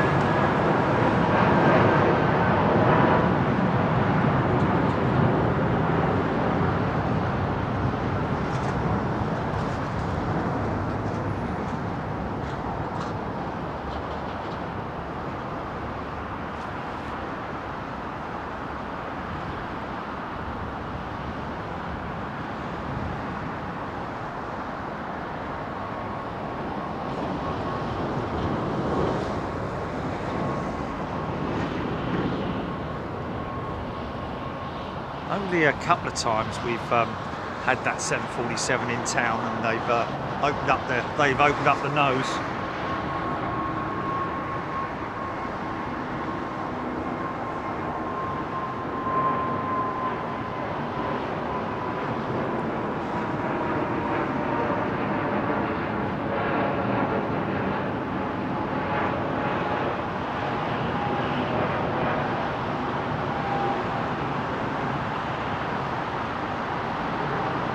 Scott Kirchner. After using the tiller, how is it ensured to be centered and locked? Scott, that's just that's automated systems that basically do that. The tiller system, regardless of what you're doing at any particular time, by the time it reaches, I think, 60 knots or something like that, it automatically locks dead straight, dead center. So very little for it to go wrong. And of course, the tiller doesn't come back into operation until you're below 60 knots, I believe, depending on what aircraft you're obviously operating. But I think it's around about the 60 knot mark, something like that.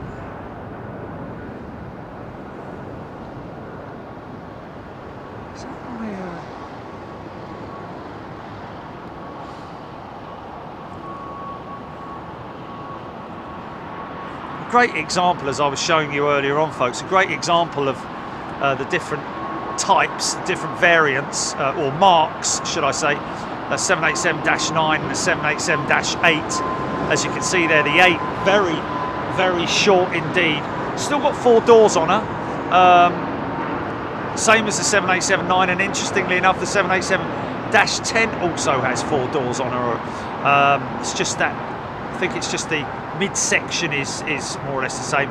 Forward and aft of the midsection is where the differences are, I believe. Although somebody saying earlier on, there's you can tell by the number of windows, obviously when they're on the ground, not when they're travelling at 180 mile an hour going past you.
Wow.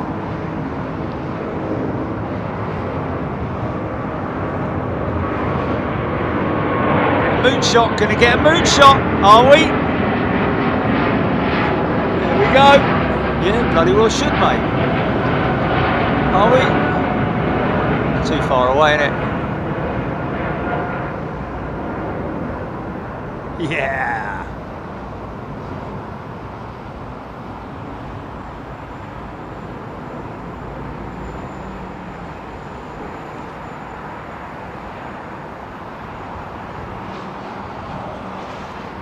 Anyway, what are you going to do if you do have a day off?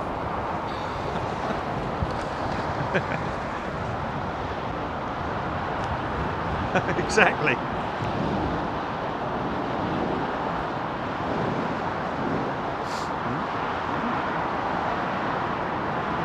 Yeah. Go to the castle or something.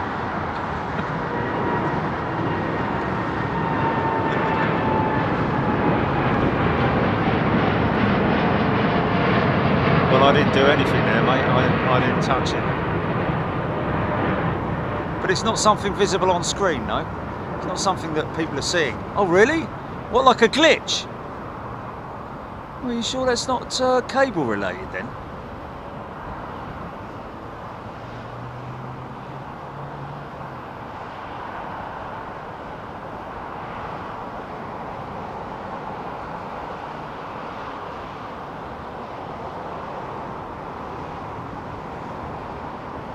No.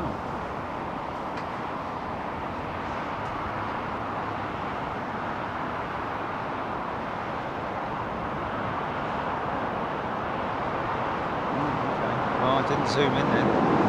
It's on the same. It's on the same.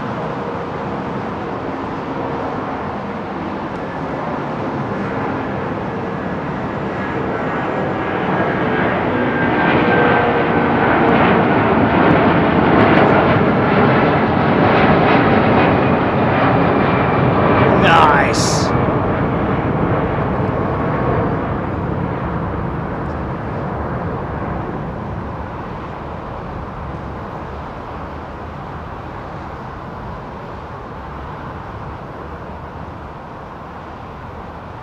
Very 777-esque, the wing on the 330, isn't it?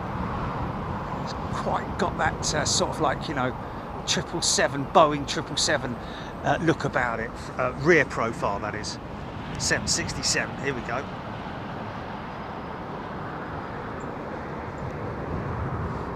This could go left. This could go left. Could be a moonshot. Moonshot.com.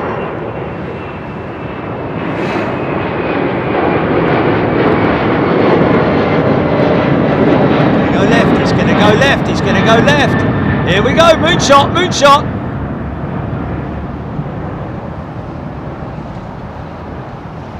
Oh, it's a bit high. A bit low, I mean. Sorry about that. Ooh, look at that one. He's close, isn't he? He's not too far away from the moon. Whatever that is. That one there. He'd be looking down at it, that's for sure. You can see my house from here.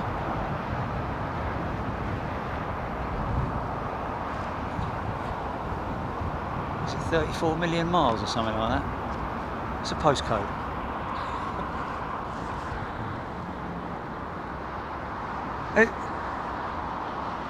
Yeah, there is, yeah.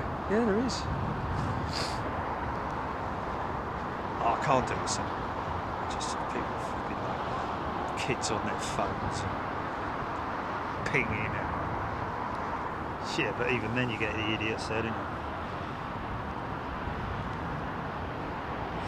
Nemski 27. So how do we feel about Airbus retrofitting some of the fleet with yokes instead of side stick?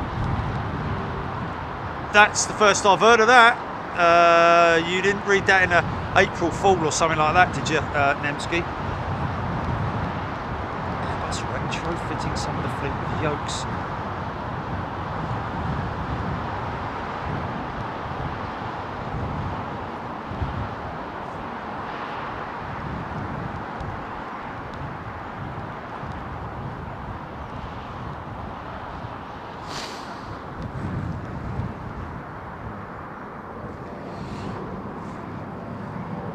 Who was that from? Yeah, David Dunlop. Been there, seen it, done it, you know, we find it works, and yeah, it's about it really. Yeah, only on special occasions, and you know, anyone doing that is obviously copying us because we were the first to introduce it, called Mr. Blimey O'Reilly and all that malarkey. And he's not our competitor, by the way. We don't have competitors, just to make sure that you're fully aware of that. Yeah, and we actually have a relationship with Flight Radar 24. So, yeah, far from it. And the bloke that runs it is leaves a little bit more to be desired, to be honest with you. Right, mic change has been implemented. Now, obviously, because of the fact that we can't really see, I don't know, can you see that, folks? Would help if I try to show you what I'm trying to show you. Oh yeah, there we go. 747 being offloaded. We're hearing that she's due out in half an hour. Good luck with that.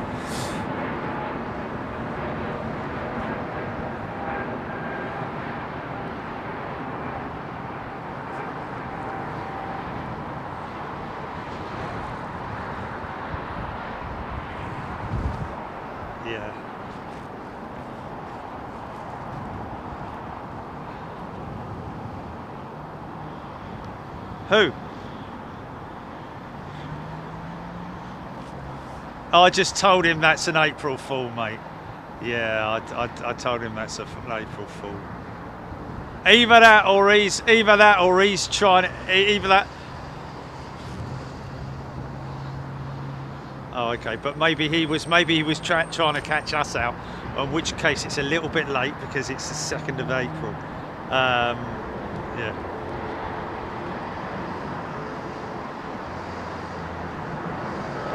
Oh, fantastic. Fantastic, yeah. Nigel Macy has upgraded his membership to first class. Thank you, Nigel. Yeah, well, there is.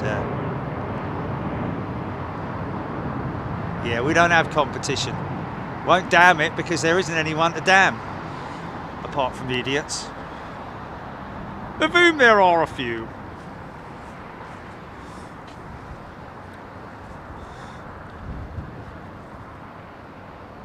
Jeremy Smith, the moon is 239,000 miles away. Not that a long haul flight. need a few AARs up there on the way to refuel it. Floating in space. Morning, Faulty.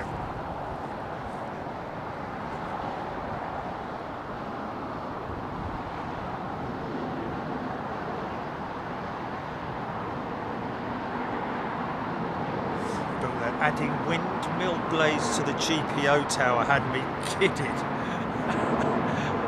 Yes, that's a good one. I like that. Windmill blade. So, in other words, they were saying that they were going to create a wind turbine out of the. I like that. Nigel Macy, loving the channel. Had to upgrade. Thank you, Nigel. You didn't have to, but we really appreciate the fact that you did. Nemsky 27 saw it at a glance. Yeah, so never really took it on. Yeah, I can understand that, Nemsky. It's a problem, innit? Like I put an April Fool out on my golfing WhatsApp group saying I've just heard from the National Golf Heritage Society that all courses in the UK will be closed for the month of April due to the bad weather and allowing them for the grass to regrow and all that. And people came on there saying, I think you'll find that's an April Fool. I just got fed up with it in the end. I wrote the bleeding thing. So I just deleted it. It is pointless doing it, man. Yeah. It is pointless. Yeah.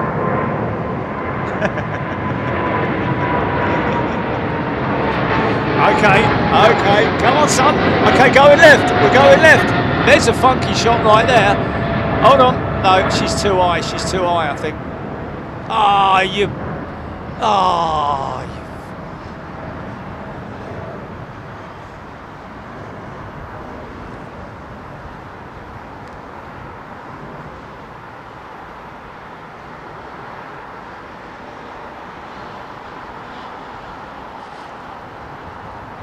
You know, people talk about how beautiful the A350 is, but I'm going to be honest with you.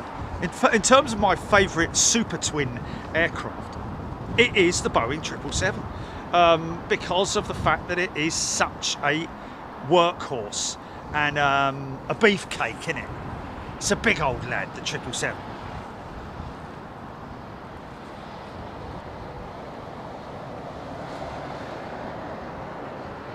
Aviation 4K Jet 2757 just squawked 7700.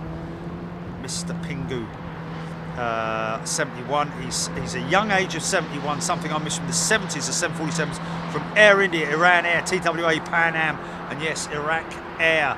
On foggy days at London Heathrow when they all came to Manchester and we ran trains from Manchester to Houston. Wow. Euston, sorry, not Houston. Manchester to Houston. Sorry. Okay.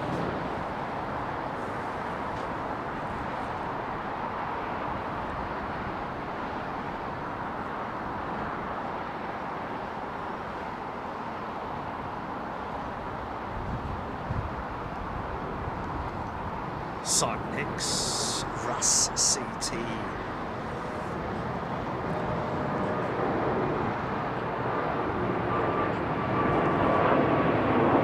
James the drummer, yeah, big beefy engines on them as well. I mean, you know, don't get me wrong, the Rolls-Royce Trent 7000 is indeed a beautiful big engine, but you know, those General Electrics are just proper hardcore stuff, innit?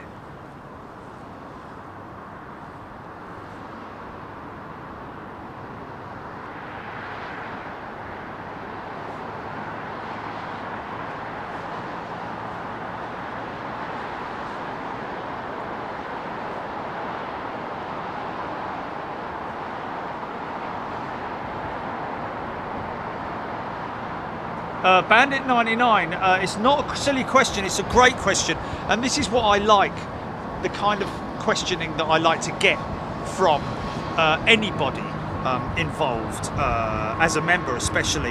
Bandit 99 asking, I know it might be a silly question, which it's not, but could somebody explain what the raised area is on top of some of the planes?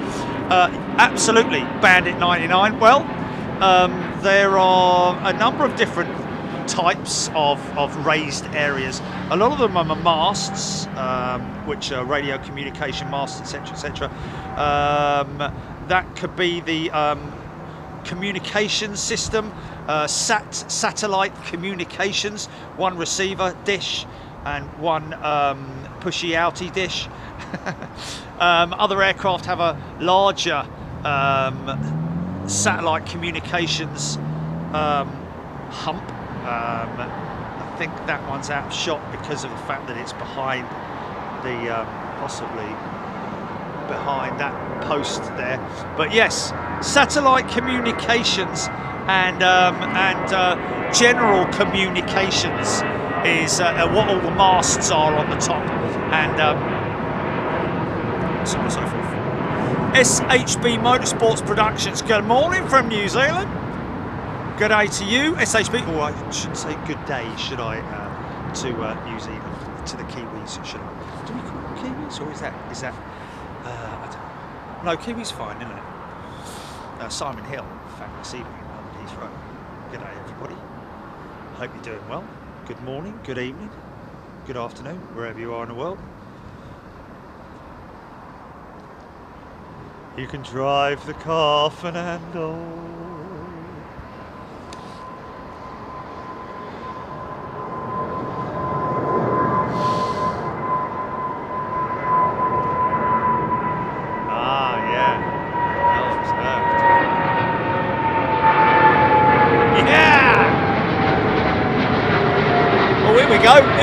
Here we go, straight for it. Go on, son. Oh, a little bit high, a little bit low again. Still looks fab though, doesn't it? No, I was just saying a couple of hours ago about Channel 5, I think they might be a little bit desperate for content, because putting out that old British Airways show, behind the scenes sort of thing. It was exactly, it's so old, it's still got 747s in operation, and the early delivery of the 787s, well, not the early delivery, but it was even pre-350s, wasn't it? I think in that show, the Channel 5 show, I don't think they'd even had any 350s at that point in time. Still operating the 747s, but what was it? It was just, it was the typical sort of like, that type of style of production of sort of like, you know, The Apprentice sort of thing, you know, like, you know, do do do do do do do do. All the engineering team are waiting desperately for this part to arrive. Do do do do. If it doesn't arrive within time, the whole project will be cancelled. Do do do do. John arrives the other side of the airport, but the car won't start. My car won't start, John. Right, we'll send someone over. Do, do, do, do. He arrives just in time as they're pushing the aeroplane back. So everything's on a on a knife, whatever you call it, a knife edge. If this part doesn't arrive, it'll be the end of the airline as we know it.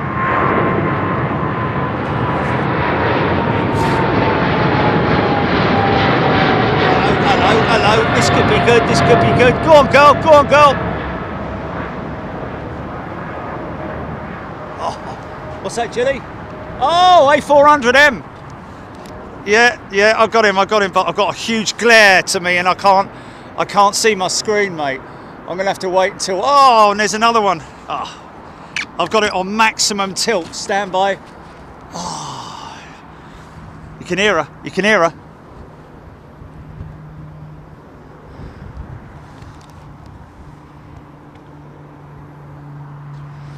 Gonna have to wait until she comes in the shot. There she is.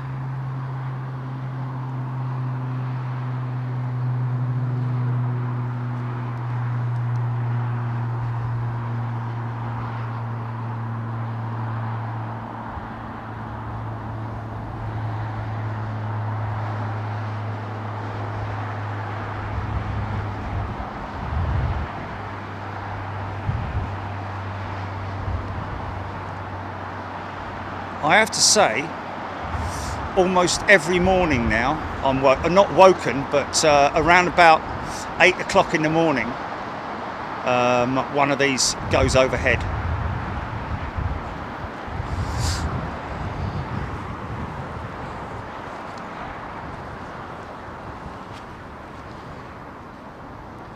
Still working on that jumbo. Oh, it's so difficult, man. I've got such glare from the sun.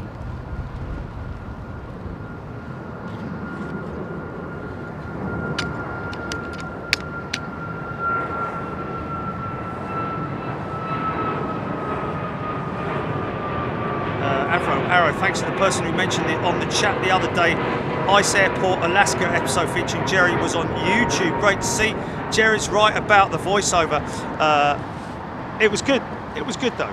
They did a great job in editing and producing that piece, because when they finished with me, I was like, that's going to be a tight one to edit, because does it actually have a storyline to it, so to speak? But no, they did a great job.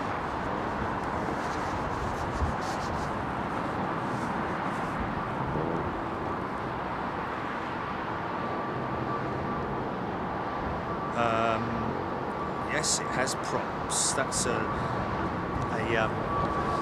A400M, Airbus A400M, military. Of course, Airbus don't only produce civil aircraft; they also produce military and space as well. Quite a hefty space program, much like Boeing do as well, of course. Oh, whoa! Get it, Jerry! Get it!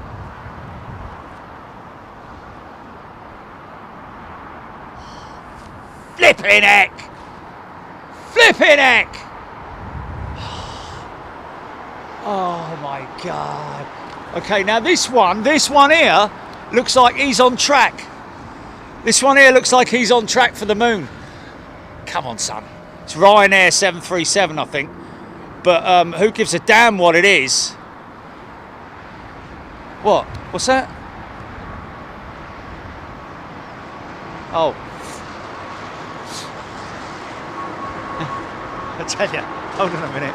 This one looks like he's definitely on track. He's on track, mate.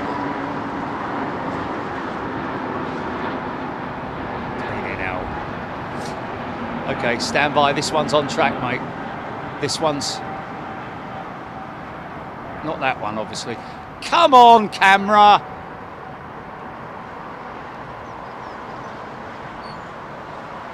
He's gonna do it. Watch this.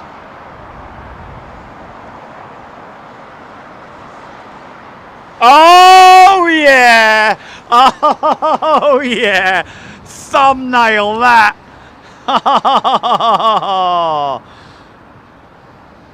Oh man!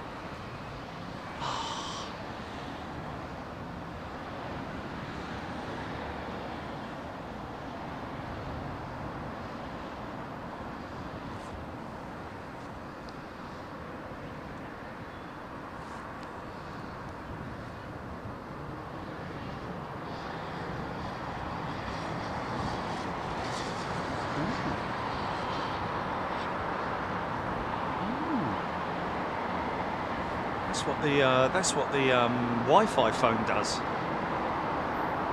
But all across the screen, all across the screen, all across the screen, all across the screen. Yeah, people noticing that. It was good, wasn't it? It pixelated in the corner. Okay.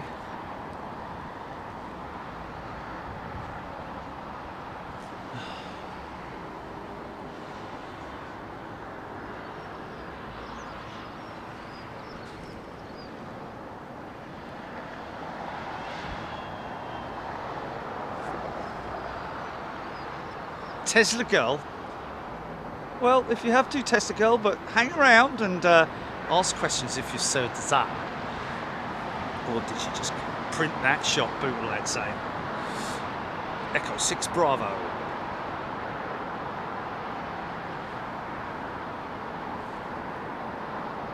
That was Ryanair 737, wasn't it? Husky Dog.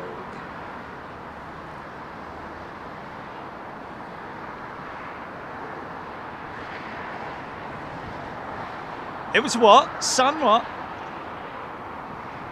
Sun Class Airlines going through the moon. Ha ha! That's pretty crazy, isn't it? Ian Bones, outstanding. Better than anything I ever did at school. If I'd have been studying photography or maybe videography at school, I might have done something. But everything has a purpose, doesn't it, at the end of the day? And I wouldn't be standing here at the moment speaking to all you wonderful people had I not taken the path that I took. But you never know, do you? You just never know what's going to happen.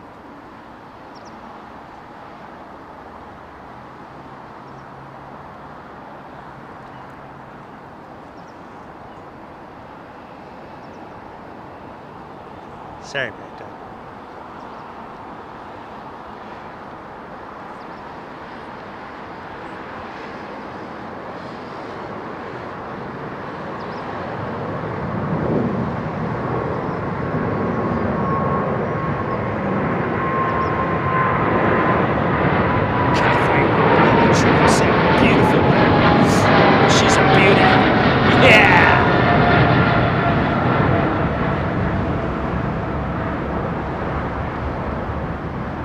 What's that?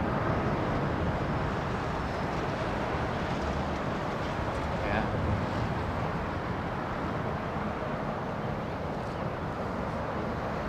A little compilation.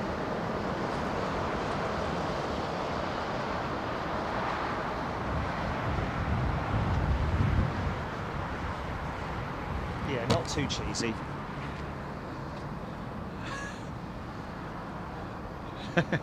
Not done on some dodgy dan, dan, do, do, do, dan, dan, do, do, do. Goldfinger. Oh, right, okay, that's the wrong one.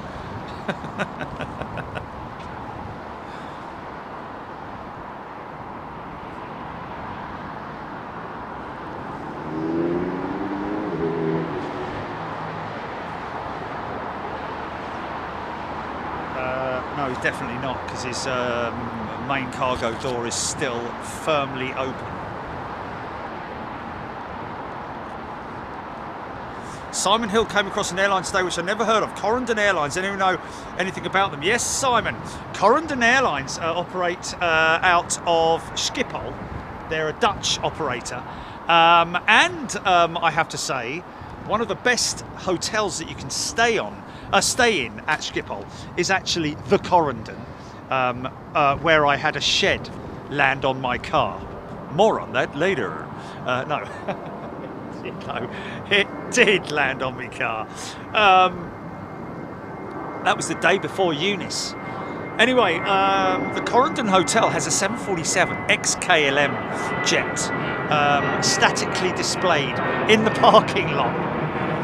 And the moving of that said aeroplane, that 747, was very impressive, and I think it's available to watch on YouTube. They had to build a ramp system and a road system, temporary road system, all the way across the freeway, the motorway, or whatever it is, without disturbing anything. Obviously, they had to shut the roads down for the day, or I think they did it overnight or something like that.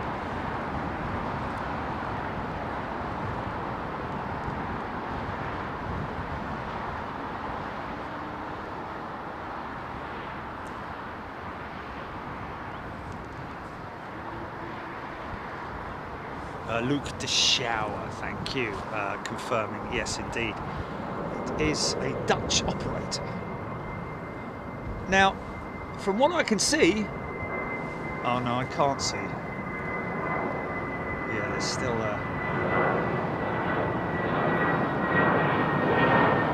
stuff. Is that going in or coming out?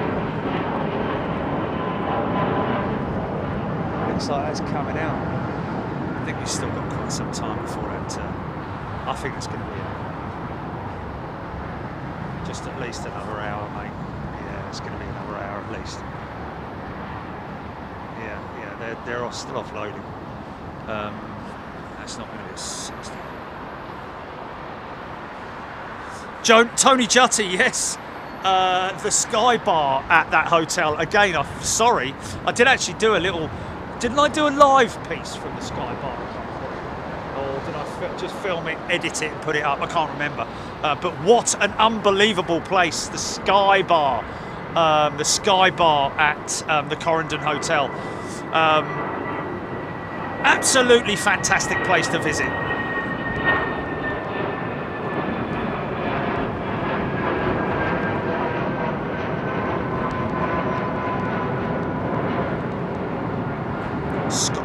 Adventures, plane landing at Newquay instead of Manchester. Gary Lyon.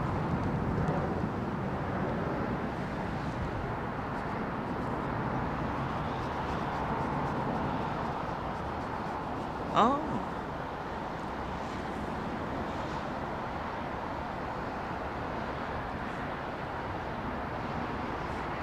Rick Freeman, looks like Jet 27700 is going into Newquay.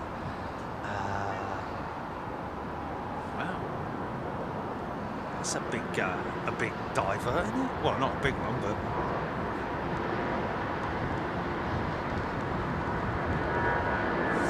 Paul Hodgson heading directly over the top very soon, east to west, cargo Lux 747-400, about 3 minutes.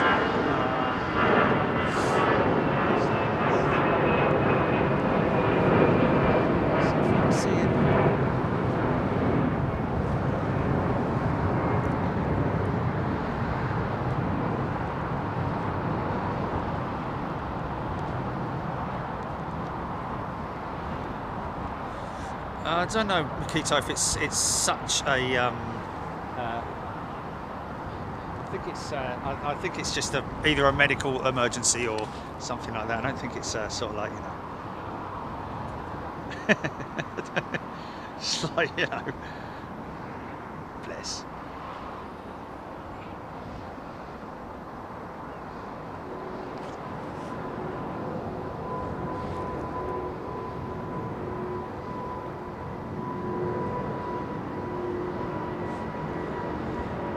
Well, folks, I think that's where we're going to leave it. We'll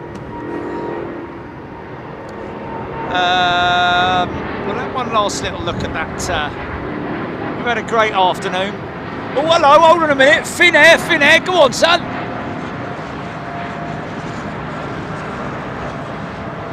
Nearly.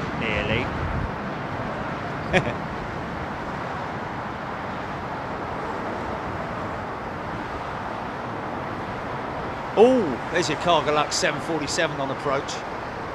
Oh, come on, flipping it. Cargo Lux 747 on its way east to west. Yeah, no, oh, I wish it was.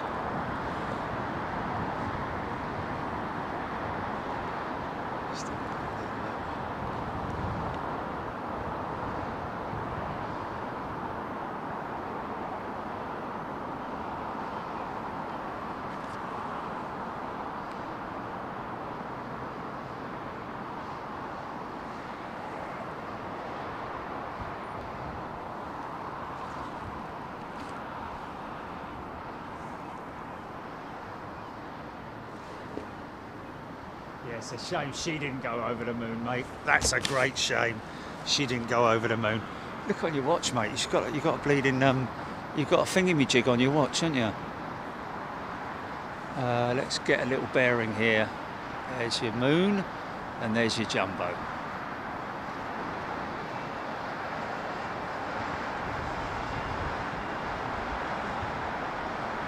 Look at that beautiful aeroplane.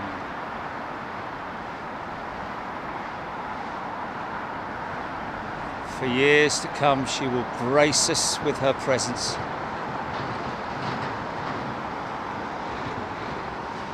Certainly before I'm 6 foot under. Won't be before I'm won't, yeah. You know what I mean.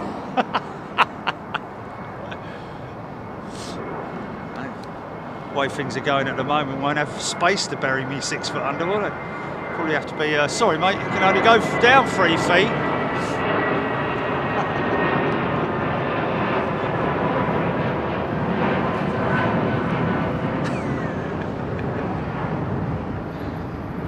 Is that a 6-inch grave or a 3-foot grave, sir? Oh, I'm afraid it's more expensive for that, sir. What's that?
Hearing that, is that the Montreal-bound Dreamliner? Hearing that there are 40 kids on there who are on their way to learn how to ski in Montreal. That's from one of our members, I think. Who's going to be teaching them? Cool. Simon Hill does seem a bit hazy in the distance. Pliny. Sunset and plains. Yeah, obviously gets a little bit dodgy at this time with the sun setting because obviously it plays havoc with the haze and also my visibility on the monitor with the haze. I need to get a sort of like a drop down visor on the front of my pit cap, really.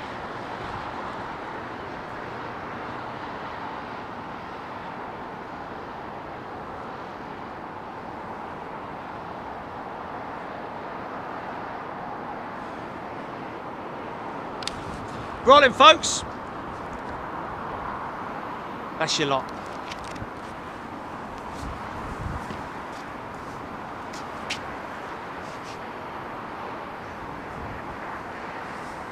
That's me nav light. Okay, folks. Thank you so much. Hey, wow. What about those? What about those moonshots? We'll be putting together something a little bit cool that we'll put up later on, probably tomorrow at some point. Thanks for your company this afternoon. I have to say thank you very much to everybody. You have been great. You have been polite.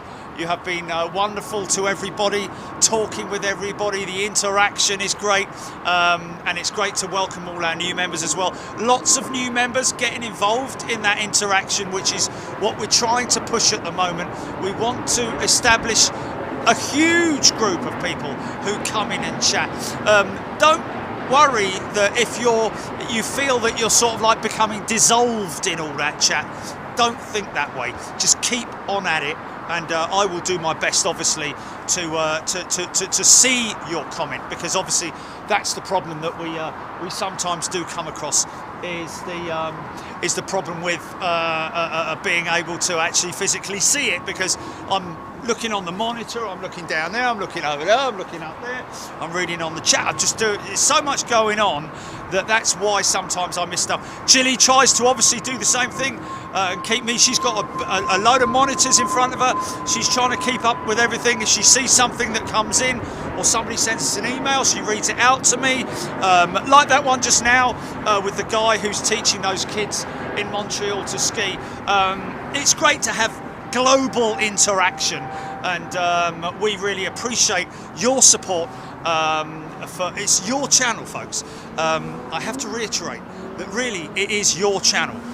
It doesn't mean you can keep the van for a week or anything like that, but really you are the shareholders in this amazing adventure that we have every week, twice a week, and we will see you next Wednesday for a mystery show. Where and when you will see on Wednesday morning when you tune in, and of course it will be members only. All members. We will see, and new members. If you're a new member today and you've just signed up or you've been gifted a membership, please make sure you tune in next Wednesday when we will be overseas on a show, and we'll be able to bring you some great action from.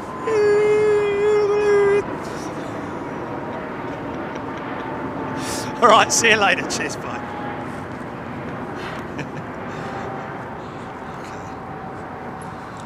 Stand by.